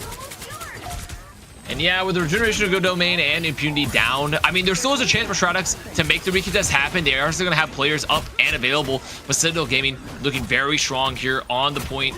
Mate's going to take down Dongman. That's a big anchor down. And I think a big issue here, when you look at the late into that fight, ZP, is that once again, Fidel Nuck committing the strategy ults before the Karmic Revival goes down. And then it's like, okay, well, we have nothing to deal with some of those later ults for Citadel Gaming, right? And you're coming into all that damage. And so sure, flip's finally going to happen, but uh-oh, wait, did I do it? Have I done it? I might have done it, ZP. I might have caused the curse. Don't show your face to production tonight. It's already going to be a long day. Could be one of those, 5 maps to 5 maps to 5 maps, and you just had to summon it. You thought that somehow being in Canada would stop you from summoning the level of curse that we are now experiencing, where, there's been no tech pauses today. And yet. Show the match chat. Show the match chat. What are they... What's the issue? I don't know if we can show the match chat. Oh, okay, fair enough. Don't show the match chat. We should at least look at the match chat before we show it. Right, so. You know what? Take a look at the match chat separately. Okay, nothing. No information to be gleaned. No information to be gleaned there from the match chat. So, internet. A little bit of an internet problem. Okay, now, production, what I want you to type in chat next is don't care, unpause the game. I don't know. I don't actually think we have the ability to pause the game from a production point of view. I actually think we have let the players run everything. Is how. Well, I'm not saying. Works. I'm just. But it's not us unpausing. I'm saying don't care. Like don't care. No. Unpause the game. But no, we'll wait. We'll wait for them. Obviously, can't play in a 6v5 ideally. But definitely, I think when we look at the match in general, it's pretty neck and neck. But I think when you look at the bank CP, when you see this huge bank deficit that Citadel has, it's going to be a pretty hard slog for them to make it back. Well, they're kind of used to it, even though they were used to it with Storm. That's true. They, if you think back to map 1, they come back from down 99 twice in a row. Is where they're at. Also, Dogman has caught up and is now attacking you in our production chat. Yeah, I don't really... Dude, I'm tired of this guy. Okay, so we're going back to the desk here as the pause continues. Real serious internet issues, just freezing things out here for a moment. Yeah, so I saw they mentioned it was like starry internet issues, which is my ISP. So I'm concerned a little bit about that. I had them as well. I hope. Yeah. I mean, so I've had them. I never had any problems. So this is grave news for those in Los Angeles, which I'm assuming where they're at. We're just accidentally slamming the one ISP in Los Angeles. That's nice. Yeah, guys, I don't know. Like, we're going 2v2, right? So I wasn't expecting you to come back in here. I was expecting to watch the end of the match. What do we got here, ZP, as far as like who's in the advantage when we do unpause the game? Well, logically, everything from a logical point of view would say it is 100% Shroud X because they effectively only need to win like one more major fight and they will complete the reverse sweep. But if you're superstitious in your gaming and you love referencing past history, you could say that Citadel Gaming has Shroud X right where they want them, because this is how they win domination against Shroud X. They go down 99 and then they bring it back. So actually, step one of the plan is complete. I'm not superstitious, but I am a little bit stitious. Avast, do you agree with what ZP says? I mean, Not like in general, but like yeah, right now. just in this moment right now. Yeah. I think it does set up the vaunted condition that we've seen, the win condition so far. I don't know if this is going to be the particular case right now. I think overall it's kind of a question of, are the swaps still going to be pretty good? Because I do think the swaps are pretty decent, but wait a minute. We're back in. You see the pause? Yeah, 3, 2, 1. Perfect. Does Shroud X bring it back? Is Shroud X going to win this one? ZP, go. Well, right now, Shroud X, can you do what you couldn't do back on map 1, which is secure a 99 lead and win the game? The answer back on map 1 was no, but the answer on map 5, battle, born, and tested, maybe yes. And the answer on map 2. So technically we've had 2 of those answers that we know, but so far, yes, as the engage happens, there's going to be the freedom charge, getting that extra bonus health, getting the movement speed, but Mace just going to pop the Sonic Seduction to just mitigate some of that pressure. Bossy, Bind doomed really, really early on in the fight. Monster dropping the Strangling Prison. Citadel Gaming burning even more of the bank here. Shroud X, though, at the same time, you know, they use the Soul Resurgence, don't really get what they want. So, all right, Citadel Gaming, one step of the way. Need about 2 more of those to force us to the ultimate round in the ultimate map. I think that's a decent trade because you get some of those support ults. I mean, Sonic Seduction plus the Strangling Prison, more importantly. And the God of Mischief, so Shroud sold out. So, I mean, that's a pretty decent trade there for Shroud X. The only potential downside is that, okay, you don't have a pure Strategist ult right now for the Dance of the Butterfly, but Fidel holds on to the God of Mischief, so you could just copy Nuck. Make sure that you just mitigate that with the Soul Resurgence. So, Shroud X looking to wake their way in here. They do have some decent ults available. Citadel Gaming playing it a little bit slow. Meteor M coming up and over. Diamond able to find velocity. Shroud X, this could be the opening they need. Citadel Gaming, they have to withstand this Dance of Butterfly from Fraud. Able to even things back up. 5 on 5. Nuck, though, able to get the res, putting Shroud X back in the driving seat again. Monster right now, under pressure, 100 HP, needs to stay alive and can't. Doomed! Able to finish off. We are in overtime. Shroud X was able to flip the point. Citadel Gaming on the verge of being eliminated. Doomed! Grabs another. Blaster Barrage, good to go. Here comes a Kraken Impact, though. Can this be turned back around? Usher thinks he has a chance, and no vision! Gonna deny the resets. Shroud X, nearly there. Monster, gonna go for the portal back on in. Still not out of options is Citadel Gaming. They're jumping through the portal. They're going for the contest, but they're losing players bit by bit here, Avast. I think the options are over. The options are now over. It's time to call it quits, unfortunately, for Citadel Gaming. But great for Shroud X, finally closing out there at map 5, and really well played there, just getting some of those ults out early. I really liked how Impunity as well went to the back line when Dogma was looking for the Meteorium, just immediately removing the regeneration domain, letting one come through, and Shroud X finally cleaned it up there and closing it out. What a crazy comeback from Shroud X to go on to fight 100 Thieves. So my question too, when I was talking to Jake and Dogman when we were doing EU, I asked like, so what's the vibe? What do you feel like going into this next game? Avast, as allegedly a former pro player, we'll say. Allegedly, yeah, allegedly. So that'd be the question I would ask you is like, what's the feeling? Like you almost just got 3-0'd, but now you came back. So are you feeling good? Like what's how are you bringing? What's the energy that you're bringing into the next map against a defending good team? I mean, I think the energy, first of all, is you're probably pounding some energy drinks, more than likely, is the first step after a long map, ideally.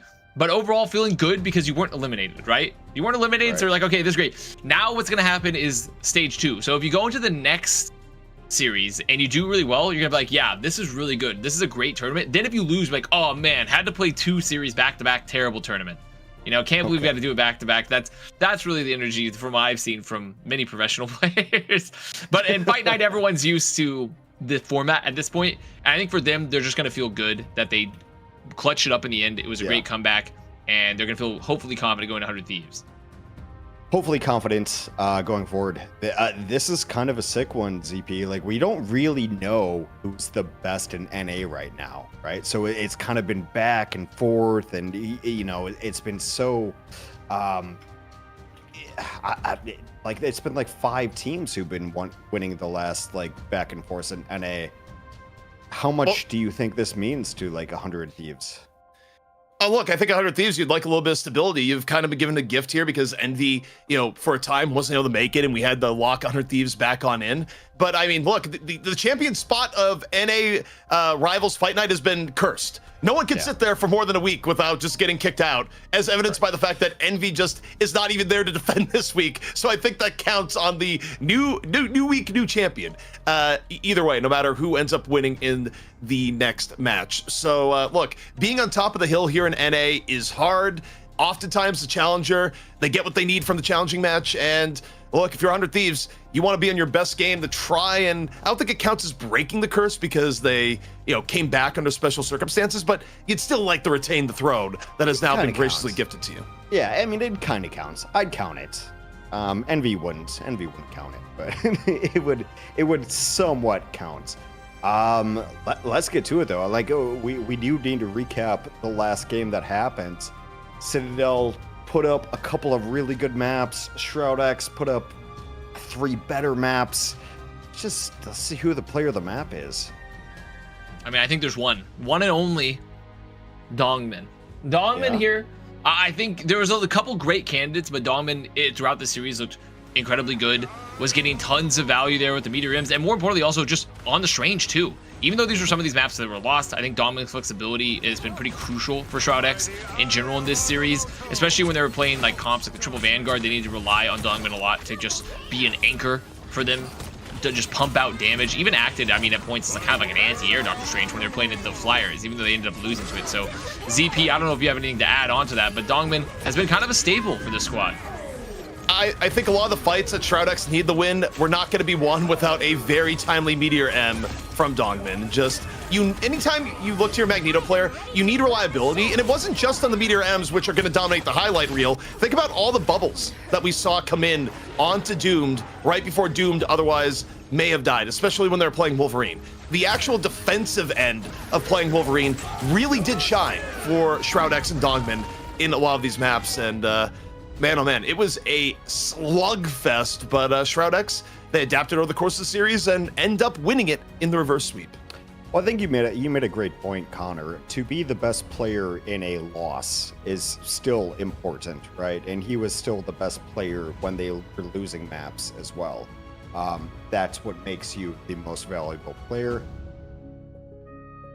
I'd agree. Shroud X, I'm like, I kind of want to like invite Citadel back next week. Like, that they played so well too.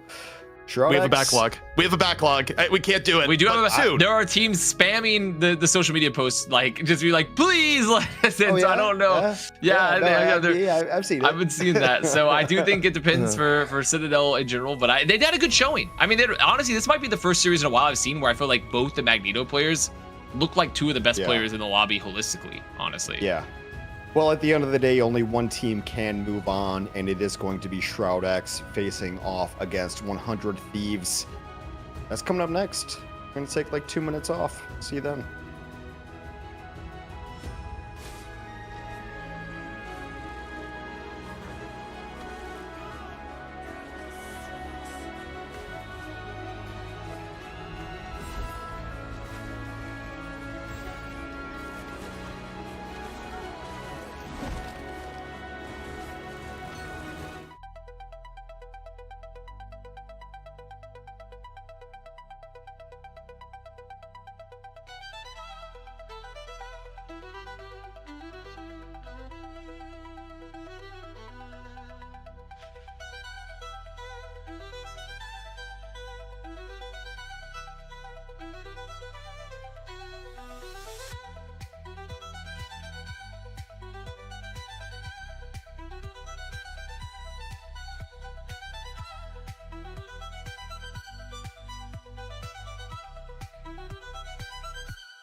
103 versus Shroud X.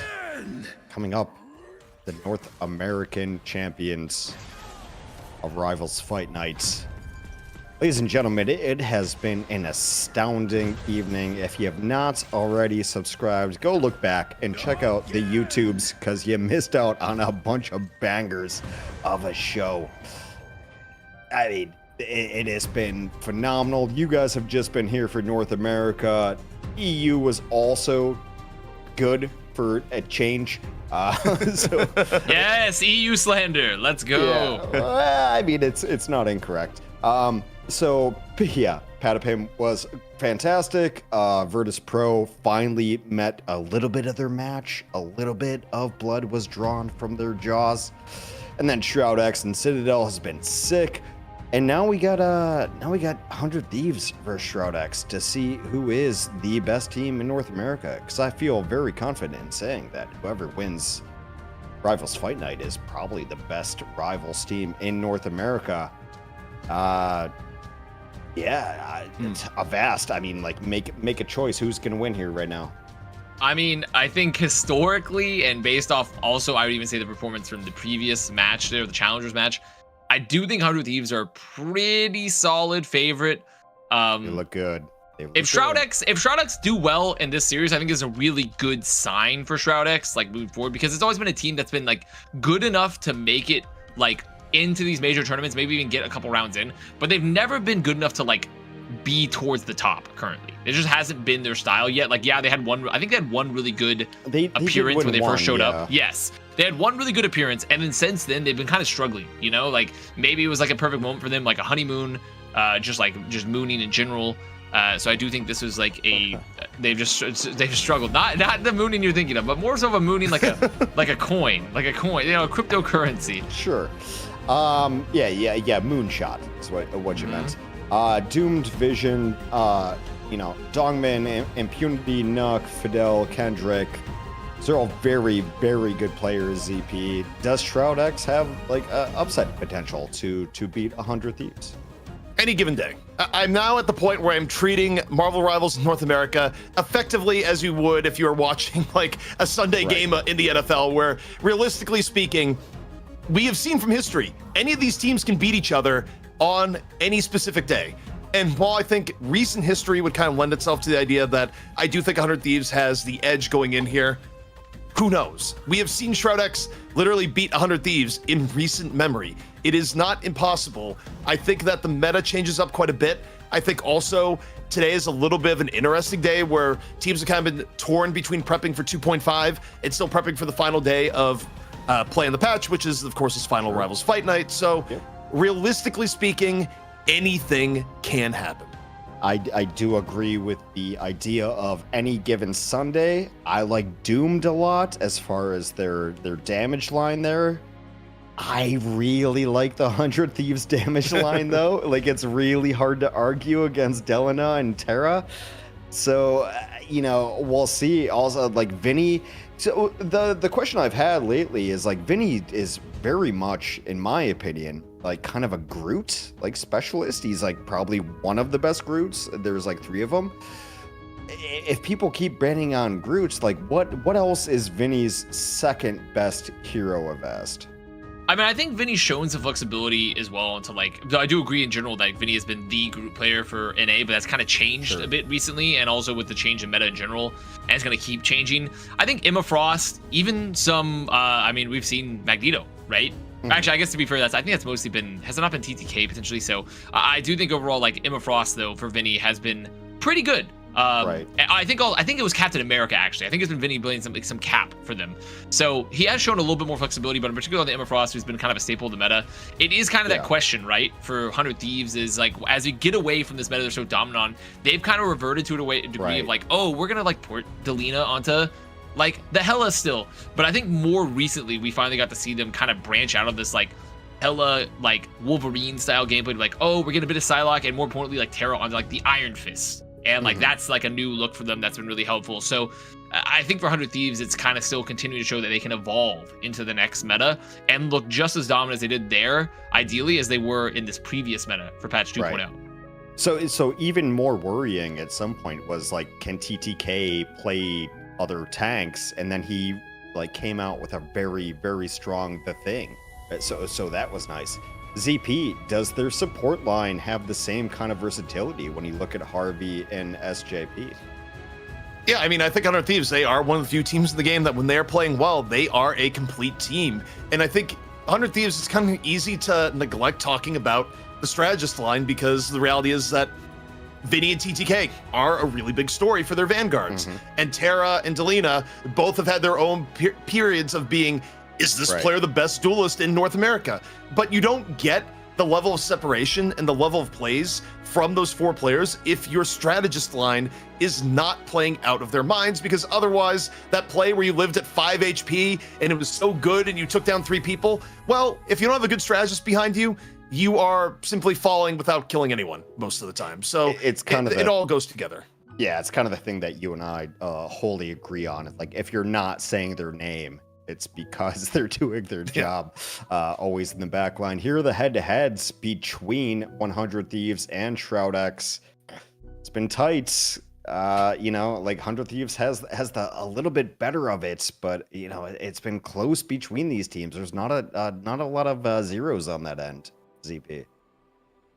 No, not at all. Although I'm trying to remember if they played each other in the Shroud Gauntlet. I don't think they did. I think the problem there is that 100 Thieves, like, they're on opposite ends, and Shroud X just kind of got whomped in that turn. So no, they did not play in the Shroud Gauntlet, so we don't have that stat as kind of a, back end stat to go here.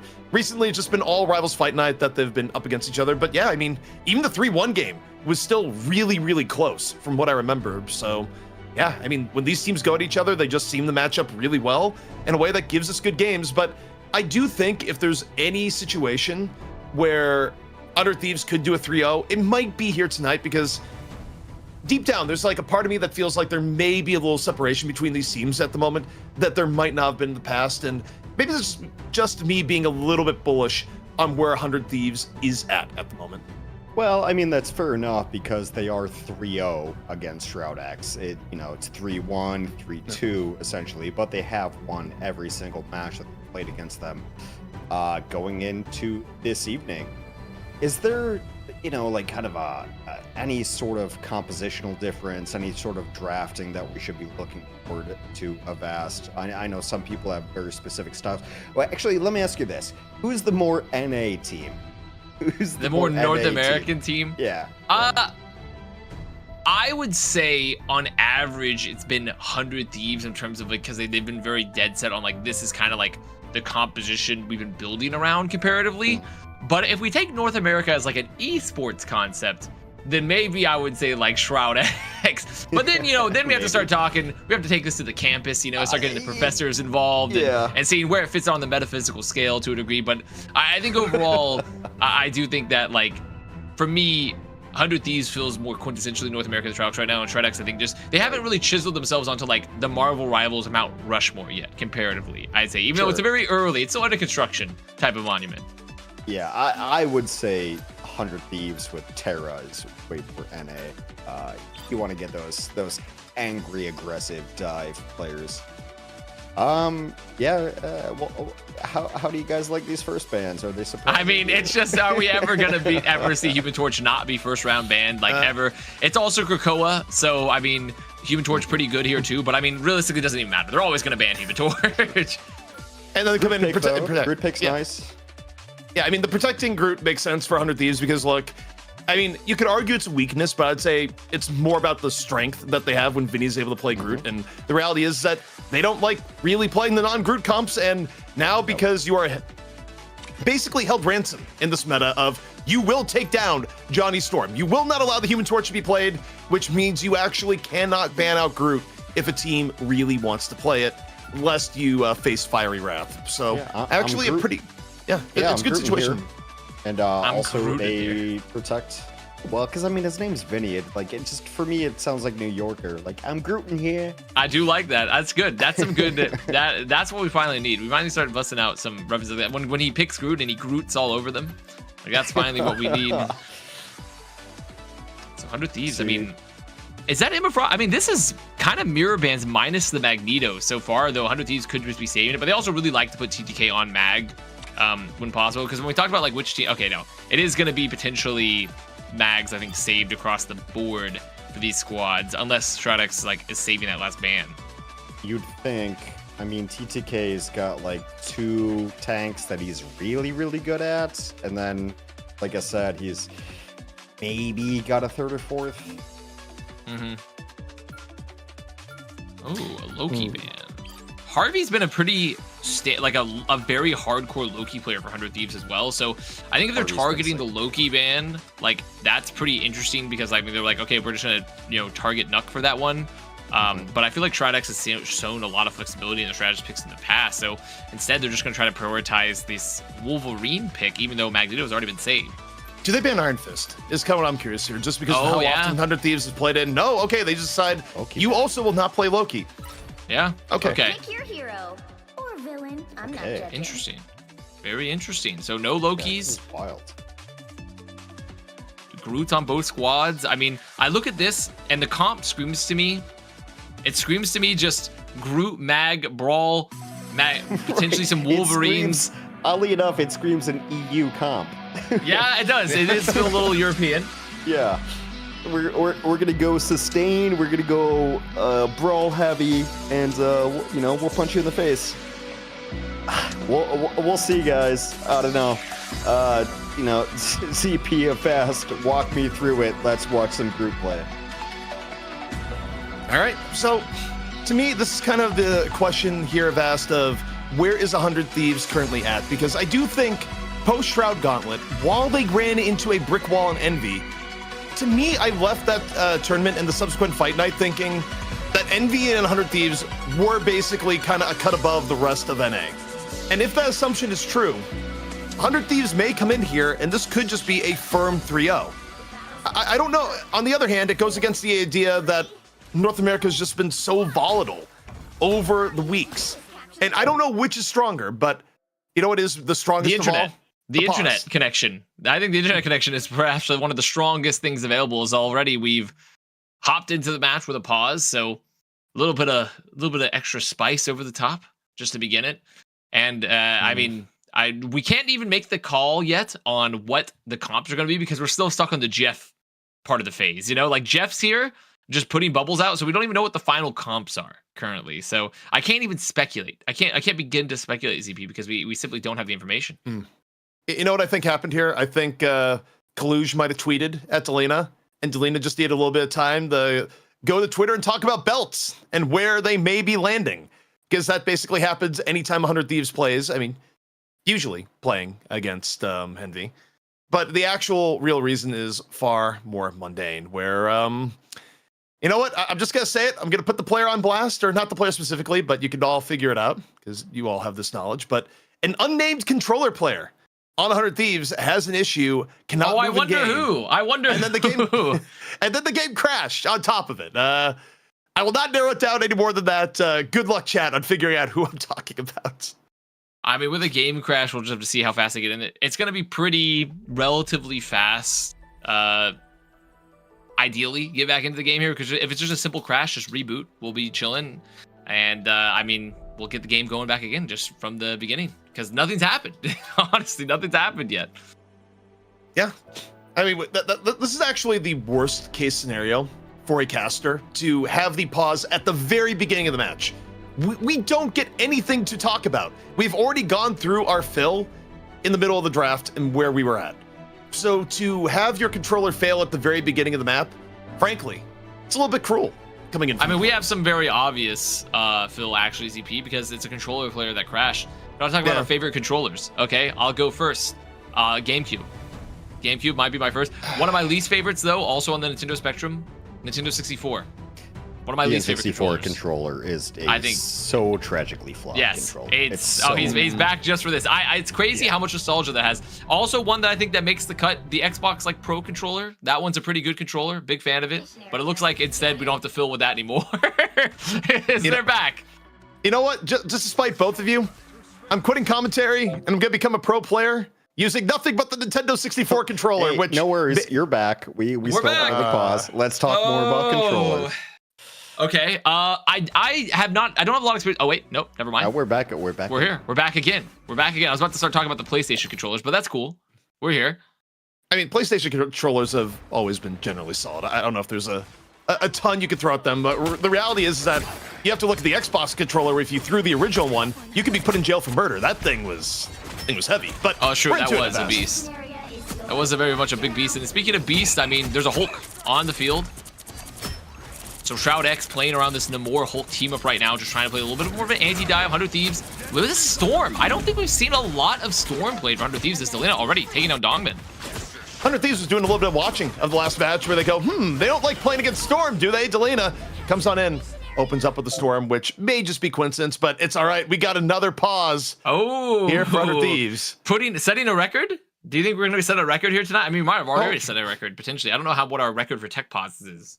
So I know this is more of a thing on our sister broadcast, but EU teams at times are known for pausing a lot. And that's why I feel like now where we open this match, we're like, the comps may be a little bit more EU-centered. Well, I don't know about the compositions, but let me tell you, the pauses are full-blown EU. This is, it's not even the overall length. It's the fact that we keep pausing and unpausing and then pausing again. Is a little unreal. It's definitely EU-based. Yeah, that's a good point. I'm also going to say on the controller part, I don't really like the Switch controllers that much. Not a huge fan of the Switch, like the default Switch Joy-Cons. In my opinion. So this is a player has crashed apparently. This time though it's Terra. So 100 Thieves, they have become 100 tech pauses, and we are currently we're swapping around. It works. We're swapping around all the tech pauses. They're going to each person.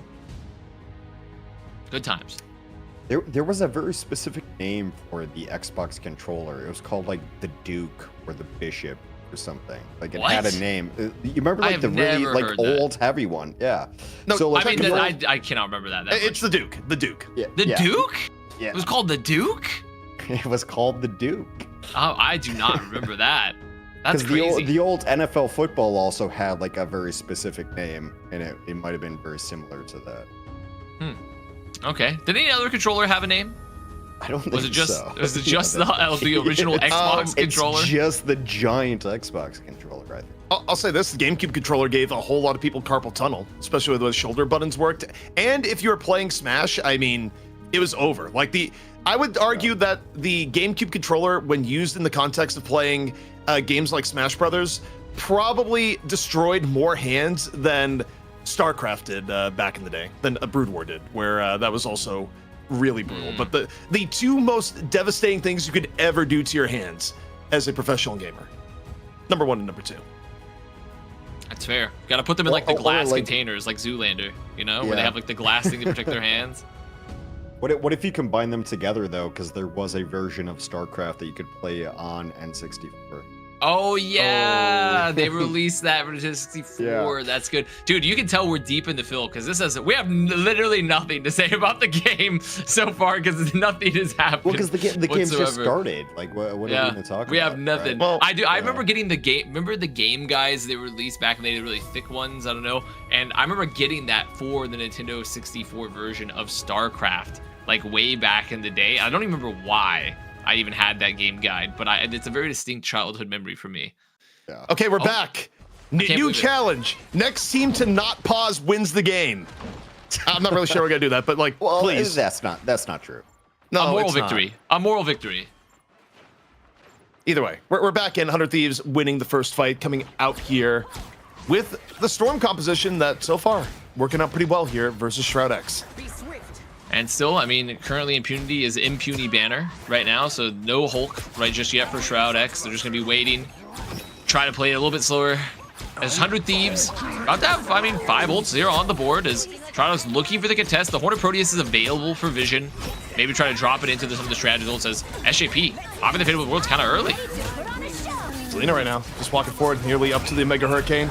You want to take a look at Vision right now, blows the horn, and gonna get nothing. Meanwhile, 2 members of Shroud X already down. The dancing for Fidel, not gonna be changing that fact. So 100 Thieves looking very stable on the point right now.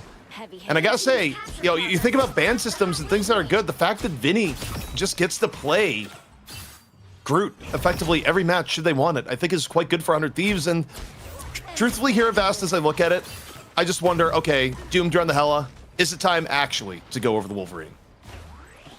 I mean, there is no Magneto, right? So that is actually a very viable option. I do worry about the more a tad because it is kind of like this anti-dive, like anti-flyer setup to a degree. But if you have Hella available, I don't necessarily know if that's something that you necessarily have to do. Is okay, 100 Thieves still setting up here, controlling the chokes. Is Domin gonna find SJP? Yep, early pick from Shroud X, giving them some opportunity here. You got Doomed laying in the shots here from the back. And 100 Thieves right now, a little bit against the wall. Dongman even dropping the Meteor M. So, I mean, Shroud X, they are actually draining everything here at Vast for control. But they're going to have to go 95 to 100. No margin for error. And 100 Thieves still going to have plenty of ults in the bank here, too, because they get to walk into this fight. There's no strategist ults. They had to burn them both, and both the Strengthened Prison, and Eye of Agamotto, and the Omega Hurricane, right? And those are all ults that are going to put a lot of pressure and just keeping players alive, keeping your backline alive there when you look at the Omega Hurricane. So this is a really hard fight for Shroud X. They're going to try maybe just drop an early Hornet Proteus, put Impunity to just make some space with the Hulk Smash. Into the backline we go, Delina. Omega Hurricane. What resources is it going to drain out? And Oriole just take down Dongman outright. No resources burned, but a life. Oh, Terra takes Nuck off the map. No! And the pause! There it is! There it is! We got another pause coming. We're gonna call this the El Pozico, perhaps. It's not bad. Please. Did you guys not can't- expect this to happen? I knew this was going to happen for sure. I knew it. I didn't. I yeah, didn't. no, I no, thought the so- curse had been broken. Says he who did the cursing. I mean, perhaps so, but it's this could be the El Pozico coming up. I mean, this could be a new banger. Apparently, it's another player crash. So I don't know if perhaps the players have been kicking their PCs, if they've been whatever they've been doing. Or perhaps they were trying to add some like custom desktop backgrounds, and now it's it's just like crashing. oh, the is whole that thing. the problem? I'm gonna say, do I message Tasma at this point where, if Under Thieves, if this is actually a consistent thing and Terra can't play, do we do like the secret boss swap if Envy happens to be around and be like, yo, Envy, turn Okay, up. but here's the problem. If that happens, we still have to then set up the lobby and Yes, get everyone well- in. And we don't talk about players that are sometimes, we'll see. We'll see. I mean, we can't rule out anything. Overall, I'm going to believe that 100 Thieves are going to head to the Totino storage room and they're going to find a new PC for Terra.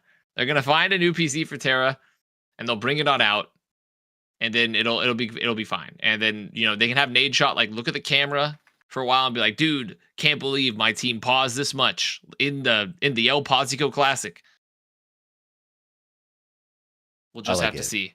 Yeah, I like El Pozico.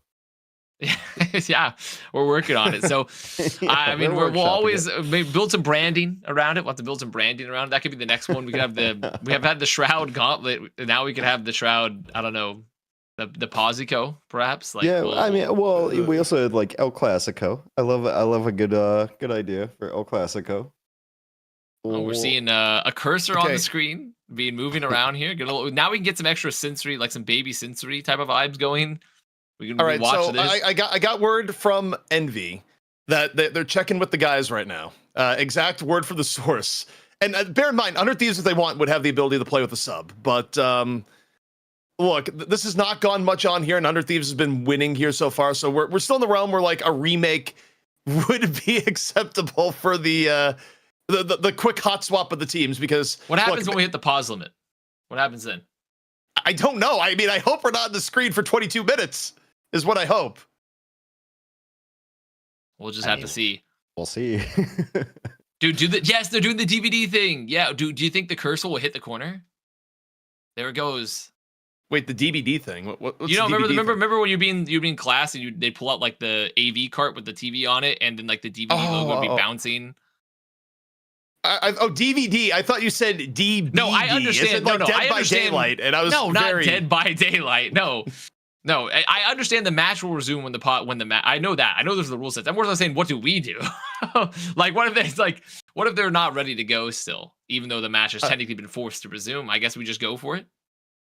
This is looking like the old like Windows screensaver, but Wait, It's all good. we're back. I don't believe. I have such little faith at the moment. All But good. okay, So that was a round. it was around. We spent approximately about 80% more time in pause than we did in game, and probably close to 90%. I mean, that time was stopped for a long period of time. Can we get the inside look of Terra's PC? Is it actually on fire right now? The hamster wheel just spinning. Perhaps they had just like maybe like have an intern there like cranking a wheel, just like powering it. You know what I Their arms think? are getting tired. I think the problem is that Terra is not running a certified Intel product right now, because if Terra had an Intel processor running everything here, you wouldn't be having these crashes. I guarantee That's so you. true. That's so true, actually. Thank you so much, Intel, for giving me a processor that doesn't cause us to make a new match called the El Pozico. 2, 1. Imagine if we had the pause just Yeah. for you dropping out. But okay, I mean, we've actually set a new record without a pause. For a Dude, second, I no, was you're scared. you're just bringing the energy. You're bringing the energy back into the room. You're inviting it. You're inviting a pause. No. Well, we're into it. 100 Thieves appear to be stable here so far, which is probably another way of inviting the curse. But TTK about ready to drop some magic of their own. Eye of Agamotto, good to go. 100 Thieves up, over. They drop the eye. And they're just looking for Vision. Vision stunned by the glory of the other sorcerer on the field. And Vinny dropping the Strangling Prison to make it all flow better. And here we go again. Oh, there it is. What are we on? What are we on now? Is that 5, 6? Gotta be. It's more than 5. Production, can we keep track? Can you help us keep track here? I just want to know how many pauses we can get into one series potentially. You can fit so many slaps the roof of this game. You can slip so many pauses in this bad boy. I think that's 4. No, I don't want to speak for production, but I think it's 4. I think we're on 5, surely. It's either 4 or 5. It's 1 or 2. Surely. I mean, I'm keeping track. This is the new game. The new game for me is highlight. This is where I'm keeping a side pool, like a kind of a side thing going on here. Poly markets. Everyone heck the poly markets. How many pauses can we get? And 100 Thieves versus Shroud X. I'm sure there's some good action going on there. Well, we'll just have to wait and see. I'm sure ZP is furiously messaging them. I hear the clickety clack. So yeah, my apologies. I probably should be in here, but yes, I'm working magic behind the scenes. That's fine. We can fill. So the question is, Avast, well, ZP actually does his job and actually works. What key do you think his keycaps are? So it's either like blue or brown or black, right? Oh, so like the switch? Like what switch they have? What's the switches? And ZP don't answer. Yeah. I don't think they're not tactile enough to be like a brown. You know, I'm a brown switch guy. They're not super clicky. I think they're reds. Okay. You got reds. Yeah, I'm going reds. I've also never really used much other than red or brown, to be honest. So I don't know everything there is to know about keys. But they're not like clicky, because blues are super clicky, right? I think so, but honestly, like I'm sure there's some guy that like has just finished like setting up his like 3rd mass drop wish list. That's like, oh man, like I know so much about key switches. Right. I would love to talk about this. You're getting the mass drop emails like I do. Yeah. Okay, so just to update where we're at, it is unclear if 100 Thieves is going to be able to run with this sub if Terra's PC does not fix itself. There's some issues going on that they're working through, but Envy is getting ready. So there's a world where we may end up just going to a break, pretending this didn't happen, and Envy actually comes in to defend the throne, as was originally ordained before the last 2 days anyways. Okay. Great. So we're going to do all this for Envy to come on back. You know, I'm loving it. Yeah. We're both getting paid the same amount of money anyway. So I think overall it would be exciting. I would hope that 100 Thieves can get it figured out. Obviously, we want to see 100 Thieves play. They originally agreed to play. It would be a good matchup, especially with Shroud X, and they've had a pretty fun history, even though 100 Thieves has won. So I'm hoping they can figure out what's going on with Terra's PC, ideally. Nice. But yes, that would be ideal. Not much else to be said on the matter. Shall we do? Hex, what do you think? Shall we go to break now? If we can, if production's around and ready to go to break, but I think we're just like, we're kind of just like sitting and seeing what the team's at. Because they could just press we're ready to play and we'd be in game. So but we'll gamble until we have a solid answer from the squad. I think we're just sitting here and I don't know. I thought we were having fun. I was just having fun talking.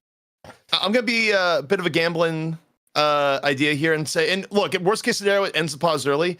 I say we go to break, we come back when the pause is over, or the restart is good to go. But okay, wait. Hang on. I'm getting an update here from 100 Thieves. Quote, right now they want to finish up the map and see where it is from there. They're saying they think he needs to roll back his drivers.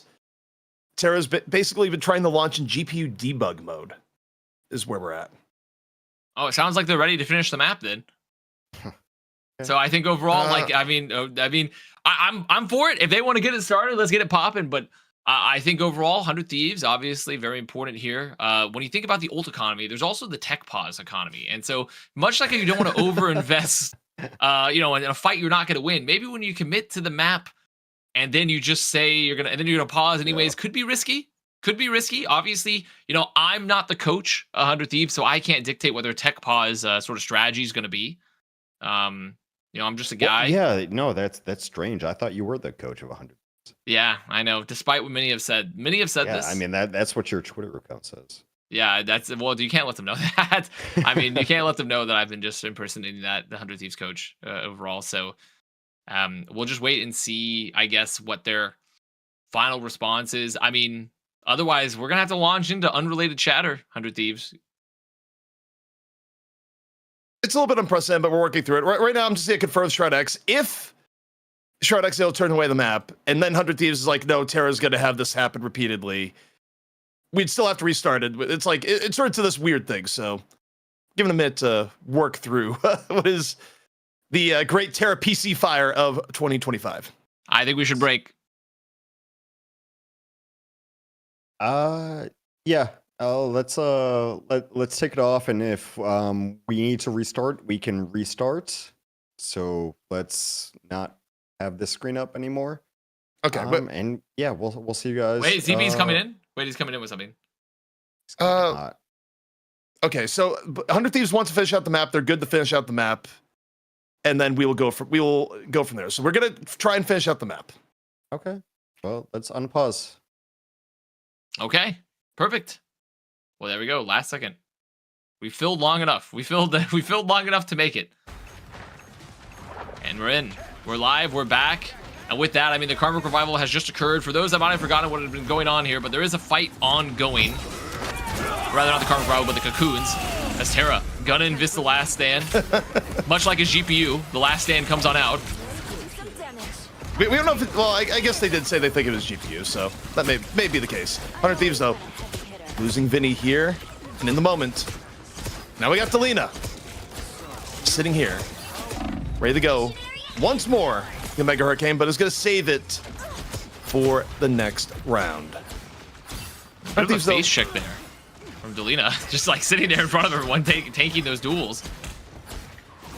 I'm just sitting here, just you know, it's kind of hoping that Terra's GPU just holds up, you know. But, okay, Punity going down. Dogman getting Terra in turn. Terra definitely having some issues here at the moment as the Karmic Revival coming in for Shroud X. They try and stabilize and make this thing happen. So 100 Thieves still looking for the recontest. They are getting close to a riot. Well, it's about to have 4 ults available for them as Shroud X looking to hold. Likely have to commit some of the strategist ults here just to keep them alive through the Mega Hurricane. Already popping the Soul Resurgence. But now these ults are just going to get traded. And just watch for Doom to pop the Black Legend. That's what's going to happen. Mega Hurricane used, and 100 Thieves side, it's time to turn this into a bit of a dance floor. Don't let Doomed take on anyone with the Galactic Legend. Shroud X looking to hang on in. Meteor M, though, in from Dogman. Looking, has good opportunity. Goes for the mid-air, and no, not going to connect. Meanwhile, here comes CDK. Eye of Agamotto going to hit Fidel. Out of there in turn. It's a crushing Eye of Agamotto. Dogman right now just getting bullied by the strategist in the underground here of Krakoa. 100 Thieves nearly getting the flip. Impunity, though, says time for a little bit of liberty. Gonna look to delay. Dogman, though, is down, and Terra's eyes gonna be on him in just a brief moment. There's 100 Thieves now nearly having what they need here for the recap. The flip is theirs. Okay, after a long fight, some pretty good delay from Shroud X. Gonna be walking back in with the Karmic Revival, but 100 Thieves the isolation was pretty good, making sure to split off multiple targets there for Shroud X so they could just focus down targets on the point. Still in a 70% to another Mega Hurricane. And this is kind of like the rush you're playing here. It's like you're doing these swaps between... I see TTK standing very still. This is ominous. This is very ominous. TTK is standing very still and not moving. This is not good. Wait, no, the shield's up. The shield's up. Okay. There's life. There's life. I was going to say, TTK is even the one with PC issues. Like, come on. I can't have another fallen soldier at the moment. That would just be all sorts of bad. But, okay. Doomed. Working here for Shroud X, trying to make something happen real close to the Galactic Legend. 100 Thieves will have some options here in turn. Galactic Legend can be used, and it's directly in the fate of both worlds. So now you look for anyone that's not enjoying themselves in the dance party if you're doomed. Meanwhile, Delina up, forward, 100 Thieves off the dive, crushing into Shroud X. Mega Hurricane, not even required. Vanquished at last. Strength and Prison continue to show just a ton of value there.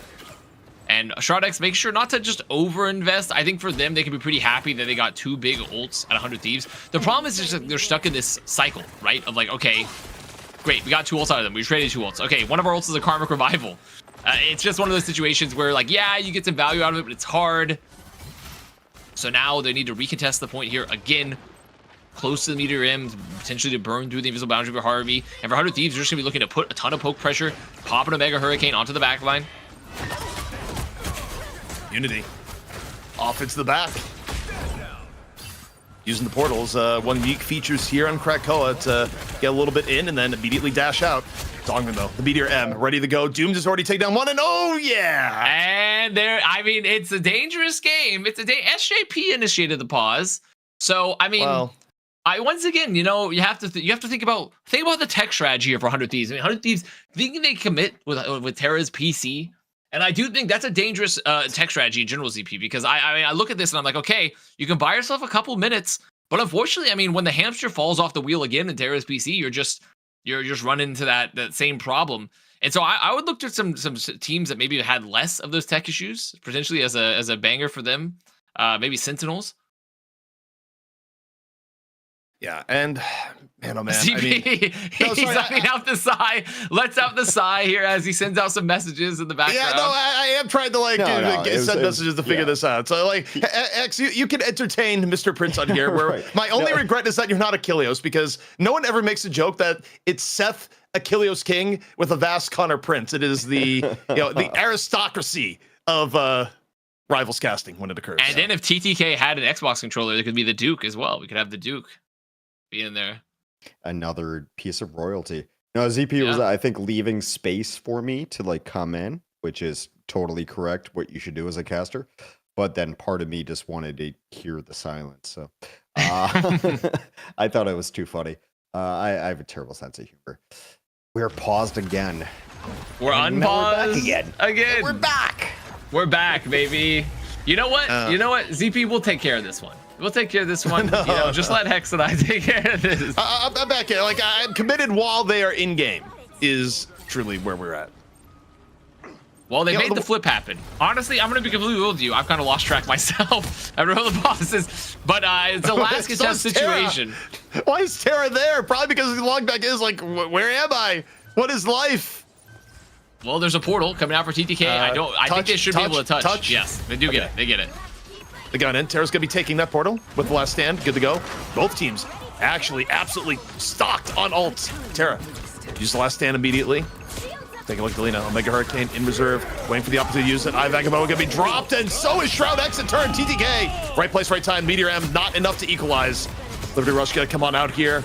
And here comes Vision off the res. Going to have the Karmic Revival, but if you have Omega Hurricane, you go directly where Adam Warlock is if you have an idea.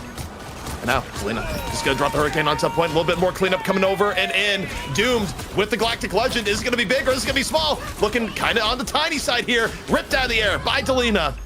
Getting a lot of value right now on the Storm. The flip back the way of 100 Thieves on the verge here of the map 1 victory. And this is all they need as overtime ticks down. Well played there from 100 Thieves in the end. I mean, when I think for them, they just had the ults they needed. It was a really good hold, too, for Delina on the Omega Hurricane, waiting for some of the strategy ults to end. So 2-0 rounds here for Krakoa as 100 Thieves going to clean it on up. And, I mean, we'll just have to see and hope that things kind of get better, get fixed as we move on. Because right now, 100 Thieves looking pretty good, but tough to tell through the maelstrom of where it's going to end up. Yeah, just to recap, a casual 40-minute 2-0 round. Problems there. Long rounds for that. 100 Thieves, I suppose, won our very first opening map. And hopefully everything is going fine tech-wise going forward.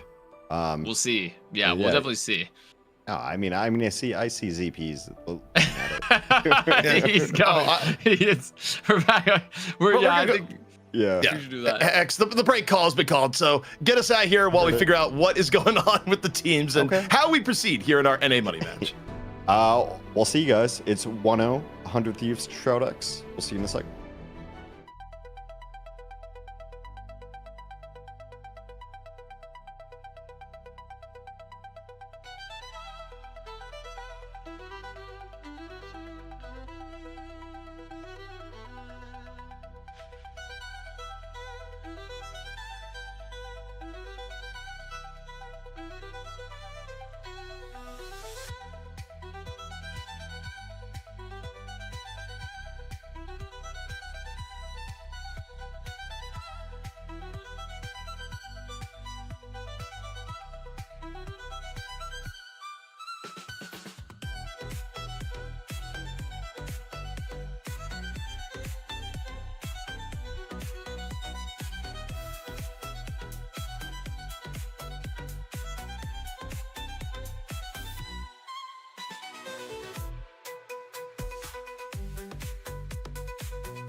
Welcome back to Rivals Fight Night. It's been a while. we had some time off. We're dealing with some tech issues, guys. I think the plan is to still do 100 Thieves versus Shroud X. And we will continue that matchup. My deepest apologies. I mean, I say that like I really care, but like also like I don't really care that you guys were waiting for esports. Yeah, we're gonna do some games here. Thank you very much for your patience. That is the thing that makes the most sense to say out loud. 100 Thieves, Shroud X, Rivals Fight Night Finals. We're gonna get into it very shortly here. Avast, what did you do in the break? Well, my girlfriend was like, "Hey, are you gonna eat dinner?" And I'm like, "Maybe at some point." I don't know. Like, we'll see. So yeah, we're currently coordinating that, and you know, she's giving me like side eyes, being like, "Damn, is this thing gonna happen?" Like, we were just there was just a problem with the driver issues. If you're a person who owns a computer, you probably know that driver issues are a thing sometimes, and it's not really your fault. And whatever, ZP, have you ever had driver issues, ZP? Never. I'm perfect in all things computer, and never crashed once in my life. But okay, look, we've kind of gone through it. We've gone through some driver issues. People are getting back into lobby, but also we have if Terra does crash again, we have the solution in terms of substitutions that are coming in.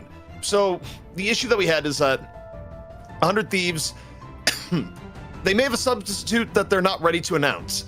And my suggestion was that it should just be named Nade Shot. It doesn't matter if it actually is Nade Shot, but should they have to go to the sub, we will have an incognito sub named Nade Shot. And chat could go wild with that one. However good or bad they play, one way or another, it'll be very entertaining as a mystery addition to the 100 Thieves, should Terra have not fixed the BC situation that he's found himself in. Yeah, we had a Terra issue, and it was terrible.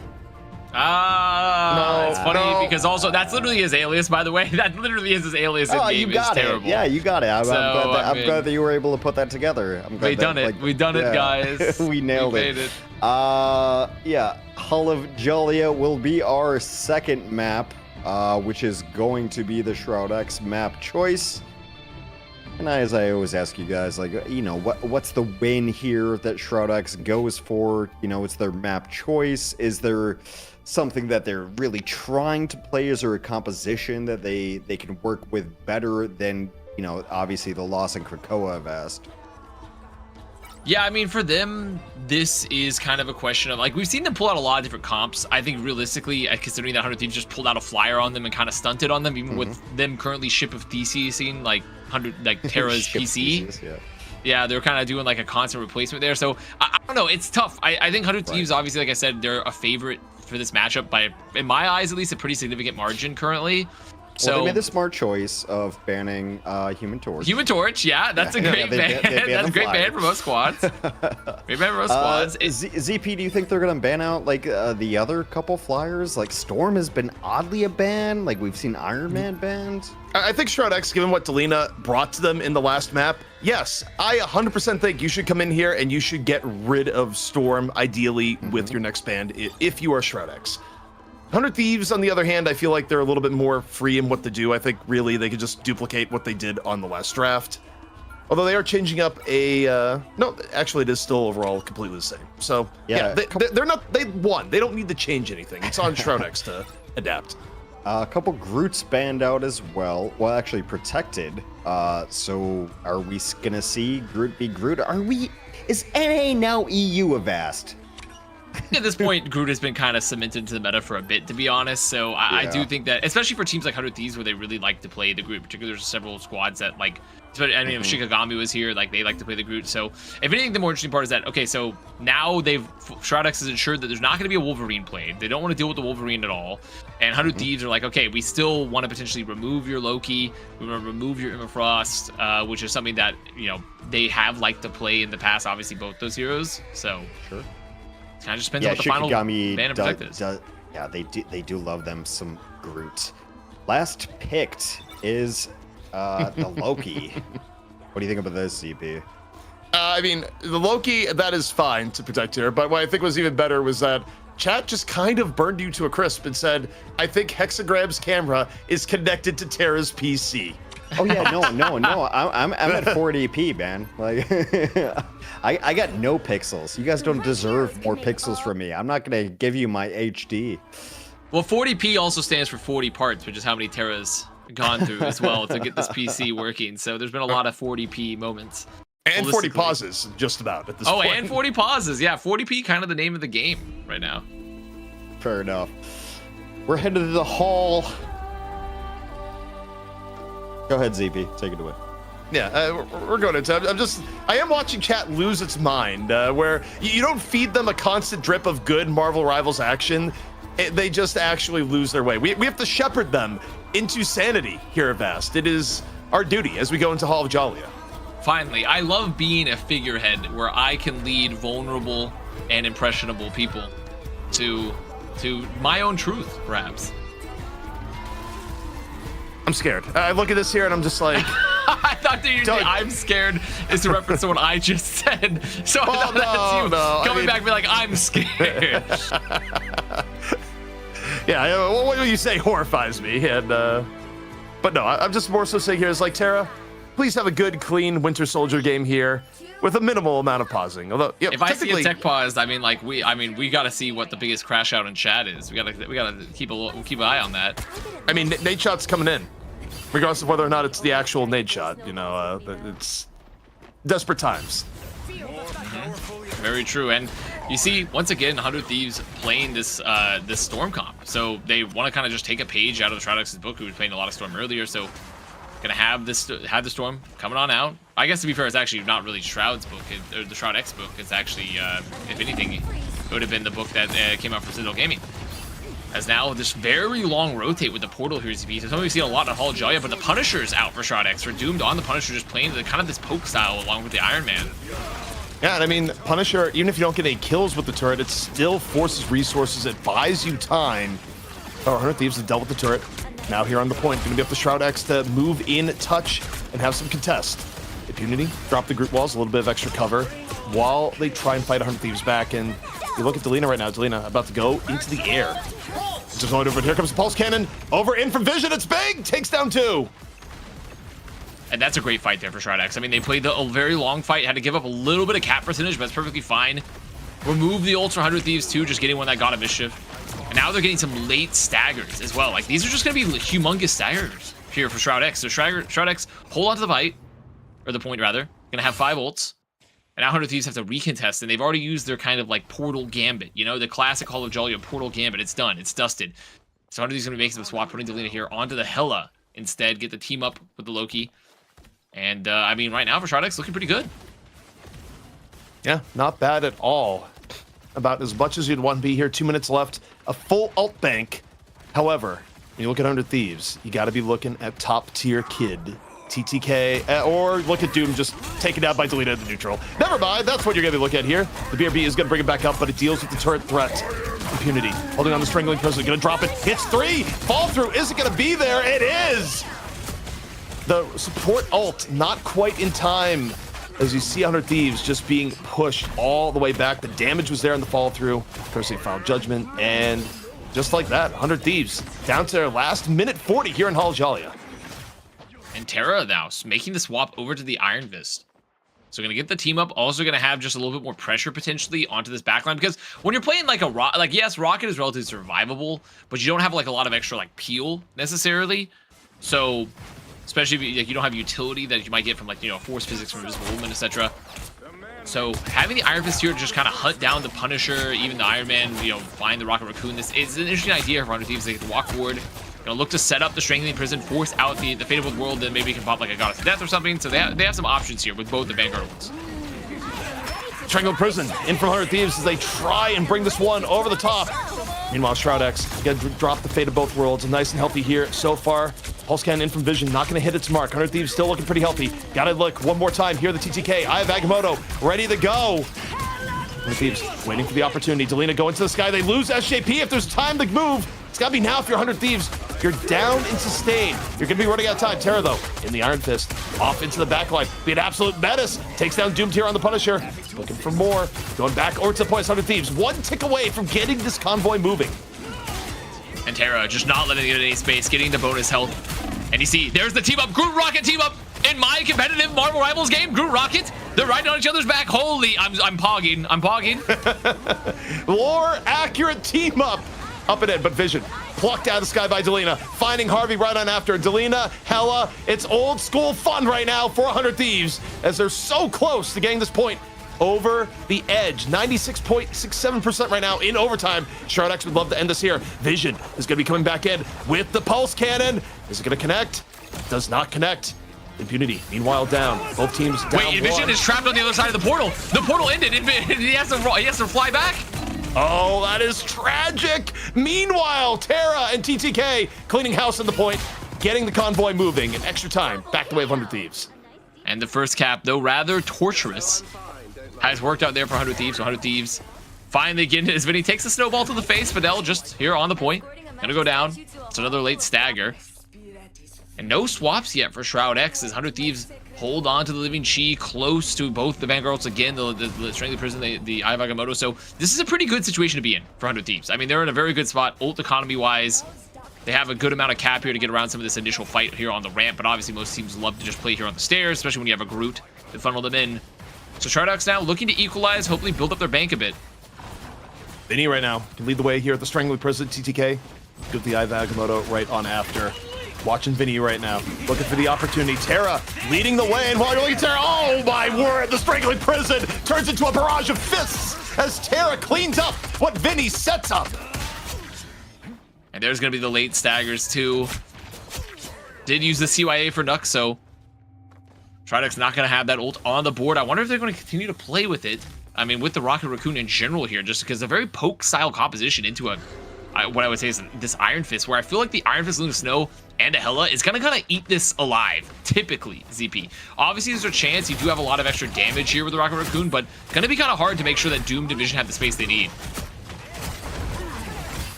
All right. Right now, 100 Thieves looking to keep the momentum moving forward. Shroud X would love to stop this. A lot in the ult bank here for Shroud X. See how they handle it. Eyes right now on Vision. This 100 Thieves move forward with the cloned Luna ult. The look at Vision saying, come on through, go through the doorway, see what happens. Maximum pulse, 3 into the back. The setup could not have been more beautiful. Now, it might not quite be maximum, but it is very large. You know, I feel like the maximum would be 6 players potentially, but that's still a very large pulse coming out there for Vision. Final Judgment going to be available for Doomed as well, along with the Meteor M, so they have some options to burn through this portal, like likely just pop it, force it, then maybe even Meteor M through it. But not a huge bank necessarily for Shroud X. The corner hole can be pretty strong as 100 Thieves looking for the engage, likely going to look at set up the Strangling Prison, maybe even Eye of Agamotto.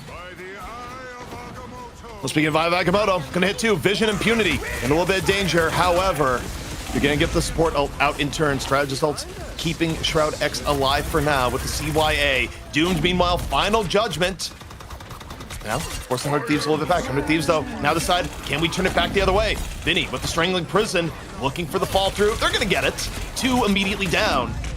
And 100 Thieves, really good disengage into the re-engage.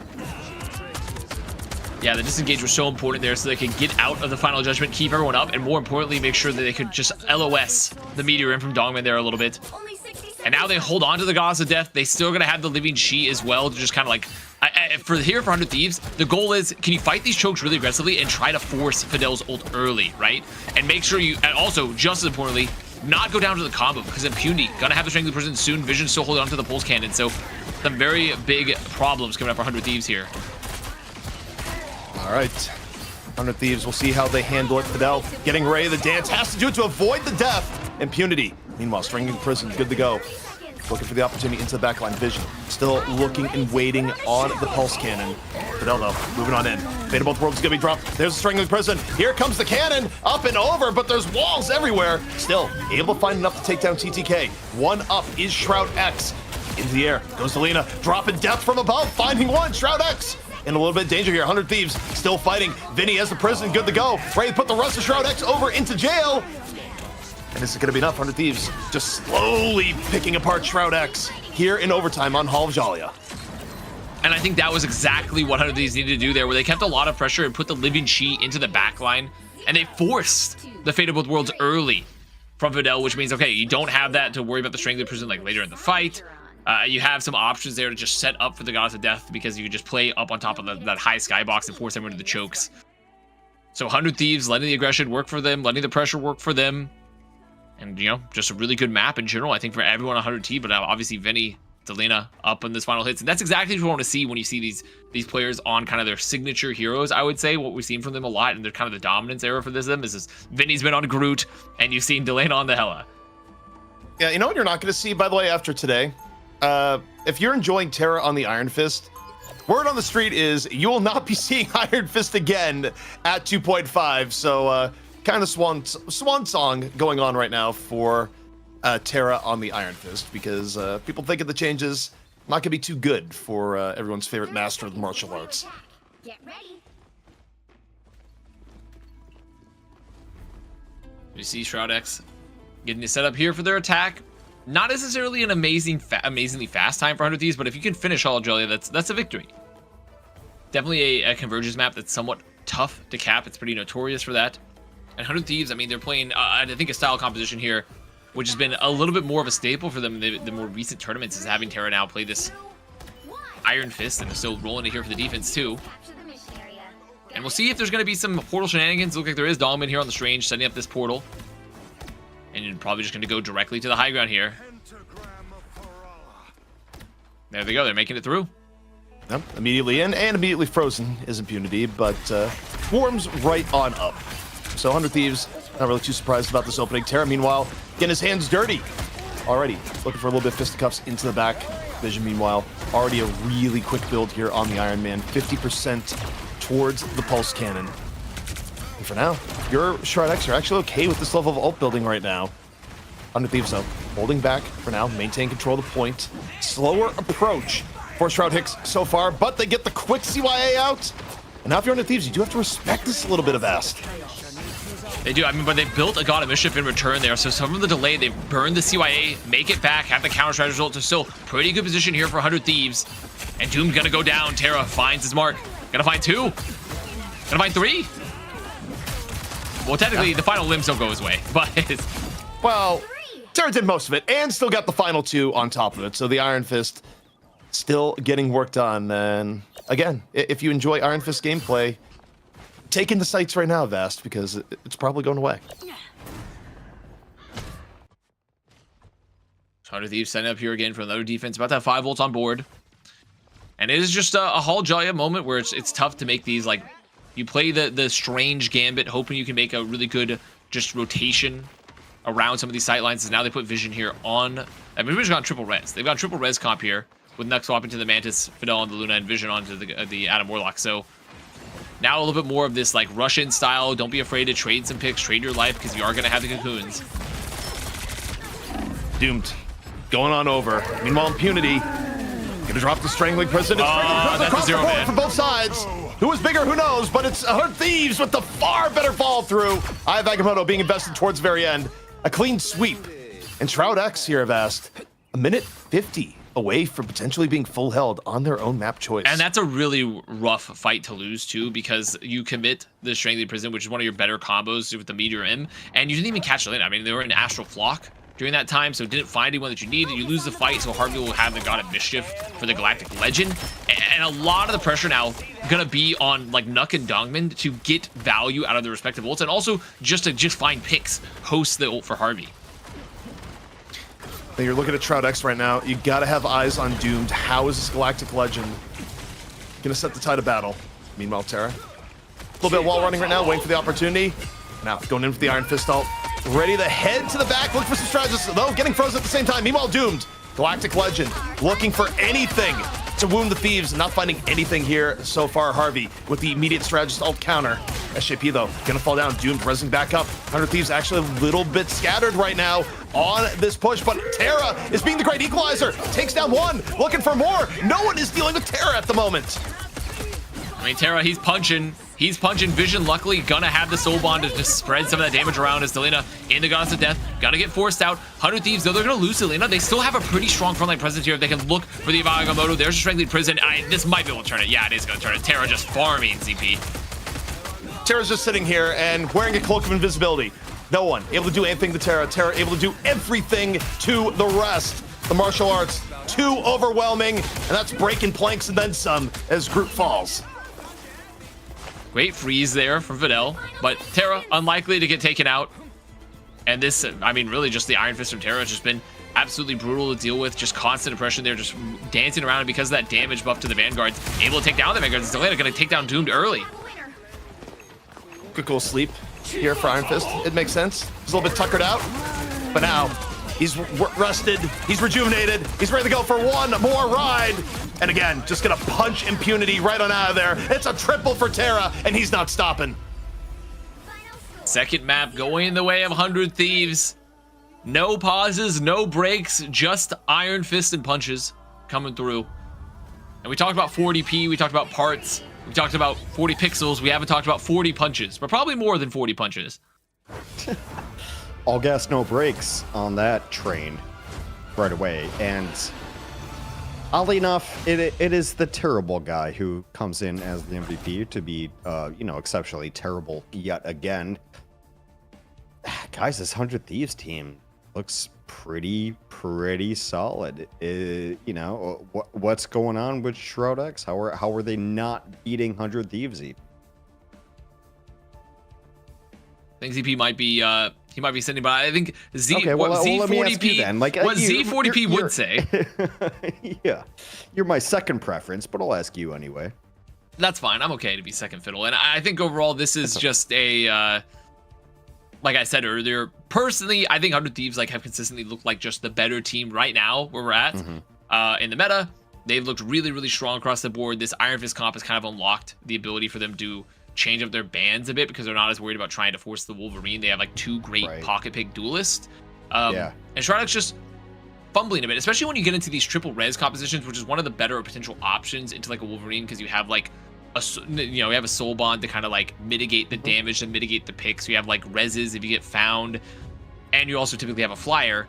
I do think that the issue is that Iron Fist is really good at chasing down those picks too. So when you have to swap, when you're playing into a more standard composition, like the 2-2 is not working, you're like, okay, we need to get off the 2-2. Well, guess what? The Iron Fist is pretty good into playing into some of the other alternate compositions outside of a triple Vanguard. I think that has been the best thing about 100 Thieves is if you wanted to say something about their signature style has been the Iron Fist. They're able to run it better than any other squad, and it's devastating to Team CP. Why are they the only ones who are good at it? Is it just Terra? Is it just that Terra's PC is broken? What's going on? Well, check his PC. It's it was on fire for the beginning of the match. Look, I just think Terra is uniquely talented in the duelist role, and I don't think a whole lot of people. If you're a top duelist, you generally have the set of core heroes that you play, and overall Iron Fist is not part of that for a lot of otherwise really good DPS players. Terra, multi-talented enough to make Iron Fist good within his roster, which is a real shame for Terra given the fact that it is unlikely to see a whole lot of use in 2.5. But look, it is what it is there. And I think it's difficult for Shroud X because on one hand you would love to ban the Iron Fist, but banning Iron Fist just puts you so far behind in the actual draft meta that you might not lose the Iron Fist at that point, but you would still be losing because of the Iron Fist, because of how it just ruined your draft. So it's a hard conundrum for Shroud X to deal with. And I will say this, just bear in mind, it is North America, land of reverse sweeps. Production, I'm sorry, but it could happen. I'm not saying, I don't think it's likely to happen, but you always got to mention, we live in that world. He said it, production. Yeah, it's his fault if it happens. The problem ends up being is that Terra's also a really very good Bucky. He's got all these other things that he can do at a super high level. He might just be starting to be one of the best players in NA as far as DPS of as someone who's just a problem you have to deal with because you can't ban out his best heroes.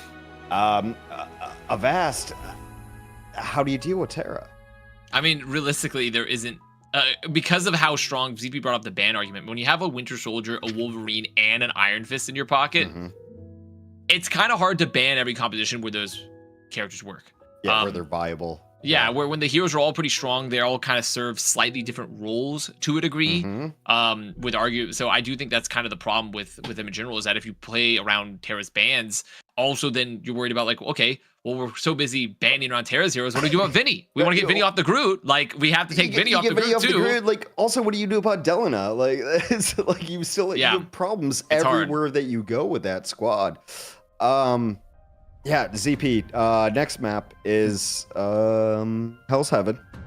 What do you think on this one? Well, I think that if 100 Thieves ends up taking this would be the quickest series of the day if you take away the tech pauses, which is actually put it longer than the first EU match. But look, 100 Thieves looks really, really strong right now, especially now that they've gotten the driver issue out of the way and they didn't have to pause 100 times to their namesake in the second map. I mean, look, they've just found a style that works for them. I think the only downside for 100 Thieves is that should they win out this next map the same way that they won the first two maps, is that they're going to have to change, because this is the final day on this patch. Everything changing pretty drastically tomorrow. So, 100 Thieves fans, you're getting a feast right now tonight, but we'll see what the future holds as we go into future weeks of Rivals Fight Night and Marvel Rivals Ignite. It's looked pretty one-sided as far as this matchup has gone, like once we started actually seeing the games. For 100 Thieves over Shroud X, Avast, what's the best chance that they have coming back in after they ban Human Torch, obviously? Obviously. As soon as they get rid of Human Torch. Yeah.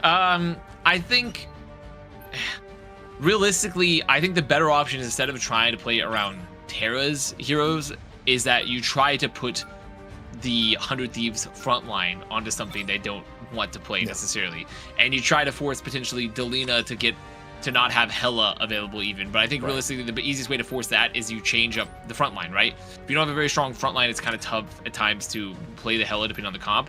So to me, that's what I would say. However, they said, screw that, we're actually going to ban the Wolverine and protect Wolverine. So we'll see. Yeah. So my question to you, ZP, would be very similar. Of how do you mess with the front line?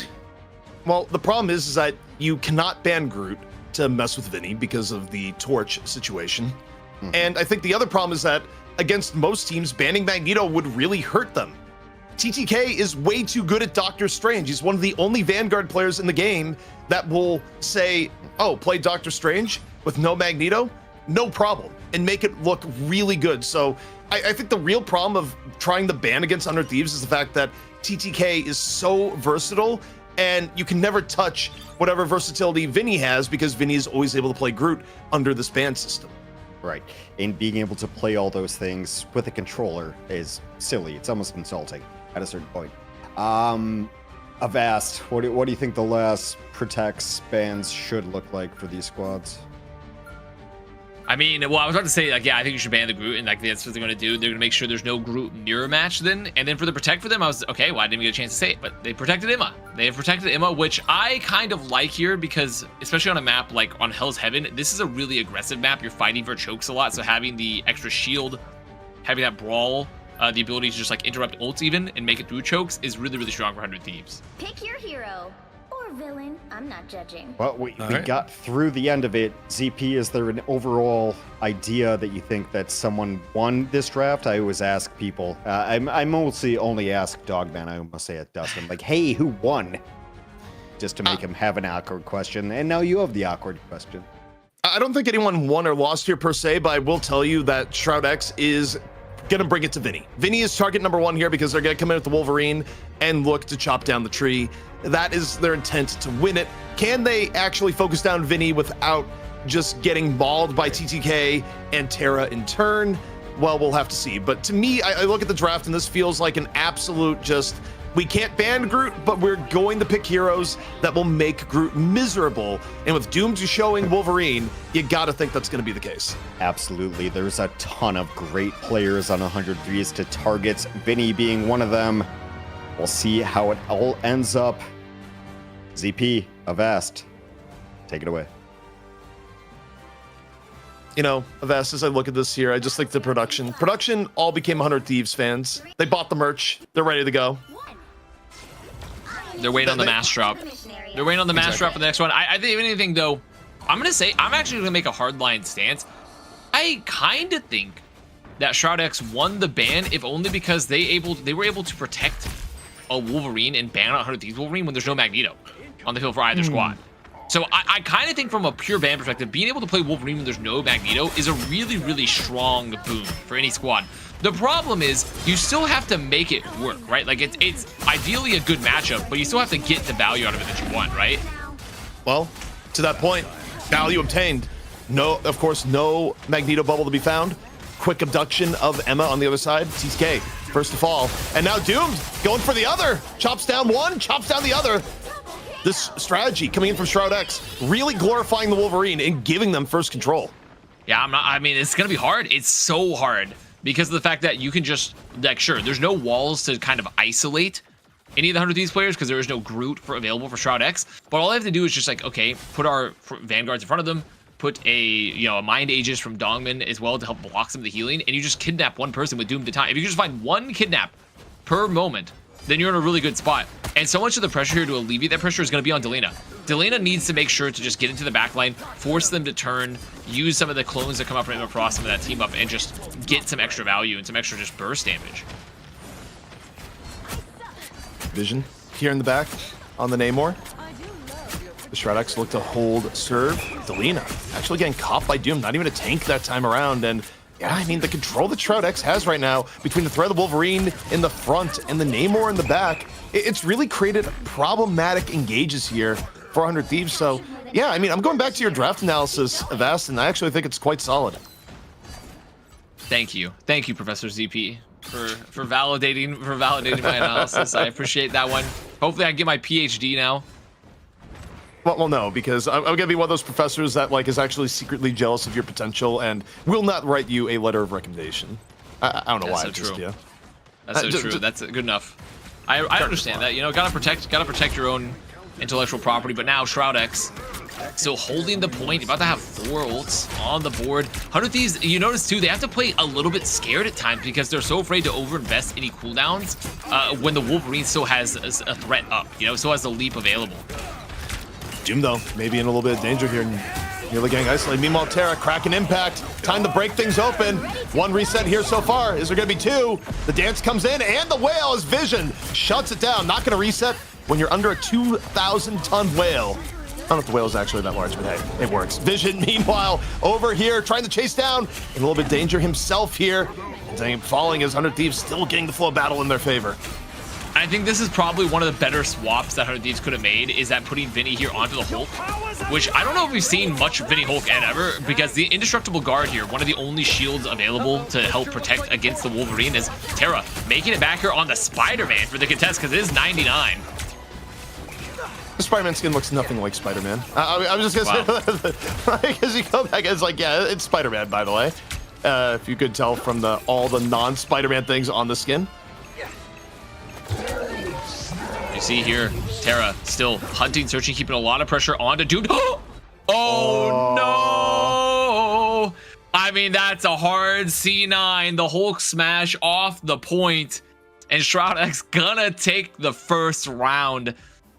I mean, 100 Thieves, they made the swap they needed. I think the Hulk is pretty important here into the Wolverine.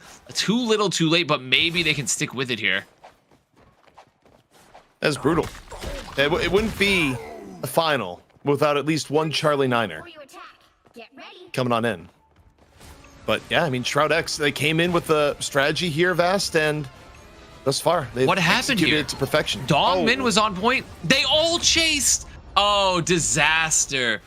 Both Delena and TTK chased off point while Vinny was in the back dropping the Hulk smash. Like, literally just a perfect storm of all. They had 3 tanks, 3 Vanguards, and not a single one was on point. And they were healthy. They were the ones, like, doing the chasing. They weren't about to die or anything like that. That actually, oof. That could be top 3, like, Charlie Niners we've seen in at least the last few months. Yeah, it's definitely not ideal. Still, I think 100 Thieves making some good swaps here. The Hulk, I also think an Invisible Woman Just making sure that's still on the board and keeping it on the board to help deny some of the value. So now 100 Thieves rolling out here to the flank. Impunity trying to make a little bit of space. Thieves able to open up here with the visible boundary with the one, and again, Terra again taken for a ride. This time on the Hela, fighting no recourse as Doomed has been deadly accurate here so far on the Wolverine. Visible boundary though still down. I believe still contesting here on the point. How much longer will they be able to delay? Vision right now has the whale and has to pop the Namor bubble to not get whaled in turn. So Delina not going to land the horn. Meanwhile, Delina able to take down Dogman. 100 Thieves getting some decent work here in the neutral before the strategy assault comes on out. Another whale though. This time out, Vision hits Pater, takes down the Loki in the back. And now 100 Thieves down a little bit of extra sustain. TTK not going to stay alive. Terra though is returned back here to the fight. Diving on in, going to take to the air. Goddess of Death is the way open. This is always a difficult point to use Goddess of Death because so much of your line of sight is blocked. You just have this pillar in front of you and it's terrible. I mean, gonna force some ults out. I mean, it was a really good res too from Terra that gets that final blow to make sure to bring back Harvey. So they have sustain here, but this is a really long fight. Neither team has cap yet still, though. Fate of the World's gonna be ending. Vinny hitting a really good radioactive lockdown, so they still have a lot of players here on board for 100 Thieves. A ZP dies, there's the mic, but don't worry, I got him. Sonic Seduction gonna be used. Vinny gets caught. Impunity gonna get that final blow, and 100 Thieves needing to back on out finally off the Sonic Seduction. So Shroud X just chasing down those final limbs, finally getting the first cap here, and 100 Thieves, despite the brawl, just not gonna be enough here. And this constant Wolverine threat just putting a lot of pressure onto them. I mean, the Wolverine is so threatening that it just caused me to just start coughing. I don't know what happened just there. he feels the aura. He feels just the terrible aura already from Doom's Wolverine that he has to get like a case of coughing fits. Doom's is scary, clearly. It hits you on an unconscious level. But here we go. Shroud X looking to maintain control of the point. 36% on their way to get their first map of the series. Avoid the sweep.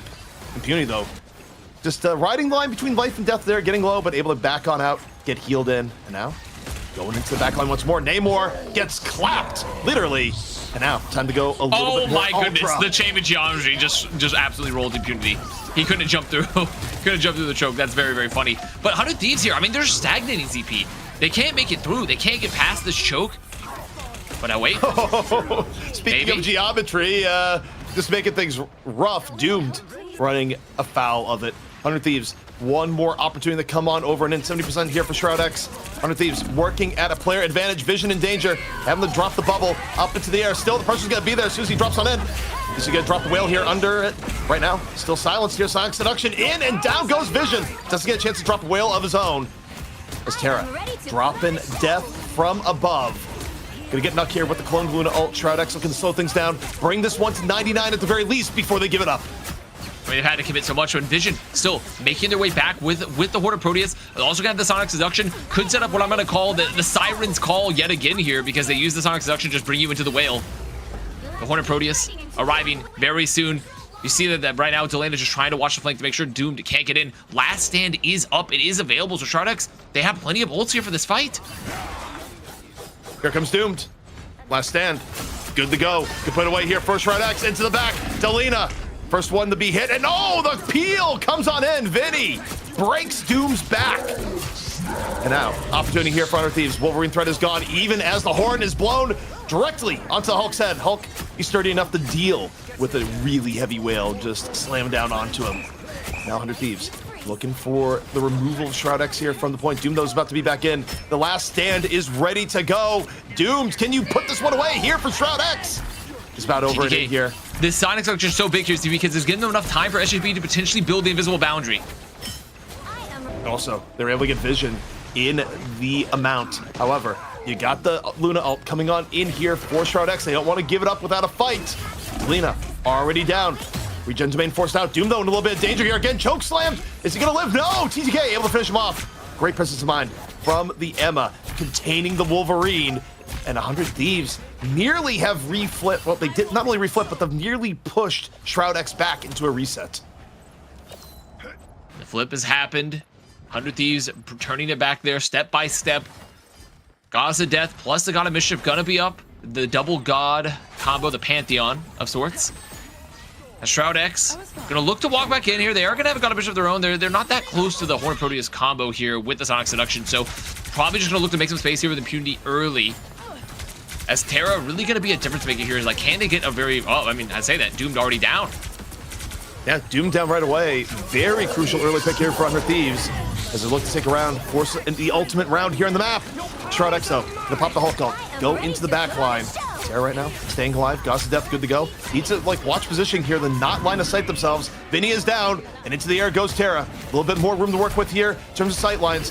However, the Fate of Both Worlds underneath gonna really limit the amount of damage being done, but oh, the final bolt still gonna find one. Vision out of the fight. TTK, Sonic Seduction over. In, creating a little bit of space, dropping the barrier in turn. Here comes Delina, ready to blow the horn. Horn blown into the back, not gonna hit, but does space out Shroud X a little bit more. 99 to 99, we are in overtime. Shroud X, they cannot leave the point for any reason. And with Dogman down, someone needs to be the sacrifice. Oh, this is really good chase from Delina too, making sure to zone out Doomed. And now they control the choke. Shroud X need to come in. They need to touch. I don't know if they can. First round for 100 Thieves. And what a hero play from Delina there, I should say, on the Hela. I was about to say Helena. That's a different person. That's not even, I mean, that's a character in Severance. So right now, Delina there on the Hela, make sure to get not only just the crucial damage, but that Goddess of Death keeps him up, keeps him on the point, and make sure he gets a final blow as well. Denying some of the potential horde of Proteus value too, just keeping it in the choke. So really well played there from the duelist from 100 Thieves. Now Shroud X down one round here, hoping to close it out here in Fight Night. One thing I gotta give credit to was Vinny's peel when Doomed was going in for snatches into the back. Vinny was just right there. Like, Vinny was basically on anti-Logan duty for a lot of that. And the adjustments being made to Doomed, where Doomed otherwise ran away at the first round at 100 Thieves' expense, pretty good from 100 Thieves. Even though I will go back and say that I think, again, your analysis on the draft, pretty good in the sense that I do think 100 Thieves, this is a rough draft for them, but they're playing around it pretty well so far. They are. I mean, they have the best picks you could possibly have. I mean, you have the Emma Frost to choke slam. You have the Sonic Seduction to help peel. You have the Indestructible Guard to kind of just like try to force some of the peel there too. So it's probably the best set of heroes you can play into this to a degree. Now with a thing being nerfed, so you don't get as much from the damage reduction from the Embattled Leap, which used to be what, you know, a pretty common thing if you were going to play into the Wolverine. See Vision setting up here on the high ground early though, so holding on to the Horn of Proteus is Vinny. Taking a lot of early damage, having to back up. Yeah, Vinny had the blow the ult pretty early here. Meanwhile, we'll take a look at Doomed. Regen domain, or do you use it here for Shroud X? Oh no, Unity, the edge. in real danger. Oh, we're into the edge. No, not gonna get the snatch. Meanwhile, Doomed trying to run away. Desperately needs anything, 35 HP, but the heals are gonna connect. Loki there with the healing.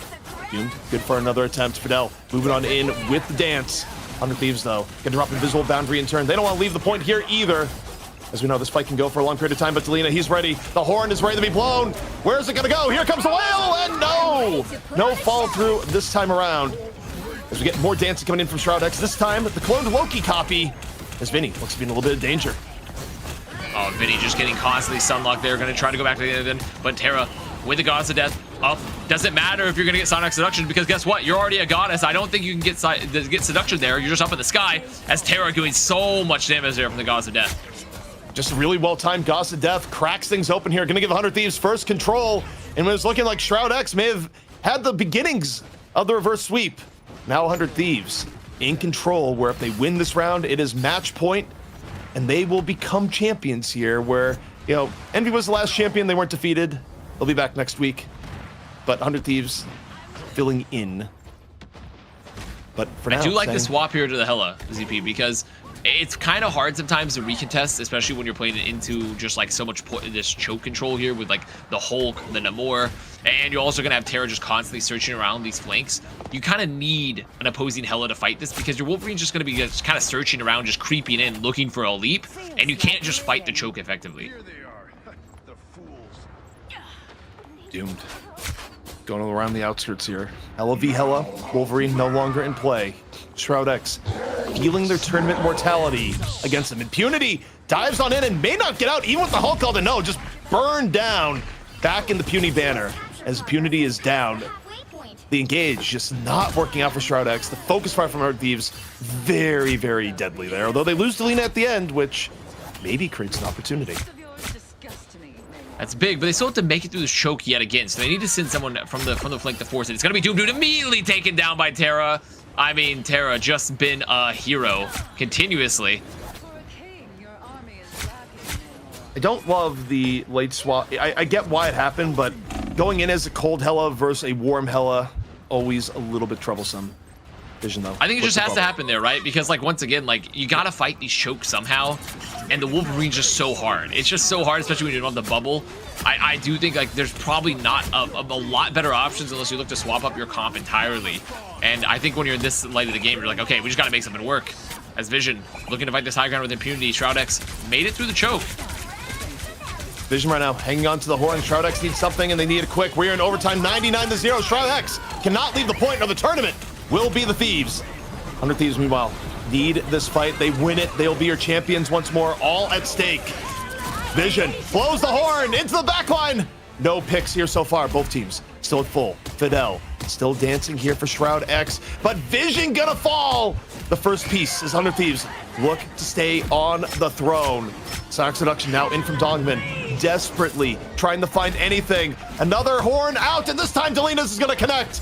Shroud X down 2, soon to be down more. 100 Thieves, overtime ticks down, and they will remain champions here in Rivals Fight Night North America with the sweep. Full sweep there, and I mean, I think 100 Thieves proved once again, that proved my theorem. You know, I don't want to sound like, oh, it was bound to happen no matter what, but they're just looking so clean currently. And Shroud X, a team filled with a lot of talent, just not right now, at the end of this patch in particular, at the level of them. They're very, very solid, competing amongst the top, but I think 100 Thieves just in a different echelon currently, you know, like fighting in that Envy echelon overall. It's always easy to glaze damage players, so I'll go ahead and do it. Terra and Delana are just those guys. Like, it is kind of insane if you watch it, and our production did a great job of having the camera on those guys. And yeah, sometimes Delana's just spamming down a corridor. That's fine. That's how you win games sometimes. And Terra being so good. Yeah, I don't know if there's a better duo in North America, especially. Well, we'll see about EU. That can really surpass them. So it's so interesting to try to watch them. Well, I mean, they're not going to be defeated. Yeah, 3-0. ZP, what do you think about this one? What's your response? I mean, I think this makes sense. Again, I kind of came in here where, look, I'm always willing to be surprised in North America Marvel Rivals because it's been so variable. But I think post Shroud Gauntlet, I do think you have a little bit of a stratification where top of NA for me right now are Envy and 100 Thieves, and I do think they've made a little bit of a gap between them and the other teams. And right now, that would include Sentinels. I think you have a tier 1, and I don't think the tier 2 is really that far away, but I do think that you have a little bit of stratification now in the NA scene. And from what we've seen, even though Shroud X has played 100 Thieves close in the past, I didn't necessarily think it would be the case tonight. And overall, I mean, some of the gut feels ended up being true. Yeah, that was a little bit of a surpriser for me. You know, like Avast, you talk about like the stratification and the tier breaks. Is there a tier break? And where would that tier break be? Is there a 1 and 2? Is there a 1, 2, 3? I think it's tough to call because really the last big tournament we had obviously was the Shroud Gauntlet, which was under a different rule set, you know. Obviously Fight Night, we play these every week, but the stakes are a little bit different when we get to some of these larger prize pools, even though I would consider us very premium tier competitive, but we're more so like we're a weekly tournament series, you know. We're not like the $10 million major that's going to show up. This is like a consistent squad to see like what's the temperature check on all these squads and rosters consistently. For me, my personal point of view, I do think Envy is currently like a pretty solid number 1, but 100 Thieves has definitely the potential to take that spot. But I do agree with ZB's take that 100 Thieves and Envy are, you know, kind of sitting in a tier of their own currently above a lot of the squads. Well, it's also for sure very difficult because the format changes pretty consistently as far as bans go and stuff like that. So it's, you know, there's that. Here is the Fight Night history for North America. Yeah, and the last like 7 have been just who knows? Who knows what's going to happen in the last 7, really? Yeah, so it's been difficult to really calibrate who is the best team in North America. But I kind of like that. I like that you can't really know who's the best, but we kind of have like 5 or 6 teams that are probably the best teams. Yeah, and overall, I mean, look, it makes NA very interesting from week to week. It really does not stay the same as recent history has shown. And also, guess what? The game changes enough that next patch may not be as good for 100 Thieves, in part because we talked about the Iron Fist. Well, the entire Iron Fist option that they've been able to use to great success, it's not going to be an option. Maybe they'll find different options that work for them. I'm sure they will because they're a good team, but on paper, we know one thing that is almost certainly going away. Well, one thing that we know for certain is that we have a most valuable player. I'm thinking it's probably going to be a DPS player, very likely. And yeah, no surprises. It is going to be Terra from 100 Thieves. My goodness. Yeah, this guy is just a menace. An absolute Oh, look menace. at that. Oh, wow. Yeah. He's made problems for absolutely everyone. He's made problems for the opposing team. He's made problems for the production. So I love this. What you get. This is the type of pettiness I live for. Get him in this replay reel. Yes, Vast, this is fantastic. I mean, you've never seen a player like this before. You've never seen a player pull out this many tech pauses. You've never seen a player do it like this before. I mean, this is a Rivals Fight Night, I think, history being made here overall. And, you know, besides their PC exploding, they are actually just an insanely good player on top of that. We've sung Terra's praises like crazy. We've talked about also some of the flexibility he's brought to this squad. But I mean, I think we have to give a little bit of extra bonus points just because also we haven't really had a player of this much insane talent also have this many insane tech issues at the same time. It is the best player and also the worst PC somehow. They are concurrent at the same time. It's been fantastic to watch. Yeah. I mean, there's not a ton more to say about Terra. Like, to me, he does feel where people are just now making their names for themselves in this early kind of game. He's made a name for himself in more ways than one. Worst PC, decent player. ZP Avast, let me go to you first, Avast. Final thoughts on the evening before we roll it out. Great evening. I think we limit tested what was possible here for us here, and I do think that Terra limit tested his PC, everyone limit tested. So, and in general for 100 Thieves, and kind of the capstone of the last meta tournament, you should be excited for all these squads. Even Shroud X, even though they didn't have, I think, like an insane showing versus 100 Thieves here, this is still a team that has a lot of potential. So I do hope to see more of them and see what they can do. And there's going to be a lot of shakeups moving into the next patch. So it's just exciting stuff moving forward. Fantastic stuff. ZP, you weren't around for EU, but we actually had a good EU segment this evening. Thankful for that. Do you have any thoughts as you look back on the EU segment? Look, as I look back on the EU segment, VP can bleed. I don't know if they'll be able to bleed consistently. Thank God. But the fact is that they got a little bit of heat from an unexpected source in Black Panther, of all heroes. So, again, even when you have overwhelming dominance, you never quite know what's going to happen any given day of play here in the Marvel Rival scene, which is why you got to tune in every Thursday to see what happens. Well, thank you guys so much for showing up and watching the broadcast this evening. My name's Hex. I'm with some decent casters here, and ZP and Avast. We'll see you guys next Thursday. Every Thursday.